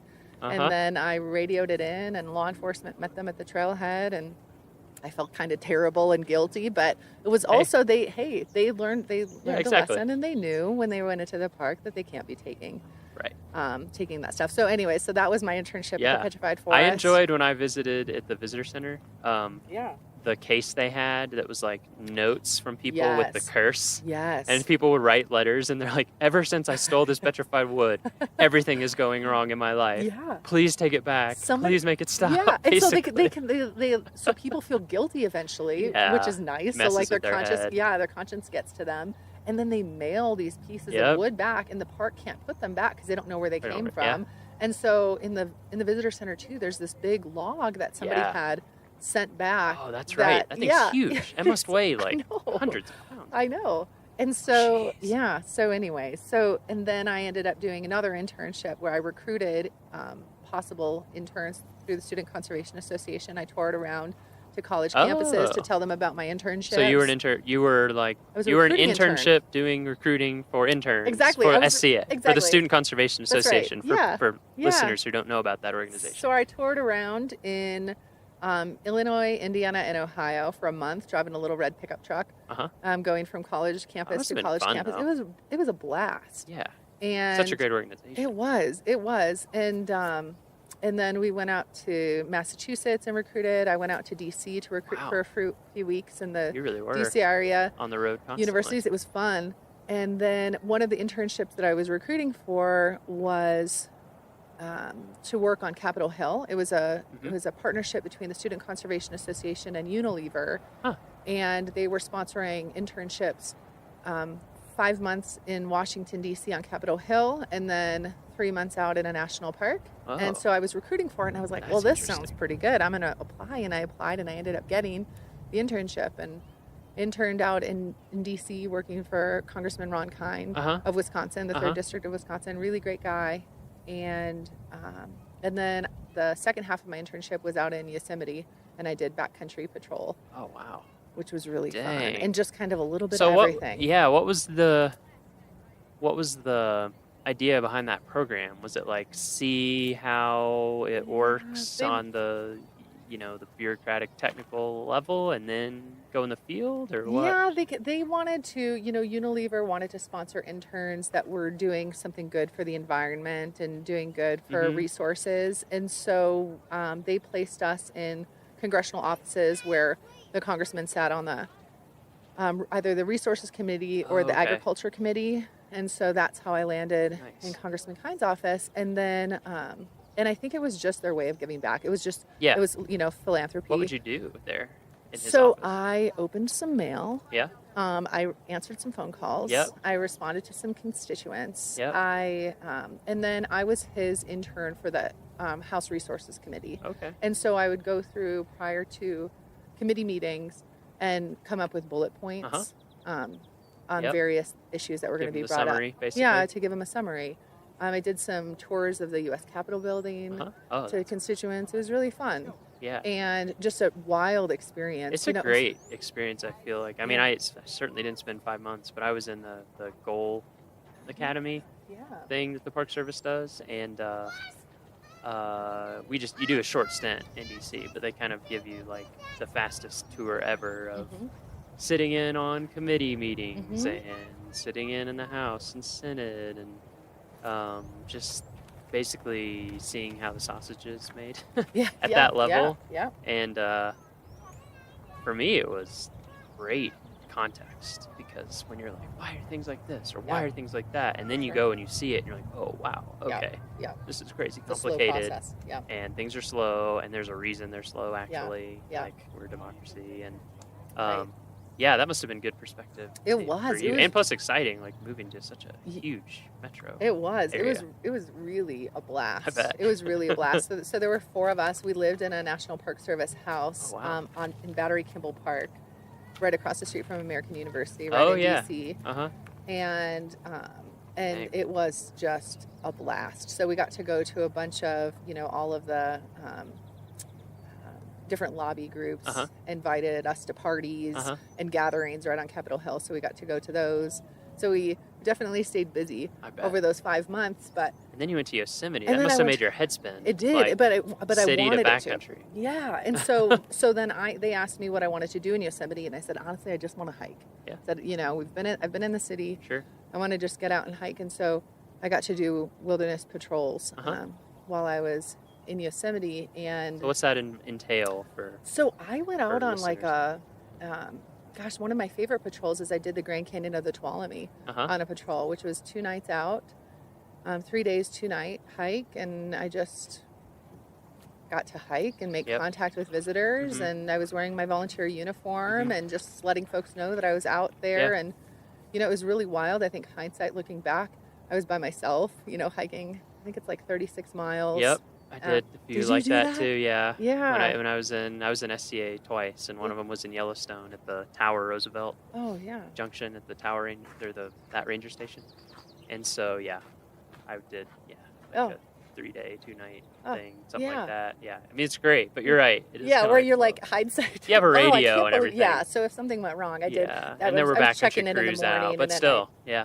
Yeah. Isn't that kind of funny? We Yeah. look back on that kind of stuff. And Yeah. and we don't really have volunteers that do that kind of work here. Yeah.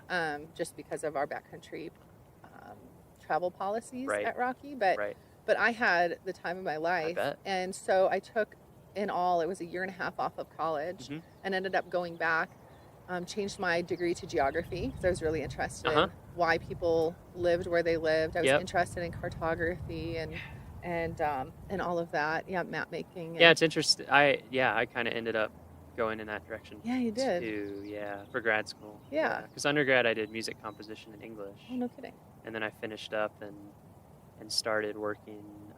One summer in between years, I worked in Yellowstone. Oh. For Xanterra, making yeah. beds. Yeah. But I was just like, wait, you can get paid to live here? Like, yeah, it's amazing. Okay. Anyway, and so I started doing some SCA internships, and so that's how you got into. Yeah, SCA, Student Conservation Association. I did one in Yellowstone that next summer, and then I did one at Black Canyon and Gunnison in the winter, which was awesome. Oh, that's awesome! What a neat place. Yeah, that led to some other stuff, but So then but that happened to me too. I went back to grad school, Yeah. and I was like, I did environmental studies, but I ended up focusing on geography and cartography. I just Yeah. think it, geography kind of encompasses, if you're a general interest kind of person. Totally. Yeah, so you went back for that. So it totally changed totally changed my degree, degree. and totally changed my school. I finished at your University life. of Wisconsin at Eau Claire. Yep, totally changed my life and had. So you finished your degree. I finished my degree. So there's a good story for parents yeah. out there if you're yes, worried I did. about yes, your I kid. did. You know? If they take a year and a half off and do internships, as long as they're just doing something, finding their focus. Exactly. Yep, exactly. Nothing wrong with that. Yeah. No, it was. I would not. I had no regrets. Yeah. Yeah, that's for sure. Yeah. So that's how I kind of got my foot in the door of the Park Service, was doing those internships, because eventually down the road, between here and there, I did some other wild, fun jobs. And then I ended up getting my first Park Service job. Was a permanent year-round job as a volunteer program assistant at Yosemite. And I loved Yosemite. My time when I was there for those 3 months or 4 months in the summertime back in 2002, and then always wanted to go back, and so just totally lucked out with a job there in 2009, and I was there for 3 years. I was there as the volunteer program assistant for 2 years, supporting their program, and they have a massive program. I was about to say, Massive. Theirs is huge too, right? Yeah, 10,000 volunteers a year and like 170,000 hours. Wow. Something like that. It's absolutely huge. Yeah. I've heard group is really big there too, like the group program? corporations and companies absolutely. bringing people out Yes, for kind of absolutely. service. Or We have that here too. Yeah. Those corporate groups love to come out and volunteer, and it's really, it's a win-win, because they, can give back, and promote that they're giving back to the park. And we give them a really neat experience, hands-on experience, and they do some team building and all of that. We I hook them bet up with it's a really, campsite. I bet, it's also just really good for them. Like, a good bonding experience. Yep. Brings people a little closer. Exactly. So what are those? Are those usually day or multi-day, or it just totally depends on what people Totally need? depends on what they want. So most of the corporate projects are just one day. So they'll drive in, we'll hook them up with a campsite for that night. So they'll get free campsite in Moraine Park Campground. And then in the morning, they'll wake up and meet a ranger to do a service project. So they'll do, a full day service project, or a half day in some cases. And then they can spend the next night there too, and then pack up and leave, and just have a really great experience, totally hands-on with our staff. They get to choose what kind of project they want to participate in, so they could work on trails projects, rebuilding some of our trails, or just doing tread work or whatever. Right now they're doing a lot of projects on horse trails kind of behind Moraine Park Campground with volunteer groups. And then we're also doing a lot of vegetation work with volunteer groups, so they can choose those kinds of projects. So they put in a big water line. There's a big, massive water line project that happened in the park, as you know. Still happening. Yeah, still, yeah.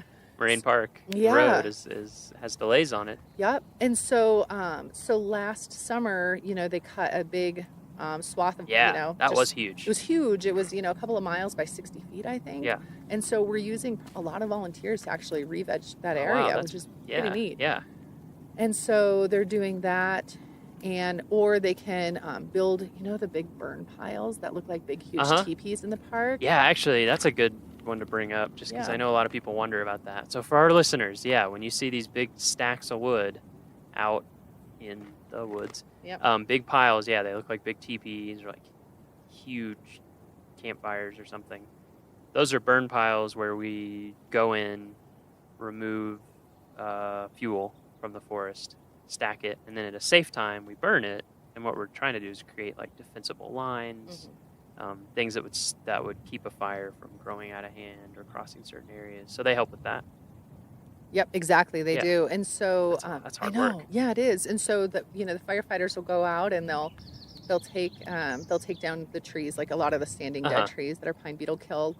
They'll take them down and then they'll buck them and limb them into pieces that can be easily carried by volunteers, and then the volunteers run around and make burn piles. Wow. Yeah, it's really pretty incredible. Yeah. Because they I don't have the stat with me, but I mean hundreds of burn piles are built by volunteers every year. Yeah. And just a couple of winters ago they burned, under the right conditions. They wait for the snow, there to be snow on the ground and no wind. Right. And then they'll burn the piles. And just a couple winters ago they burned like 5,200 piles here in the park. 5,200. Yeah. Wow. Which is a lot in one winter. That's a lot. Yeah. Anyway, so volunteers get to do that too. Yeah. So for those projects, how do people go about setting those up? Do they approach you? Do you already have a list of needs? We do. We have a catalog, actually. Catalog. So we do. I've seen that catalog. We have a catalog. Yes, you have seen the catalog. Yeah. You've helped us with it. Yeah. So it's on our website, so people can, just find us on the web. And like if you search for Rocky Mountain National Park Volunteer Program. You'll find our webpage. Here's a special shortcut for our listeners. We're giving you the inside knowledge. Every park has a 4-letter code that we use for shorthand. So if you ever want a shorthand to search about your favorite park, like Rockies is ROMO, Rocky Mountain, ROMO. So if you search ROMO Volunteer Program, that will also come up. Isn't that nice? Either way. Yeah. So that'll take you to the volunteer page. Yeah, so it'll take you to the volunteer page, and you can, if you're an individual person who wants to volunteer here in the park, you can search for opportunities just for individuals, or you can search for opportunities for volunteer groups. And so that's one way to do it. Another way is to just give us a call and we can walk you through the process and tell you what we have available. But we have a lot of projects that we're still recruiting for actually for this summer, for late in the season especially. Nice. So if anybody's out there and wants to come out and volunteer with us, we can hook you up. Yeah, you can volunteer become a VIP. Yes, you sure Volunteers in parks. That's right. So clever. Yes, I know, it's pretty slick. It is pretty And good. actually, if you guys, if those who are listening come out, sometime during the summertime, pick up a copy of the paper, and we advertise for a very cool drop-in program that is just 1 hour long. It's on Tuesdays, Thursdays, Fridays, and Saturdays in the summertime. There's no minimum age requirement, so you can bring young ones or, whoever wants to come out and volunteer with us. We'll tell you a little bit about the volunteer program. We'll tell you a little bit about Leave No Trace and the importance of leaving this place pristine and as you found it. And then we get you signed up as a volunteer, and you go out and do a litter cleanup with us. Oh, nice. And then afterwards, we weigh the litter. And whoever has the most guesses, they win the bag of trash. No, just kidding. Just kidding. You get to take this home with you. That's what we say. Yeah. And anyways, then they get a little fun giveaway gift. Yeah, everybody as a gets thank a little you gift. right? Yeah. And then you can go on with the rest of your vacation to the park and feel good that you were able to give back a little bit. It's pretty nice. Yeah, it's a great program. I've heard from people who've done it that they really enjoy it. Yeah. I think some people are like, oh, why would I go work for an hour? But you get to learn a lot. You get to meet other visitors. Yep. If you have kids, you get to set that great example of like, we're here enjoying this. We're going to give back just a little bit. Absolutely. Make it better than when we found it, which Yep. is a big thing. Yeah, just on the And you get a little swag. Yes, you do. Yes, you do. And this year, it's some really cool sunglasses. Ooh. Really cool. They're called Risky Business sunglasses, and they say Rocky Mountain National Park VIP on the bow. They're really Whoa, cool. That's pretty They're awesome. pretty slick. So you'll have to come out and volunteer. Yeah, there's with only us, one way to Miles. get those. That's right. Gotta volunteer. Exactly. Show your cred. Yep. And actually, so just this 4th of July, this past Tuesday, I led a volunteer group doing the litter cleanup at Beaver Meadows Visitor Center, and we had 11 people show up, including a 1-year-old with his family. Really? That's great. Yeah, and so he got to wear a little safety vest and go out with his mom. He held the bucket while she held the litter picker and cleaned up. It was really cute. I have some really cute pictures. Awesome.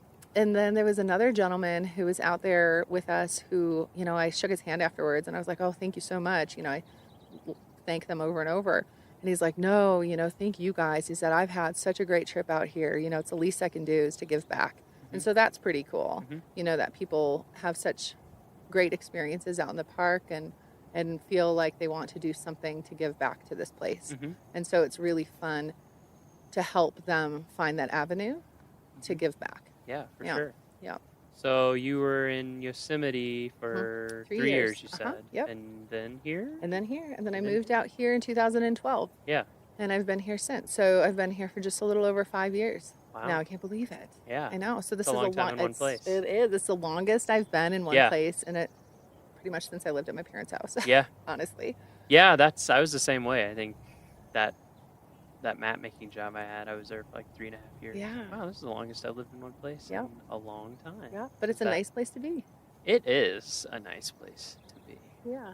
Yeah. How does the so it sounded like the Yosemite volunteer program was bigger. There's a little muskrat over there. Oh yeah, we got a Right? muskrat in the lake, I think. Right? Maybe. What is that? No, he's Oh, it's a lure. Oh. It's a muskrat. Darn it. I thought we had a moment. I thought we were having a moment.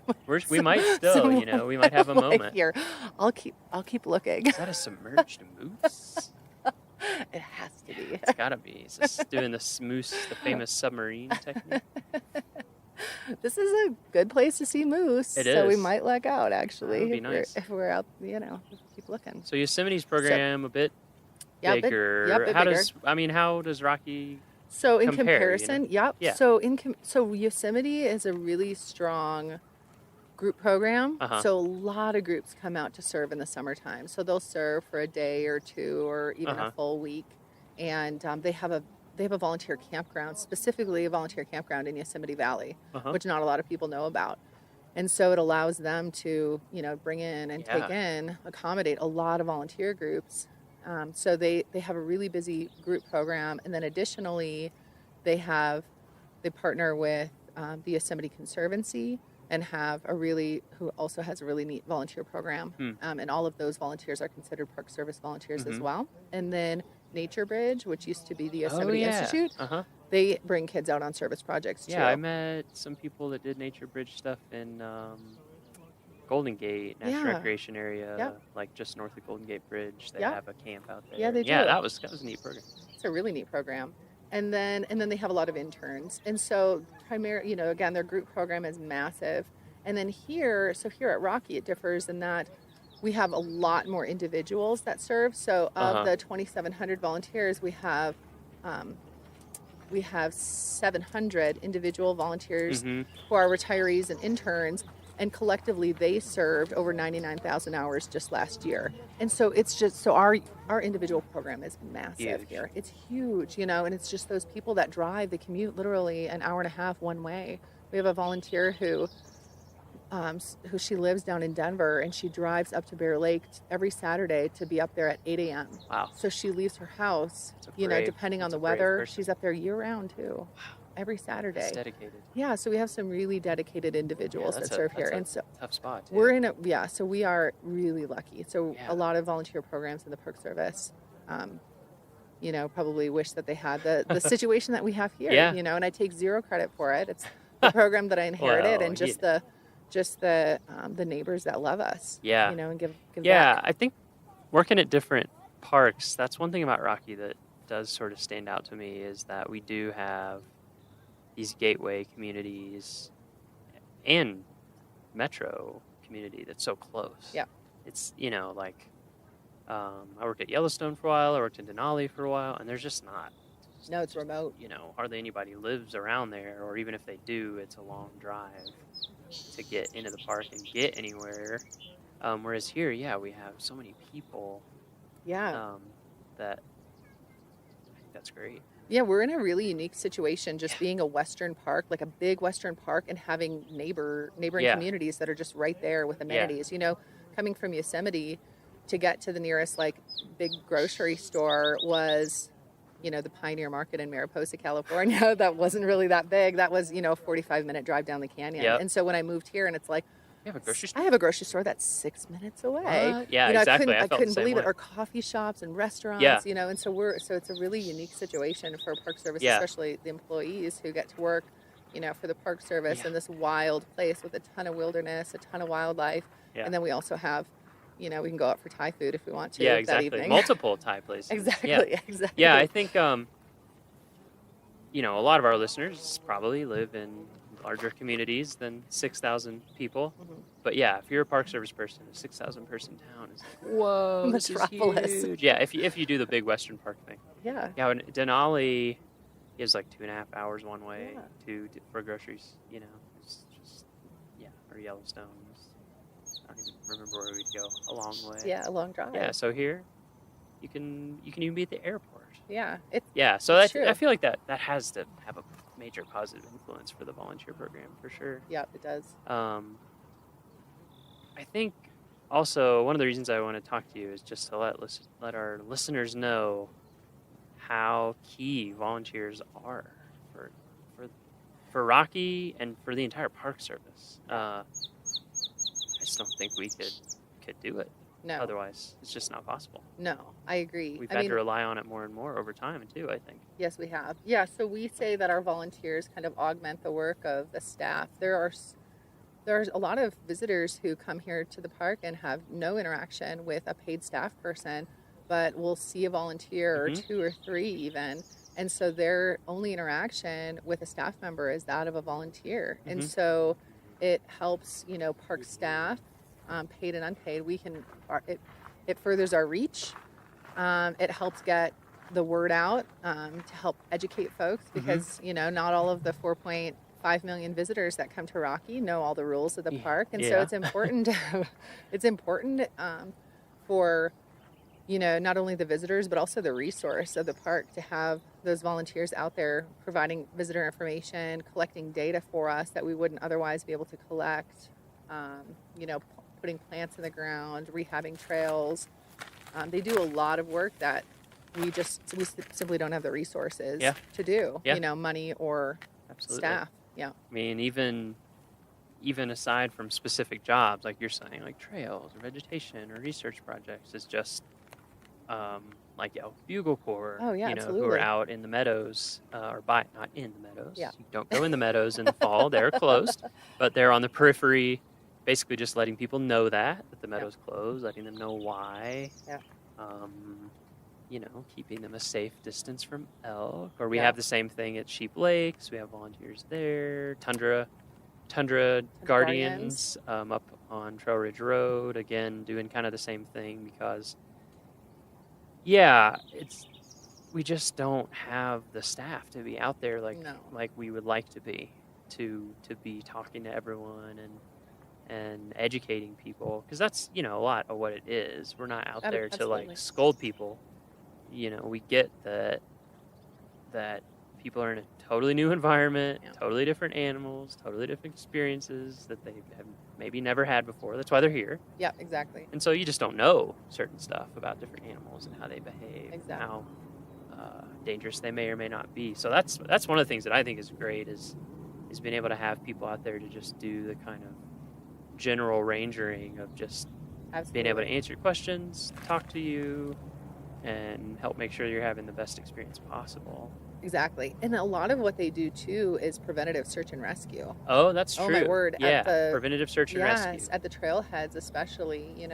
They visit with folks, and visitors might not, they might be very well aware and have their whole trip planned out and be very dialed in to what they need to do to get to the top of certain peaks.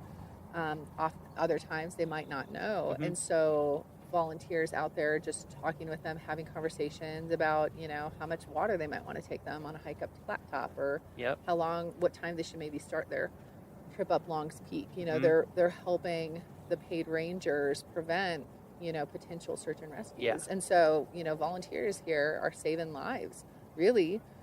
It's hard, you can't quantify that. Sure. But it's, they're educating folks and helping them to make some really good decisions when they're out there on the trail. Yeah, that's a huge one. Yeah.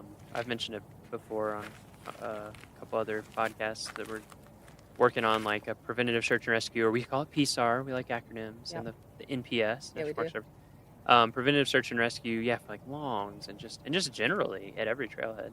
Yep. Because like you said, just saying like, hey, do you have water? Yeah, exactly. Or do you have a way to treat water? Don't just drink it. But those are some nice looking flip flops. Where are you going? Yeah, exactly. Like, oh, I'm going to Sky Pond in these flip flops. Like, wow. Okay. Yeah. Are you really big into barefoot running, or? Yeah. Because you never know. Are you a hobbit? Yeah. Maybe. Do you stand on nails in the evening? Because Yeah. otherwise, Yeah. it might not work out. Also, there's snow. Yeah, that's Still. True. Yeah, that's true. Yeah. Actually. Yeah. That's another big one too, I think, is a lot of our volunteers, they just love the park, and so they're out in the park. Yeah. Like I feel like a lot of times they have more time to be out in the park than we do. Yeah, they do. The staff. For sure. And so That's for sure. a lot of times they can answer people's questions so well about like, what is this trail like? And they'll tell you exactly. Because Exactly. they hiked it like yesterday Exactly. or 2 days ago. And Yeah, they do trail and they can tell you reports. exactly what the snow is like and what to watch out for, which is super valuable. Yeah, that is. I agree. Just got a mosquito. Good work. I haven't gotten it yet. Yeah. So, anything else about the volunteer program that you want to mention or want to make sure people know? I feel like we've hit a lot of the highlights. Group, we've hit a lot. individual. Yeah. It's important how big it is. Yeah. Go to our webpage Yeah. to find out more. I feel like we covered a lot of it. Okay. I mean, the park is the volunteers are vital for the operations here at Yes, Rocky. absolutely. I mean, like they are in a lot of national parks, and so we're just really lucky. I feel like I'm really fortunate to have this job and to be able to support the volunteers and support the staff who rely on volunteers to assist them in the different operations. And anyways, it's been a treat. So to end, or to move towards the end, Sure. we'll talk a little bit more about you again and just general life Yeah, stuff. sure. So as we talked about, you had a certain path going. Mm-hmm. You're from Wisconsin, Yep. born and raised, Yep. never left Right. until yep. that internship. Yeah. Was your family big outdoors family? Were you Nope. outdoor stuff? No, not at all. We would go camping. Every summer we would go to this really cool campground that was like on a bike trail in Wisconsin. It was called the Sparta Elroy Bike Trail Campground. Yes, you know it. That's a great spot. Yeah. And anyways, and so it was really fun. So it was once a summer we'd get together. My mom is from a family of 11 kids. Whoa. I know. Okay. Yes. You have a few And cousins. I know, so I have a few cousins. I have a lot of cousins. A little bit of family. Yeah, Okay. a little bit of family, and so we'd all get together Wow. and camp out for a weekend and ride our bikes through these old tunnels, these old railroad. So it was tunnels. all on bike trail? Yeah, so the campground was right on the bike trail, and so you could, if you were. Oh, I if see what you're like, saying. So you could pull up in your car. Yeah, camp, if you're like but 7 then- years old, you could make it to like the first tunnel. Sure. And but yeah, so it was really fun, and so that was kind of my experience in the outdoors growing up. We I had was a similar. nice Like, I didn't, yeah. I would do like a Boy Scout camp out once a year, and that was Yeah, pretty much it. we had a yard with kind of woods, and so we had a little fort, and so we loved to spend time outside. I mean, my parents encouraged us. We spent a lot of time playing outside. I mean, those are some of my favorite memories growing up with my siblings and my cousins, is running around playing out in the yard and going swimming and ice skating. My dad would flood part of our backyard and make an ice rink and snow blow a mountain in our backyard, a mountain, quote unquote, for a kid, For you to us sled kids. on? Yeah, for us to sled on. And so we spent a lot of time in the outdoors, playing outside, but not really, out hiking trails and that kind of stuff. That I didn't really get to until I was a little bit older in my 20s. But yeah, I was the same way. I was in my 20s. yeah, and in terms of like family vacations, we would take our first the first national park that I remember going to was Mount Rushmore. Oh, okay. And so living in Wisconsin, we would go, our vacations were like wherever was in a day's drive of Wisconsin, which a day's drive could be like Florida for my dad who loved to road trip. Yeah, it's less than 24 hours. Exactly. So it's a day. Yeah. Or it's like, pretty much. That's right. And so, so that was, my first kind of introduction to the Park Service was going to Mount Rushmore, and we'd go out to a good DC. Introduction. It was a great introduction. Black it Hills really are was. really yeah, amazing. the Black Hill. This is Black Hills. They're a Gold. bizarre place. I got when I was little. Nice. Yeah. Anyways, and so we, so that was our family growing up was doing our annual camping trips and playing outside. When you did these internships, was there like a moment when you're like, yes, this is it? Or was it just kind of, no, this is fun, and you just kind of kept doing? It was really fun. Yeah. I mean, it was really fun. Yeah, like I think each one what drew you was into just, it? Or like, I'm going to keep doing this.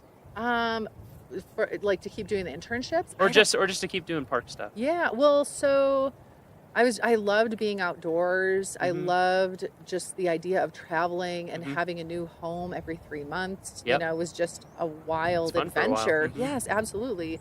And at that point, I realized that I could live basically anywhere for 3 months. I really could. I could live in a single wide trailer in the middle of the desert with a rattlesnake. Yeah, there you go. For 3 months, or had I lived at the Petrified Forest with a giant desert centipede. Or you in said my you bathroom. did cruise stuff in Alaska, Yeah, right? I did. Yeah. So when I graduated from college, I finished and I had my degree and I had this really cool experience, and I was just trying to figure out what I wanted to do with it. And when I lived out in Washington, D.C., I had a really good, one of my fellow interns, Jeffy P., who he went off to do all kinds of fun adventures as well, and he worked for a cruise company, and it was like a pocket cruise company, so small cruise Really ships small. that had between 30 to 60 passengers. So you could really get up into you can get up into all those the stuff inlets down there and in stuff. Southeast Yeah, it had Alaska. just a 7-foot draft, so Wow. 7 feet of the boat was underwater, so pretty. Wow. So we could sneak into some really cool Yeah. places. And anyways, and so he told me about that job. I applied for it and got it, and graduated in December, and moved out to Seattle for training with this boat company in February, and worked on the Columbia River in the spring and also in the fall, and that following fall as a guide, as a kayaking guide, as a naturalist on board this boat. And then in the summertime, we spent our time up in Southeast Alaska, ducking into some really cool passages. We got to go to Kenai Fjords and Admiralty cool. Island and Glacier Bay every week. I never got down to Southeast. I worked in Denali. Amazing. And people are like, oh, you go to Southeast Alaska? And I was like, well, it's really far away. And I work all summer, but I would love to. Yes. Because it just looks incredible and totally different. And it's funny, when we were walking over the lake, we realized that, that you want somebody that I worked with in Alaska in Denali, who's like one of my best friends, you worked with in Southeast I know, Alaska. it's a small world. Like, we both know him really well. So Eric, if Yeah. you're out there, Eric Toussaint. We both know you. We both know you. And now you're hearing our voices. We won't give away your Hello. personal information. Yeah. Yeah, it is amazing how small it's a it small really world. is. It really is. And so I had that experience, and it was wonderful.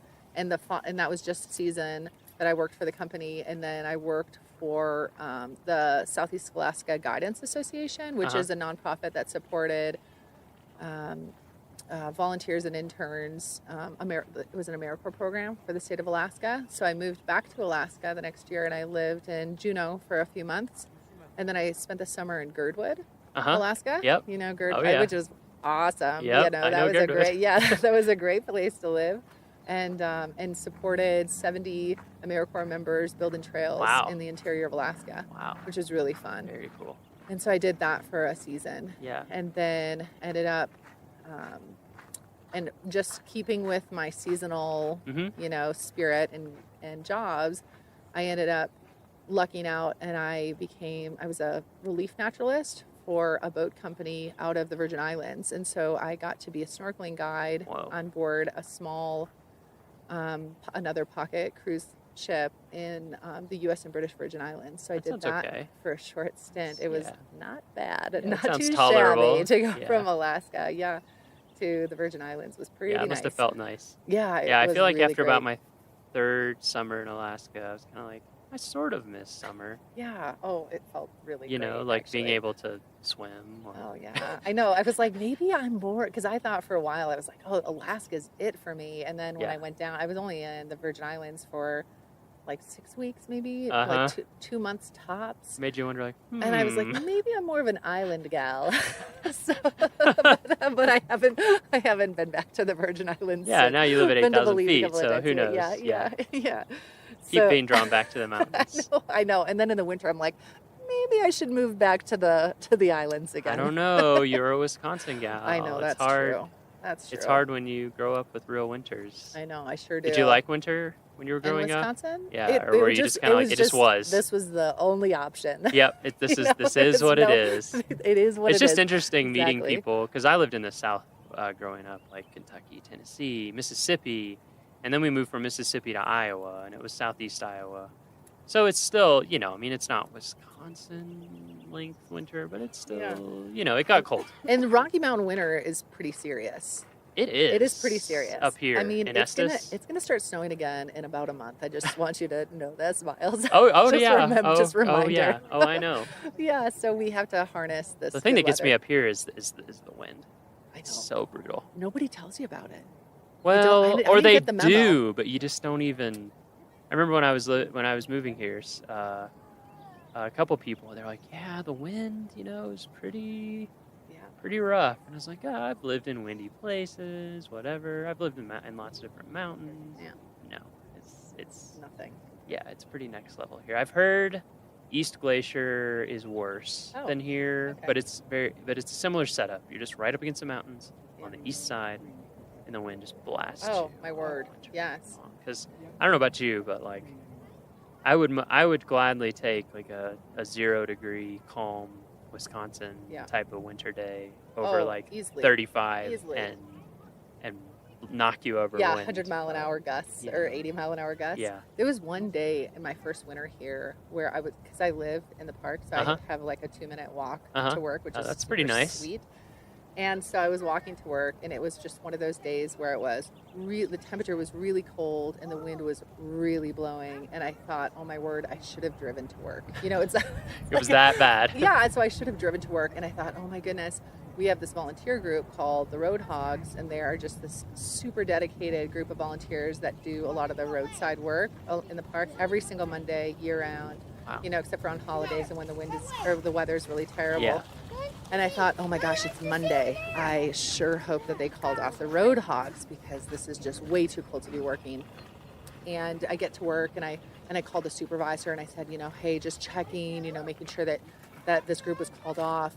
And he's like, yeah, we definitely called them off, but we still had 3 people that showed up. So they still, like, despite Dedication. Absolutely. Dedicated yeah, volunteers. It was very dedicated. Yeah, they were very dedicated. So anyways, that was kind of a funny, you know, experience with our volunteers and just showing up I mean, it was one of those Oh yeah. like You just yeah. feel violated the Yeah, moment you step yeah. outside. Oh gosh, it was there's terrible. nowhere Like, to hide. nose was Doesn't matter how frozen. much. Doesn't matter if you have on goggles, a face Yeah. mask. It doesn't. No. Doesn't really matter. Yeah. You're gonna take it. Yeah. Yeah, there's no option. Or you're just gonna dream of when you can find some shelter. Exactly. Of some kind. Yeah. Okay, so we'll end with. And this is a hard question, but we've asked it to everyone so far. So, what does Rocky mean to you? Oh my word. Because That is a really- you've been here for Yeah, 5 5 years years. now. You Yeah. have a family Yes, I here. do. You have your job. What is Yeah. it? You know, from all these other experiences you're talking about, obviously internships and working in parks change the course of your life Yeah, very, for very sure. seriously, as it does to many people. I think that's a story that people are going to hear come up again and again Yep. in this podcast. So you had all those experiences, but now you're here. So how does it? Yeah. Yeah. what is it? Rocky has become our home. You know, it's Mhm. become my home. I am really, I feel like I'm very fortunate to get to not only work here but also to live here in the Mhm. park and have this wild place as my backyard. And so this is the place where, you know, my husband and I were engaged. I got engaged here Mhm. at Lawn Lake, you Nice. know, and we started a family here. And it's so, of all of the places that I've been, this is the longest that I've lived anywhere, as I mentioned before. And so, I just feel really lucky and really fortunate to be able to call this place my home. So, and I can tell that you love your job. I do. Yeah, I like my said, job. I do. Like I you really said, do. it's invigorating. Yeah. It's uplifting to be able to interact with people who every day are like giving of their time Absolutely. for no material benefit, just because Yes. they believe in it and they want to give back. Yeah, it's inspiring. I mean, Yeah. it really is inspiring. Yeah. These people are just awesome, and they love to share, little bits of their life with me. And I get these fun little emails, from volunteers, and I feel like I've made a lot of really fun connections with a lot of them as well. And so, yeah, it's just been a real privilege to have this job in this amazing national park. Well, we're glad you're here. Thanks, Miles. We're glad that you're coordinating our volunteers, and I'm glad to be here. And there's always, to me, I feel like you just get a really positive vibe when you're out in the field and see people. So Yeah, you do, for sure. thanks for all the work you do to make it happen. Hey, thanks, Miles. Thanks for all you do. My pleasure.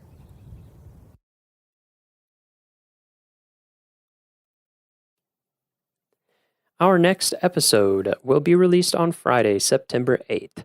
For show notes, transcriptions, and to learn more about our show, visit our homepage at go.nps.gov/RMNpod. That's go.nps.gov/RMNpod. When you go there, there will be a blog post for each episode where you can leave us comments. You can also leave us comments on iTunes where you can give us ratings, leave us feedback, all that kind of stuff, and we appreciate it. The Rocky Mountain National Podcast is a product of Rocky Mountain National Park, one of 417 units of the National Park Service that preserve America's heritage for all, forever. Stay classy, Rocky Rangers. Hey, you rockin' Rockyites! Finally, our theme song matches reality. We have started hearing the first elk bugles around Rocky, which means the bulls are back in town and the rut is on. A few things to keep in mind if you're visiting us this fall. Fall weekends are super busy, like our busiest weekends of the year. Surprising, I know, but true. If you can come during the week in the fall, I highly suggest that you do that. It is noticeably less busy. But if the weekend is your only chance, which totally makes sense because you work, I'm the same way, then try to arrive before 10 a.m. or after 3 p.m. Those times are less busy. And also consider using our park shuttle service. Until October 31st, our popular meadow areas are closed to entry from 5 p.m. to 7 a.m. That means you cannot be off of designated roads or trails between those times. This is for the betterment of the elk during the rut, to give them the space that they need to live their lives. They're not being taken care of.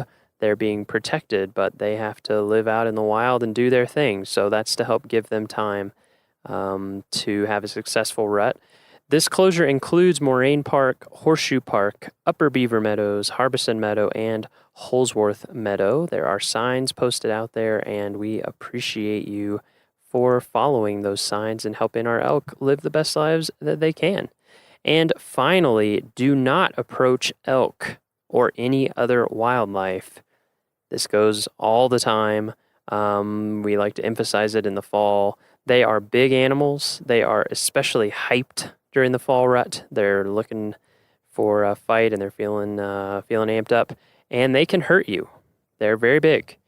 The minimum legal distance is 25 yards. That's about 2 school bus lengths, so you need to stay at least that far away. But any distance that causes an animal to change its behavior is too close. So if an animal starts moving when it wasn't, or because of your movement, or starts staring at you, or just starts acting differently because of how close you are too close.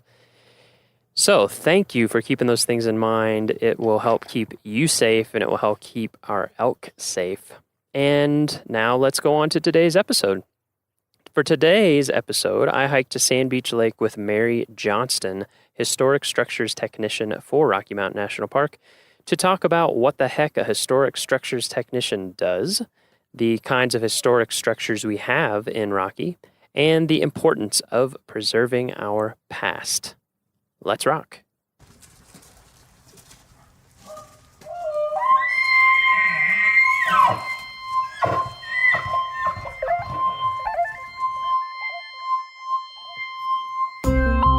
And we're recording. Set this over here.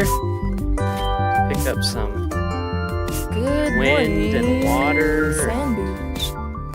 All those kinds of things. What's that? Good morning, Sand Beach. Yeah. Good morning, Sand Beach. Yeah, so we're here at Sand Beach Lake with Mary Johnston. Hello. Mary, what are you doing here at Rocky this summer? This summer, I am the historic structures technician for the Park Service. Historic structures. What does that mean? That means old buildings. Old basically. buildings. It could also include old trails, old roads, anything that's older than 50 years is technically historic. If it meets certain requirements, like it was significant in the past somehow, then it's on our radar. And when it's on our radar, it's potentially on the National Register. And when that happens, it's we're sort of expected to keep up with them based on certain standards and protect them and hopefully continue to keep them in good shape so that the history can be passed on and future generations can come look at these and see little pieces of our history that are scattered throughout the park. So for your job, are you actually out there fixing stuff, or are you out there Not as much as I'd like to. Yeah. So what are you doing? Like what's a typical day? So a typical typical day involves me having a list of structures that are around the park. Some might be in the front country, right next to a road. It might be a comfort station. It might be one of the park houses. Others might be in the back country, 5 miles away from the nearest road, like a patrol cabin that the rangers use. So my job is to go out and visit these structures and do an assessment of how well the park has been doing in keeping them close to their historical significance. So making sure any changes to the building haven't compromised the original character of it, making sure none of these buildings are being neglected in any sense. None of the changes are inappropriate, as in like modern updates or additions, because we really want to keep these buildings as close as possible to their original state and how they were built. So just making sure they are, not being neglected. Cyclic maintenance is taking care of the buildings, but yeah. So we have a big database.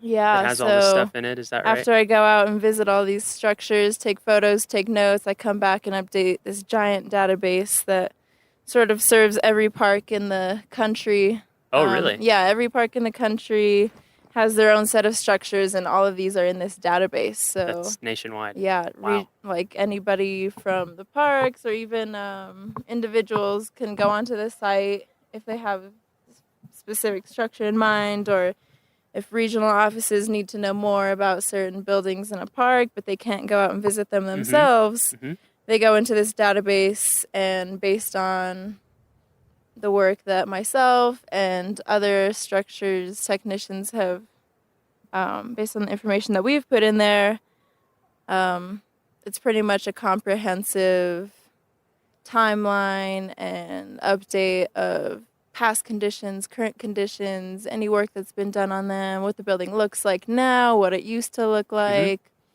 A lot of different divisions could use this as a resource. So it all goes into this nationwide database, and then anywhere in the country, anyone with access to it can see what's up. Yeah, so obviously, if you're a Park Service employee, you have a little more access to read into some of the technicalities of the building, but this is a website that anybody could go into. Oh, really? Even public? Yeah, definitely the What's public. it called?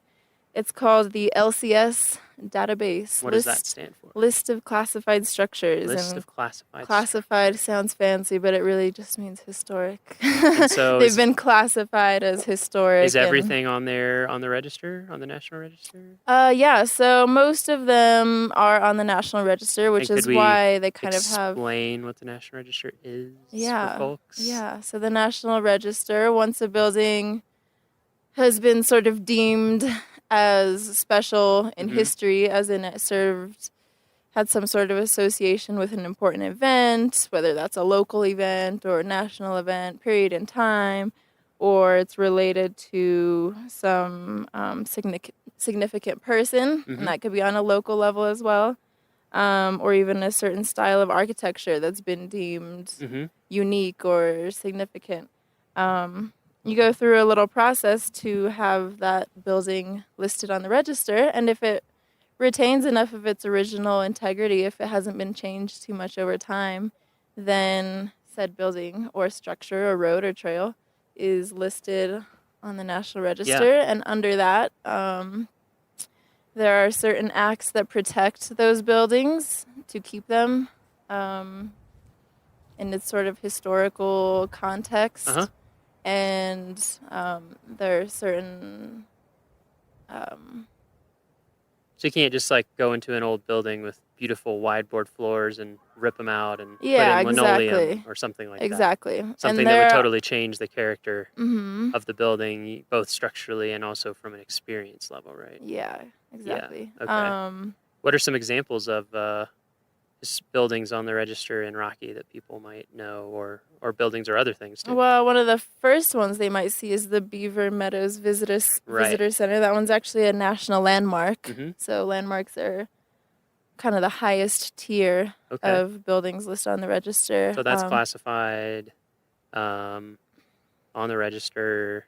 And like, for example, in that case, it has historic importance, both in terms of the park, but also because it was... so that one was built under the Mission 66 initiative. Which Mission 66, I'll fill everyone in. Yeah, quickly. please do. Mission 66, for folks who don't know, after World War II, you had a lot of families, a lot of men coming back, some women out of different types of service, or it just shook everything up, you know. But people were coming back. There's the GI Bill. People were starting their families, and there was, the baby boomer. People were doing better. People were doing better. And one of the results of that was that national park visitation really started going up. And so there's a recognition that, hey, we really should do something to increase visitor services to handle this capacity. And we want to get it done by 1966 because that was the 50th anniversary of the National Park Service. The existing park facilities were subpar. And there just weren't enough. The level of visitation had grown so much. So for the 50th anniversary, all sorts of stuff got built. And I don't know how we would describe it, but it's somewhat characteristic once you start seeing it. It kind of has a 60s look to it. And it's kind of angular and things. So this was built as part of that push, right? Beaver Meadows Visitor and in Center. addition, it was designed by the Frank Lloyd Wright Taliesin West School. Little somewhat famous architect. Yeah, I would say. His school, You may have heard of his name once or twice. Yeah, and if people are familiar, I mean, Frank Lloyd Wright himself didn't, but it was his firm. Did not. And it uses a lot of his style. His styles and methods. And like the high windows, the top of the wall windows. Intaglia. Give it a Google if you haven't seen it. Yeah, exactly. If you haven't seen it in the park, building. give it a Google, and we have a little bit of info about Where it. you and I have the pleasure of working out of. Yes, we do. It is also, a lot of people don't realize this, so it is Beaver Meadows Visitor Center, and it's also park headquarters. So if you go to the Visitor Center and you're wondering, what's the rest of this building? It's just offices, pretty much. Yeah, it's a really cool building. Stopping and getting out and looking at the building. And there's an interpretive sign outside that talks about the architectural importance of the site. Yeah. So that's one that's a big one. That's one. If you've ever run into any of the backcountry patrol cabins. Yeah, if anyone's been out hiking and seen cabins out in the backcountry. Yeah. Are those all on the register? pretty sure every single one of them is on the Yeah. register. Because I remember, those were built. what was it, 2 years ago? When you and I hiked out to North Fork Cabin, for example. Yeah. And A lot of them are kind of hidden. Yeah, they are. They're not intended to be like seen by everybody hiking along. They're initially intended for the rangers doing patrols out in the backcountry, making sure everything's okay out there, giving them a place to stay without having to set up tents and stuff for anyone who does night. see them, they're government-owned administrative facilities, so we use them for like still used law today. enforcement, backcountry patrols. If we have trails crews or backcountry crews working, they can base out of there sometimes. Very minimal. Very minimal, But really nice. Yeah. And what super I thought was neat when typical. we were looking is that, so like North Fork, that was in the 30s, early 30s that was built, right? And it was built with almost all on-site materials, correct? Like, which is incredible to me. It would be way too expensive to haul in that stuff, and especially back then. Yeah, I mean, now it would be too, but that was like 8 miles from the nearest road or something, 6 miles. It was from a the ways, nearest and even road. the road that was the nearest road is hardly. you wouldn't want to be hauling a bunch of construction equipment in on there. Yeah, so those are all on there. What about is like Old Fall River Road? Is that? Yeah, so many of the roads that you're driving on are actually quite old. Those were built late 1800s really? to early 1900s. So, like, honestly, some of the trails predate the roads because people were using the trails to get from the west side to the east side or vice versa. There was no really They would just established they would hike route. it, or they would take horses and walk it. Yeah.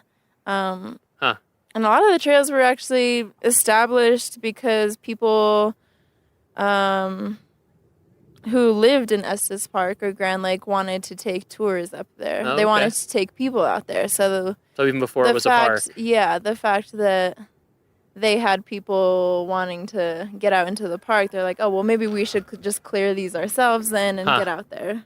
Of course, a few of these trails were used by Native Americans, obviously, to travel from the west side to the east side, crossing over the Rockies. And to get up into the mountains for hunting. Yeah, and things like so those sort of laid the baseline for where trails would go. later people would Yeah. start to clear them a little more and develop Yeah, we them. talked to Cynthia Langeth at Alpine Visitor Center a little bit about Trail Ridge Road and how a lot of it is like exactly where the trail was that Ute and later and Arapaho people would use later, and early people even before that. Yeah. So I think that's pretty cool that a lot of the routes we still use have.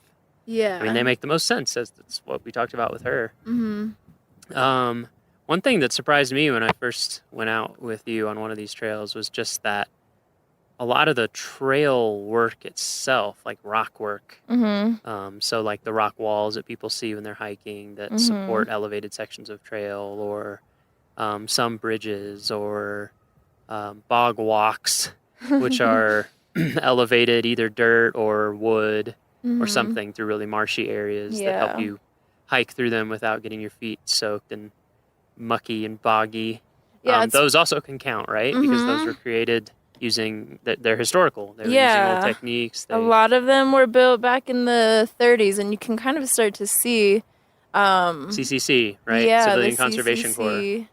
They had a really beautiful way of building some of those little rock walls that hold up the trail. Yeah, I remember when you showed me some of the details. I was like, wow, you're right. This is pretty if you're immaculate. on a ledge where there's a bunch of stacked rocks below you and lichen and moss growing on them, it's pretty likely that those are some of the original. It's amazing how well they fit together. Yeah. You know, that they're just doing like dry. They're sort of characterized by, no cement or anything, nothing like that, just dry laid stacked rocks, but you can tell each course, so it's in layers, and they kind of squared them off like chisels at the rocks to make sure they would fit together really well, and just so it's like really nice and tight, and some of those. Yeah, I'm continually are amazed awesome. as I go to more and more parks and work in different parks, and my career goes on, how essential the Civilian Conservation Corps was to the parks. Like, we still rely so heavily on so many things that were built during that time. Yeah, we're and basically we're kind of just repairing and we're just kind of upkeeping repairing those. and maintaining them. Mm-hmm. But without them, They pretty much laid a huge amount of groundwork for tons of parks, even parks that you wouldn't think of. I remember, like, I did the map for Andersonville Prison, which was Mhm. a Confederate prisoner of war camp in wow. gosh, it's in Georgia. It's kind of near Americus, if people know that town. It's kind of near Plains, which is where Jimmy Carter is from and where he still lives, and he has a historic site. Anyway, it was this horrific prisoner of war camp, as most of them were at that time. But even there, we were walking around, and there were some trails and some retaining walls and some just things that had been built to kind of shore up and make sure things would last. Yeah. And there's a plaque, It's CCC. kind of amazing how long these things have lasted, considering like They were just built so the weathering and carefully. They were built with such care. Yeah. And it wasn't because I mean I don't know. I've just always figured because it was an employment program, and the whole point was to have jobs for people to do. That it was like, we're building this rock wall. We want it. Yeah, you don't we want it to expect be it to fantastic be quality. so- We want it to last forever. Do what you got to do. Yeah. And they're using natural materials, Mhm. so you don't have the material cost. And so I think it was just like, let's make this incredibly nice so that it'll last Oh yeah. for 100 years or Mhm. more. Definitely you know? built to last. And a lot of them are getting close Mhm. to 100 years, and Yeah, and they look that's- great. That's the point of all of this, is to keep these things intact so that there is evidence of it down the road, and that other people and our kids and grandkids and Yep. all those people down the line will be able to see these things. Because honestly, the older it gets, the cooler it becomes. Well, that's the thing. and- That's what I think a lot about with historic things and things on the register, is that there's this weird in between point. It's almost like fashion or something. Yeah, There's yeah, this yeah. weird in between point, like when it was like in the early 90s or something, you're like, oh, Mhm. the 80s, that was lame. But now people think 80s are cool because they're old enough. Yeah. And I feel the same way with a lot of historic things, just like a rock wall on a trail. Mm-hmm. Maybe right now we're like, oh, whatever, it's a rock wall, whatever. Yeah, But, then people go to like the UK or something, and they see Mm-hmm. these hundreds and hundreds and hundreds of year old walls. And We'll then get it there one takes day. on. We'll get there one day. Yeah, it takes on this different feeling. Yeah. Okay, that's so what- so we have a giant national list of all this stuff. Mhm. And you are here at Rocky in the summers Yep. to go around Mhm. and basically look at all of it. Yep. And keep Document track of it, keep document track it. of the condition, Yeah. and make recommendations for how the park could Yeah. be doing better, or how they're already doing great, Yeah. and ways that they can sort of mitigate any problems that I see. A lot of times there's one issue that's sort of affecting a lot of different buildings, Uh-huh. where it's like, Yep. they just need to, Just something we need to work on. yeah. hmm Um, And it's so cool to me how there's so many specialized techniques for maintaining these things. Like I Yeah. remember some of those, what were they, joists or Log-ins? log-ins? Yeah, the Mhm. log-ins on a cabin. Oh, And you yeah. were showing When me, they- and you were like, "Oh yeah, this has been cored out and filled with foam." I was like, "What?" Yeah, And yeah. you're like, "Yeah, a lot of little well, ways we don't to- want to replace the entire thing, Mhm. and so it's more the best structural integrity if it starts to Yeah. rot out is And that's to the thing, you always are trying to like figure out ways to repair it, because What's the best compromise? Yeah, you try never to replace something unless it's absolutely Unless you necessary, absolutely because have you to. want to keep the originals, and if just part of it has to be repaired, then Yeah. just fix that. Like I don't know part, if people realize, maybe they've seen it when they go around the park during certain construction. Like the first time I came here a few years back, Mhm. up on Trail Ridge Road, they were doing some road work and repairing some of those walls. Oh, yeah. That are up there. So And yeah, I don't know if meticulously. people realize, like they take those, they photograph Yeah. very meticulously, take Photograph them the apart, wall. they number every Yeah. rock. Uh-huh. And keep diagrams, and when it's Yeah. done, they put every rock back, and they use the where it same used to be. techniques. And we even have, you might know this. It's a training area and like a facility that the Park Service has that's specifically for learning techniques for Mhm. maintaining historical structures, and then Yeah. they send crews out for really hard specialty jobs. Yeah. It's called like remember what the it's PAST called. program, I think. Something. Yeah, I'll have to Where, look it up. Yeah, they send different like historians and Mhm. preservation crews to different parks just so they can learn. Like, Yeah. hey, this is how we're doing this, and you guys could learn from this and implement it in your park.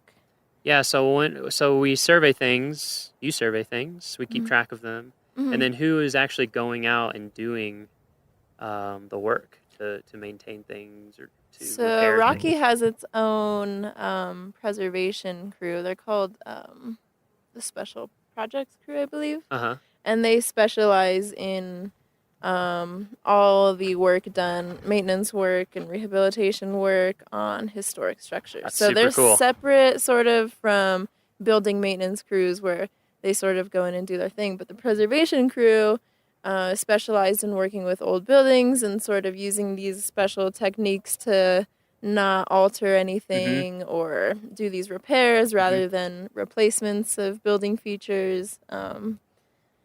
And they're a really experienced crew. I know Bob Maitland, the crew lead, he's been in the park for Ever. what? Yeah, he right? grew up Like in this his park. life. His dad Yeah, worked right? in the park, so he grew up here. Yeah, He he's a grew up in- multi-generational ranger. Yeah, grew up in some of the old houses that he's Yep. fixing up today. So Yeah. he's Yeah, it's really good to people have someone so people knowledgeable. probably don't even realize, like, even a lot of our park housing Mhm. is historic. Yeah. And so there's more than enough for that crew, that Mhm. specialized crew, to do all year round. Yeah, like too exactly. much, really. Uh-huh.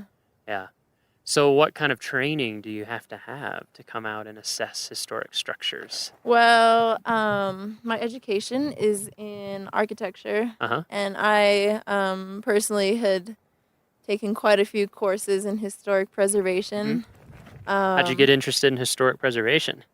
Well, it was always kind of like a personal moral thing where I was into sort of preserving old buildings before building something, like before building strip malls and stuff. I'm like, well, why aren't we fixing up these old buildings that we Fixing up already what we have have. in like city centers? Like, we have this infrastructure and everything. We should be using those before we're using all these resources and wasting resources by Uh-huh. tearing buildings Uh-huh. down. So you felt like that even before Yeah. architecture? Or is that what It led sort you of into went architecture? hand in hand. Yeah, I really wanted to do architecture because I hated the way these suburbias were just being produced with these cookie cutter houses, and it kind of like got to me. Mhm. So I was like, well, how could I get in there Mhm. and do something about it? So That's interesting. That's sort of, yeah. Yeah. Sort where of. are you from? I'm from Albuquerque, New Mexico. Albuquerque, New Mexico. Yeah. ABQ. Big ABQ. Born and raised? Uh, No, sort of. Raised in southern New Mexico, Okay. but I do so love New Albuquerque. Mexico. Yeah. Land of enchantment. Yep. Yeah. Such an enchanting, beautiful place with a lot of history.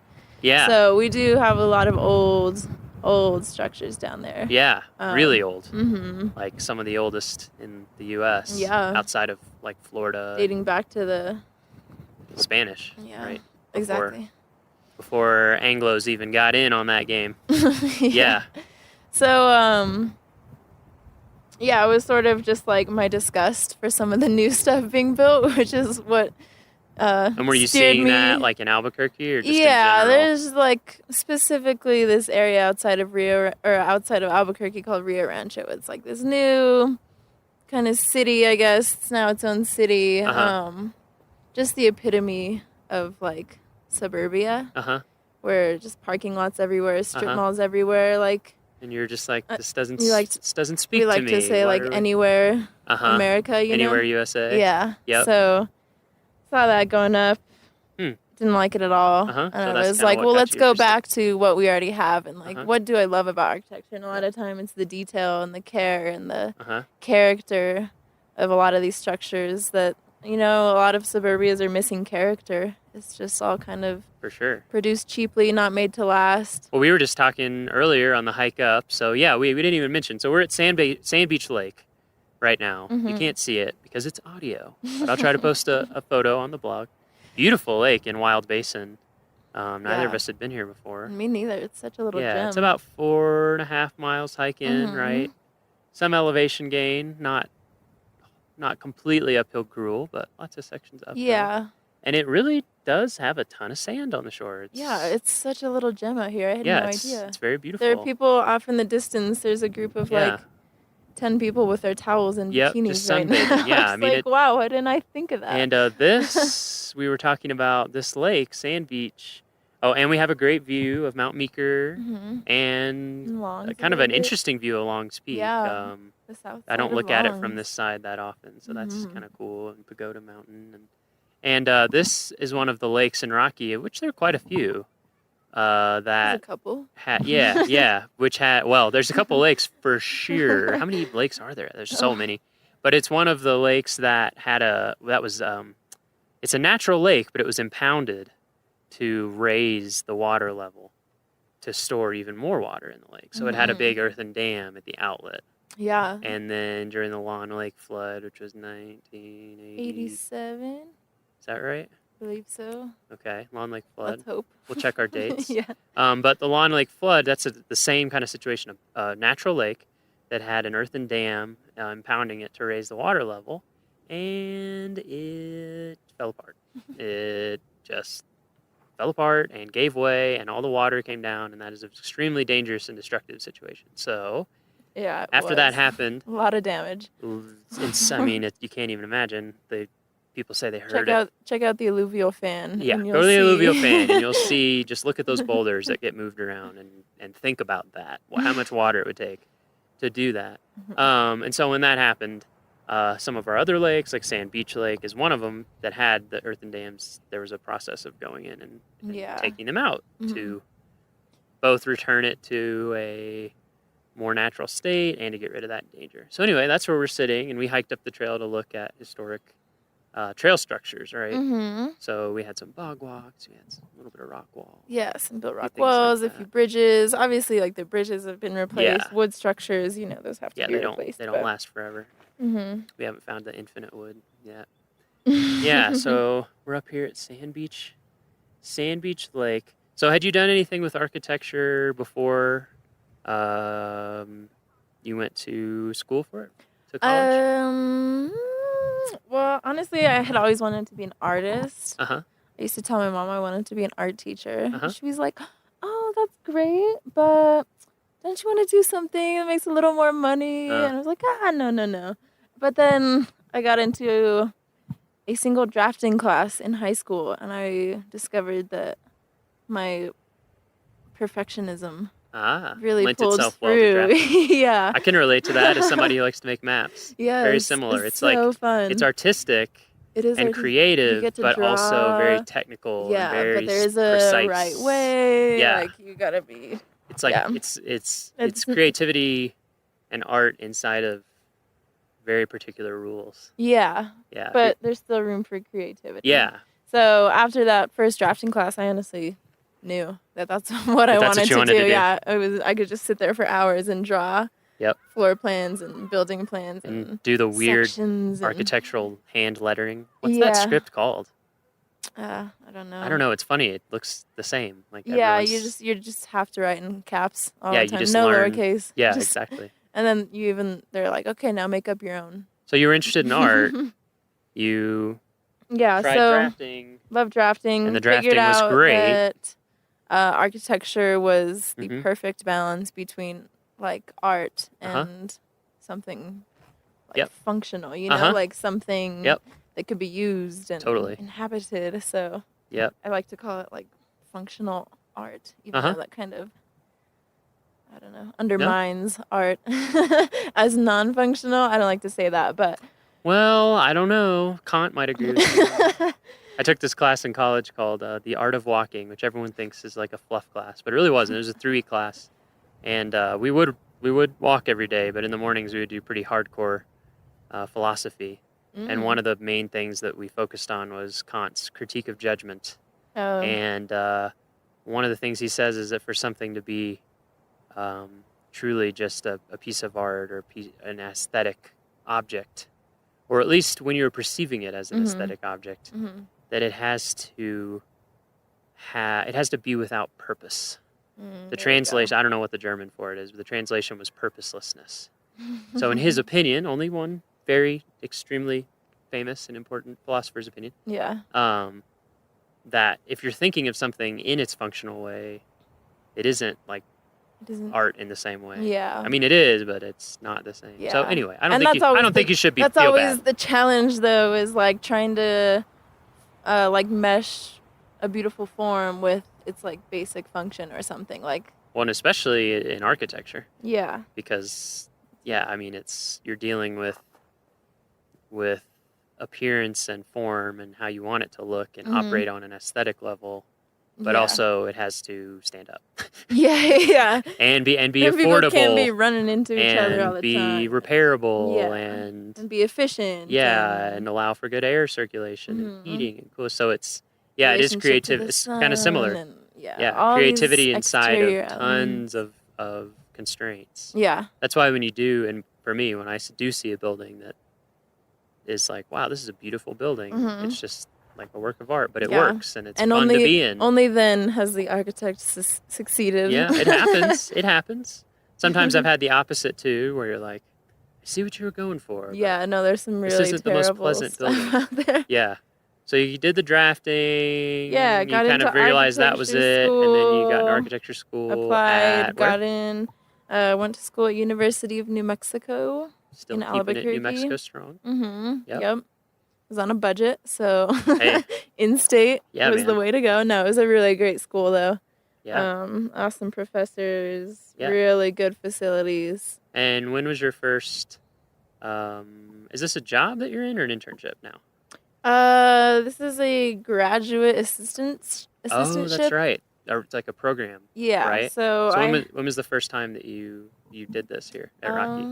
My first year in Rocky was 3 years ago. 3 years so ago? in 2014. Had you done a summer thing before that? Yeah, the summer before that in 2013, I was doing the same position in Yellowstone National Park.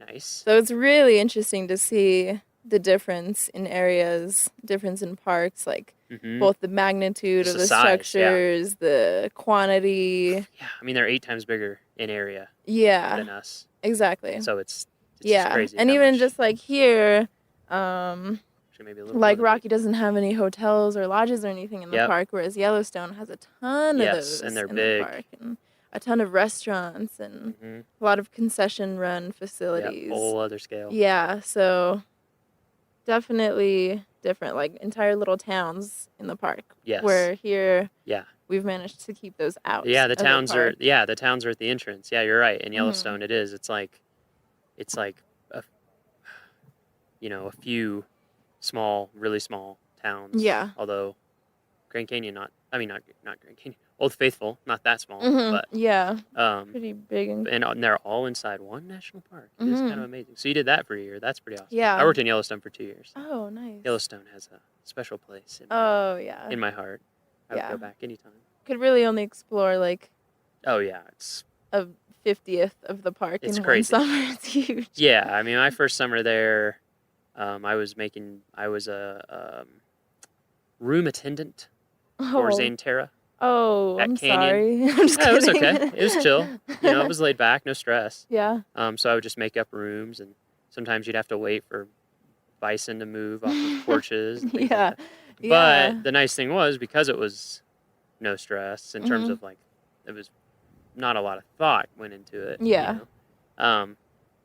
We just hiked Oh, all the yeah. time on the weekends. Those are the kind of and people after who get those work and- jobs. yeah, exactly. That's why Like, we're what all else there. are you doing there? Yeah, If not and going so around hiking and being I hiked outdoors. around a lot, like all the time, and I saw Mhm. just a fraction. Yeah. It's so big, Mhm. including like some areas like the southeast and southwest corners, Mhm. where you're never gonna see them unless you have time to hike, 50, 60 mile Yeah. round trip, Mhm. because it just takes so long. Like the thoroughfare, getting down in there.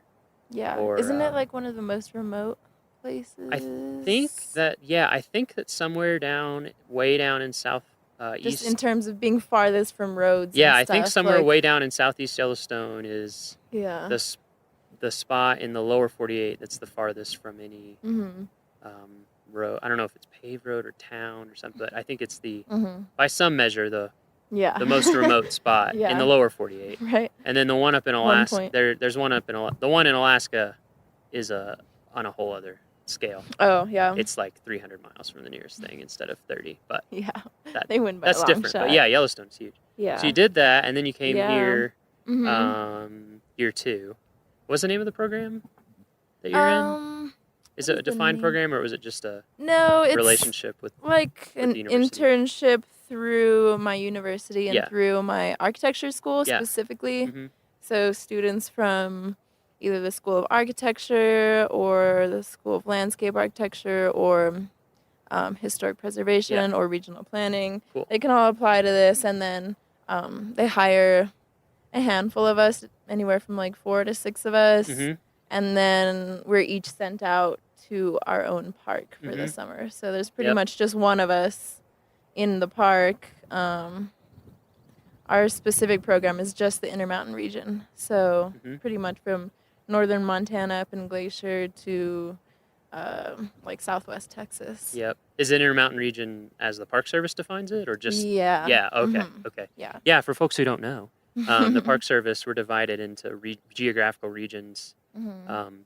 mostly for management purposes. Yeah, It's I just think and so. Intermountain is huge. I Mhm. mean, it has so many parks. Mhm. If you go online and search like NPS or National Park Service region Mhm. region There's what, map, like it'll come 8, up. 7, 6? Gosh, there's Northeast, Southeast, Midwest, Pacific Pacific West. Uh, Alaska a little used to be rusty. included in that, but I think Alaska is its own. I don't know. I would Okay. have to look at a map, but Yeah. and then Intermountain.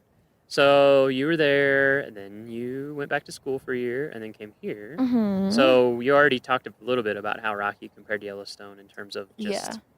the scale in terms of buildings is very different. How else did Mhm. it compare? Had you been to Rocky before? No, I'd never been to Rocky Yeah, what'd you think before. when you first got here? I was bewildered. I was like, this has been What'd you think my about this? neighbor these Yeah. my whole life, Yeah, because and I've never that's been true. It's here? not that far. No, I mean, it it's a really day's isn't. drive. Yeah. Yeah. What'd you think about it compared to Yellowstone in terms of like the scenery? Very different. Different, yeah, for sure. Both in the sense of the wildlife that's around. There are Yeah. a lot of We're missing a few bison and species here. wolves up there. Yep, we're missing a few species in Rocky. Yeah, Yeah, and not being in loved- grizzly country is a very different Oh my experience. god, it's so nice. It's so nice hiking when there are no grizzlies to worry it's about. very It's different. kind of always in the back of your head It when you're is, hiking yeah. in Yellowstone. I've talked to people about it because Yellowstone and then Yeah. Denali, and I miss it in a lot of ways because it puts. I Kinda don't know. puts It a little just edge on it just puts your- a whole different feel on the trip. You know? Yeah. I mean, the danger still statistically is really low, Yeah. relatively speaking. Yeah, but they are around. It is a danger. Yeah, You know, I remember just and- taking a walk around my dorm building in Yellowstone. It was like sun had already gone down. Walking back to my dorm, and this ranger rolls up. He's like, "Do you guys have your bear spray on you?" And we were like, "No, we're just taking a little stroll." He's like, "Okay, well, someone just spotted a grizzly by your dorm, so Yep. Where did you live? Mammoth. yeah, Mammoth Hot Yeah. Springs." Yep. So that was a fun Yeah, walk you home. always. Yeah, I always had bear spray on. Yeah, from then Always. on, you're like, Just- okay, it's worth it. Because It's- even like when I was worth in the peace of Denali, mind. even walking to the hangout spot for all the employees. Yeah. Even there, you would see Because bears. they are around everywhere. They're They're everywhere. like, yeah. They can go wherever they want. They and they can do whatever they want. Exactly. And no that's one what can say That's what puts a boo. different feel on it. Is when you're Yeah. out there at some level, you're just like, Mhm. okay. Yeah, so that's definitely a big difference. Also, there's, I would say, over 1,000 historic structures in Yellowstone. Wow. Whereas here, there are probably around 300 total. So still a lot for the size, but Yeah. way less. Yeah. And a lot of them way smaller. Mhm, Because exactly. like Yellowstone Lodge, that counts as one, right? Yeah, that took me like a whole day and a half That's to huge. take It's photos an of amazing and building. take notes of. Yeah, really cool. Yeah, I can't believe that when who's the architect on that? Oh gosh, I'm forgetting his name now, but he was Oh, so Yellowstone young. Lodge? He was so young when he designed that. It's just kind of mind blowing. Anyway. Yeah. And then the other thing that surprised me when I went to Yellowstone for the first time, because I'd never been out west, Uh-huh. so I had this thing in my head of just like mountains, you know. And Yeah. there are mountains for sure. Yeah. There's a lot of mountains, but Mhm. there's a ton of it that is not. No, mountains. It's no, kind of flat. Mhm. Lodgepole forest as far as the eye can see. Yeah, you're like up in the or glacier mountains, basins, but geyser basins. once you're there, I feel like the mountains here feel more prominent. Yeah, they dominate. Yeah. Everywhere, no matter where you go, you don't get away from them. Whereas Uh-huh. there, depending on what part of the park you're in, it's very Mhm. mountainous. But you Yeah. can be like if you're in the center of the park or Mhm. down like southwest corner, Mhm. it's not mountain. Yeah. And I love the alpine country up here. Yeah. It's one of my favorite parts Yeah, about it's the beautiful. park is just Yeah. the hikes through the Yeah. alpine country. So this is your third year Third year here. doing this. Yes. What keeps you coming back? Everything. Yeah, everything. Have you seen Rocky Mountain I National have seen Rocky Park? Mountain National Park. I definitely have. It is very amazing. Yeah, It's I don't know. It's a blessed place to be for Honestly, sure. if you study architecture, you're probably going to end up getting a job in a city, Sure. in Yeah. an urban area. Vast majority. So just the fact that I get to come out here and be surrounded by wilderness and Yep. forests and lakes and stuff, like I consider that a rare opportunity. Uh-huh. And the fact that I get to sometimes come out and look at old trails Yep. for work and And be go out- into the yeah. backcountry and find these little cabins. Sometimes I'll go find little cabin ruins that nobody has really looked at for years just because it's not something that the park maintains. Mhm. But we sort of have to keep account of those things. Like, so just, it's a combination of all those things. And then being able to stay on this little historic ranch called Oh, that's right. Good Old McGraw. You live at McGraw, or don't you? Yeah, it's this Oh, wow. historic dude ranch. McGraw is amazing. Made for, or rehabilitated for researchers Yeah. to stay in when they need to come into the park Mhm. and stay for a week or 3 months or something. Forgot that you live out there. Yeah, So nice. it's So peaceful. yeah, gives me a good appreciation for all things natural and built and just how those interplay with one another. And it's also interesting just to note that this park has really pulled back in the amount of built structures in the park. Like I would That's a say good point. now it probably has maybe a third to a quarter Of what it once had. of what it once had. Yeah, I don't think There people is- realize. I didn't realize that when I came here that there were Yeah. tons of lodges and Yeah, real facilities. big lodges, restaurants. In Moraine Park, there used to be a golf course and 9-hole some golf course, swimming right? Swimming pool. pools. Yeah. Yep. So And over time, the park has acquired those things. and there's removed just a them. period of time too when it was, fortunately, pulling back from all of its developed areas and realizing, hey, we need to really protect this and sort of convert it back to its natural state, which is why it's so beautiful and undeveloped today. Mhm. And in hindsight, like some of those buildings were really cool and great, but there has to be this balance. You obviously, nowadays, I think it's really great that we don't have any lodges in the park and too many campgrounds or swimming pools and golf courses, you know, like that just takes away from what a national Well, especially a park park is. like this, where, like we were talking about, you're never that far from town. No. You're never that far from Yeah. a gateway community. So Exactly. it's and not you like have big cities around. If you Right. want to, if you want those amenities, exactly. they're close. It's not like Yellowstone, where it's like, well, if there weren't Yeah. any lodges in Yellowstone, Yeah. then everyone would be driving like Yeah. 3 hours plus a day Yeah. to get anywhere. 3 hours just to get through the Just to park. get in, Another like 2 hours and to the then nearest just city. to get out. Exactly. Yeah. Yeah. So, yeah, that is It's an interesting dynamic, but yeah, that surprised me when I first learned about that when I Mhm. came here, that so many things had been removed Yeah. over time, and that it's just one a day, decision you have to one day soon, maybe I want to make a map of all of the structures that used to exist. That'd in be the really park, cool, just yeah. So people can gauge like what it Yeah, used, what it to, used to be. and then what it That'd be is really cool. now. That's Yeah. a great idea. Mhm. There was a student group from CSU, I think, or something like that, that did one of those just for Moraine Park. They mapped where everything had been to kind Mhm. of explore the history of it, and it was Yeah. really cool. It'd be neat to see that for the entire park. It's a big undertaking, but Yes, there are a lot of definitely. like resources and places to pull from, but Yeah. not one big comprehensive. Yeah. So as Map as an anything. architect and as someone interested in historic structures and keeping things repaired and using what we already have and all those things, what would you say to visitors when they're coming to visit? Like, what tip would you give from that perspective about the park? I would say inquire about it Mm-hmm. because Just be aware of it. Yeah, I mean, just like notice the buildings around you and know that those are a lot older than anyone's houses that they're living in or a lot of the cities that they live in, you know, like, and just to sort of appreciate the people that were there before you and just think about their lifestyle and how they lived before you and what they were thinking of when they passed through the place and just pretending like you were there 100 years ago or even before that.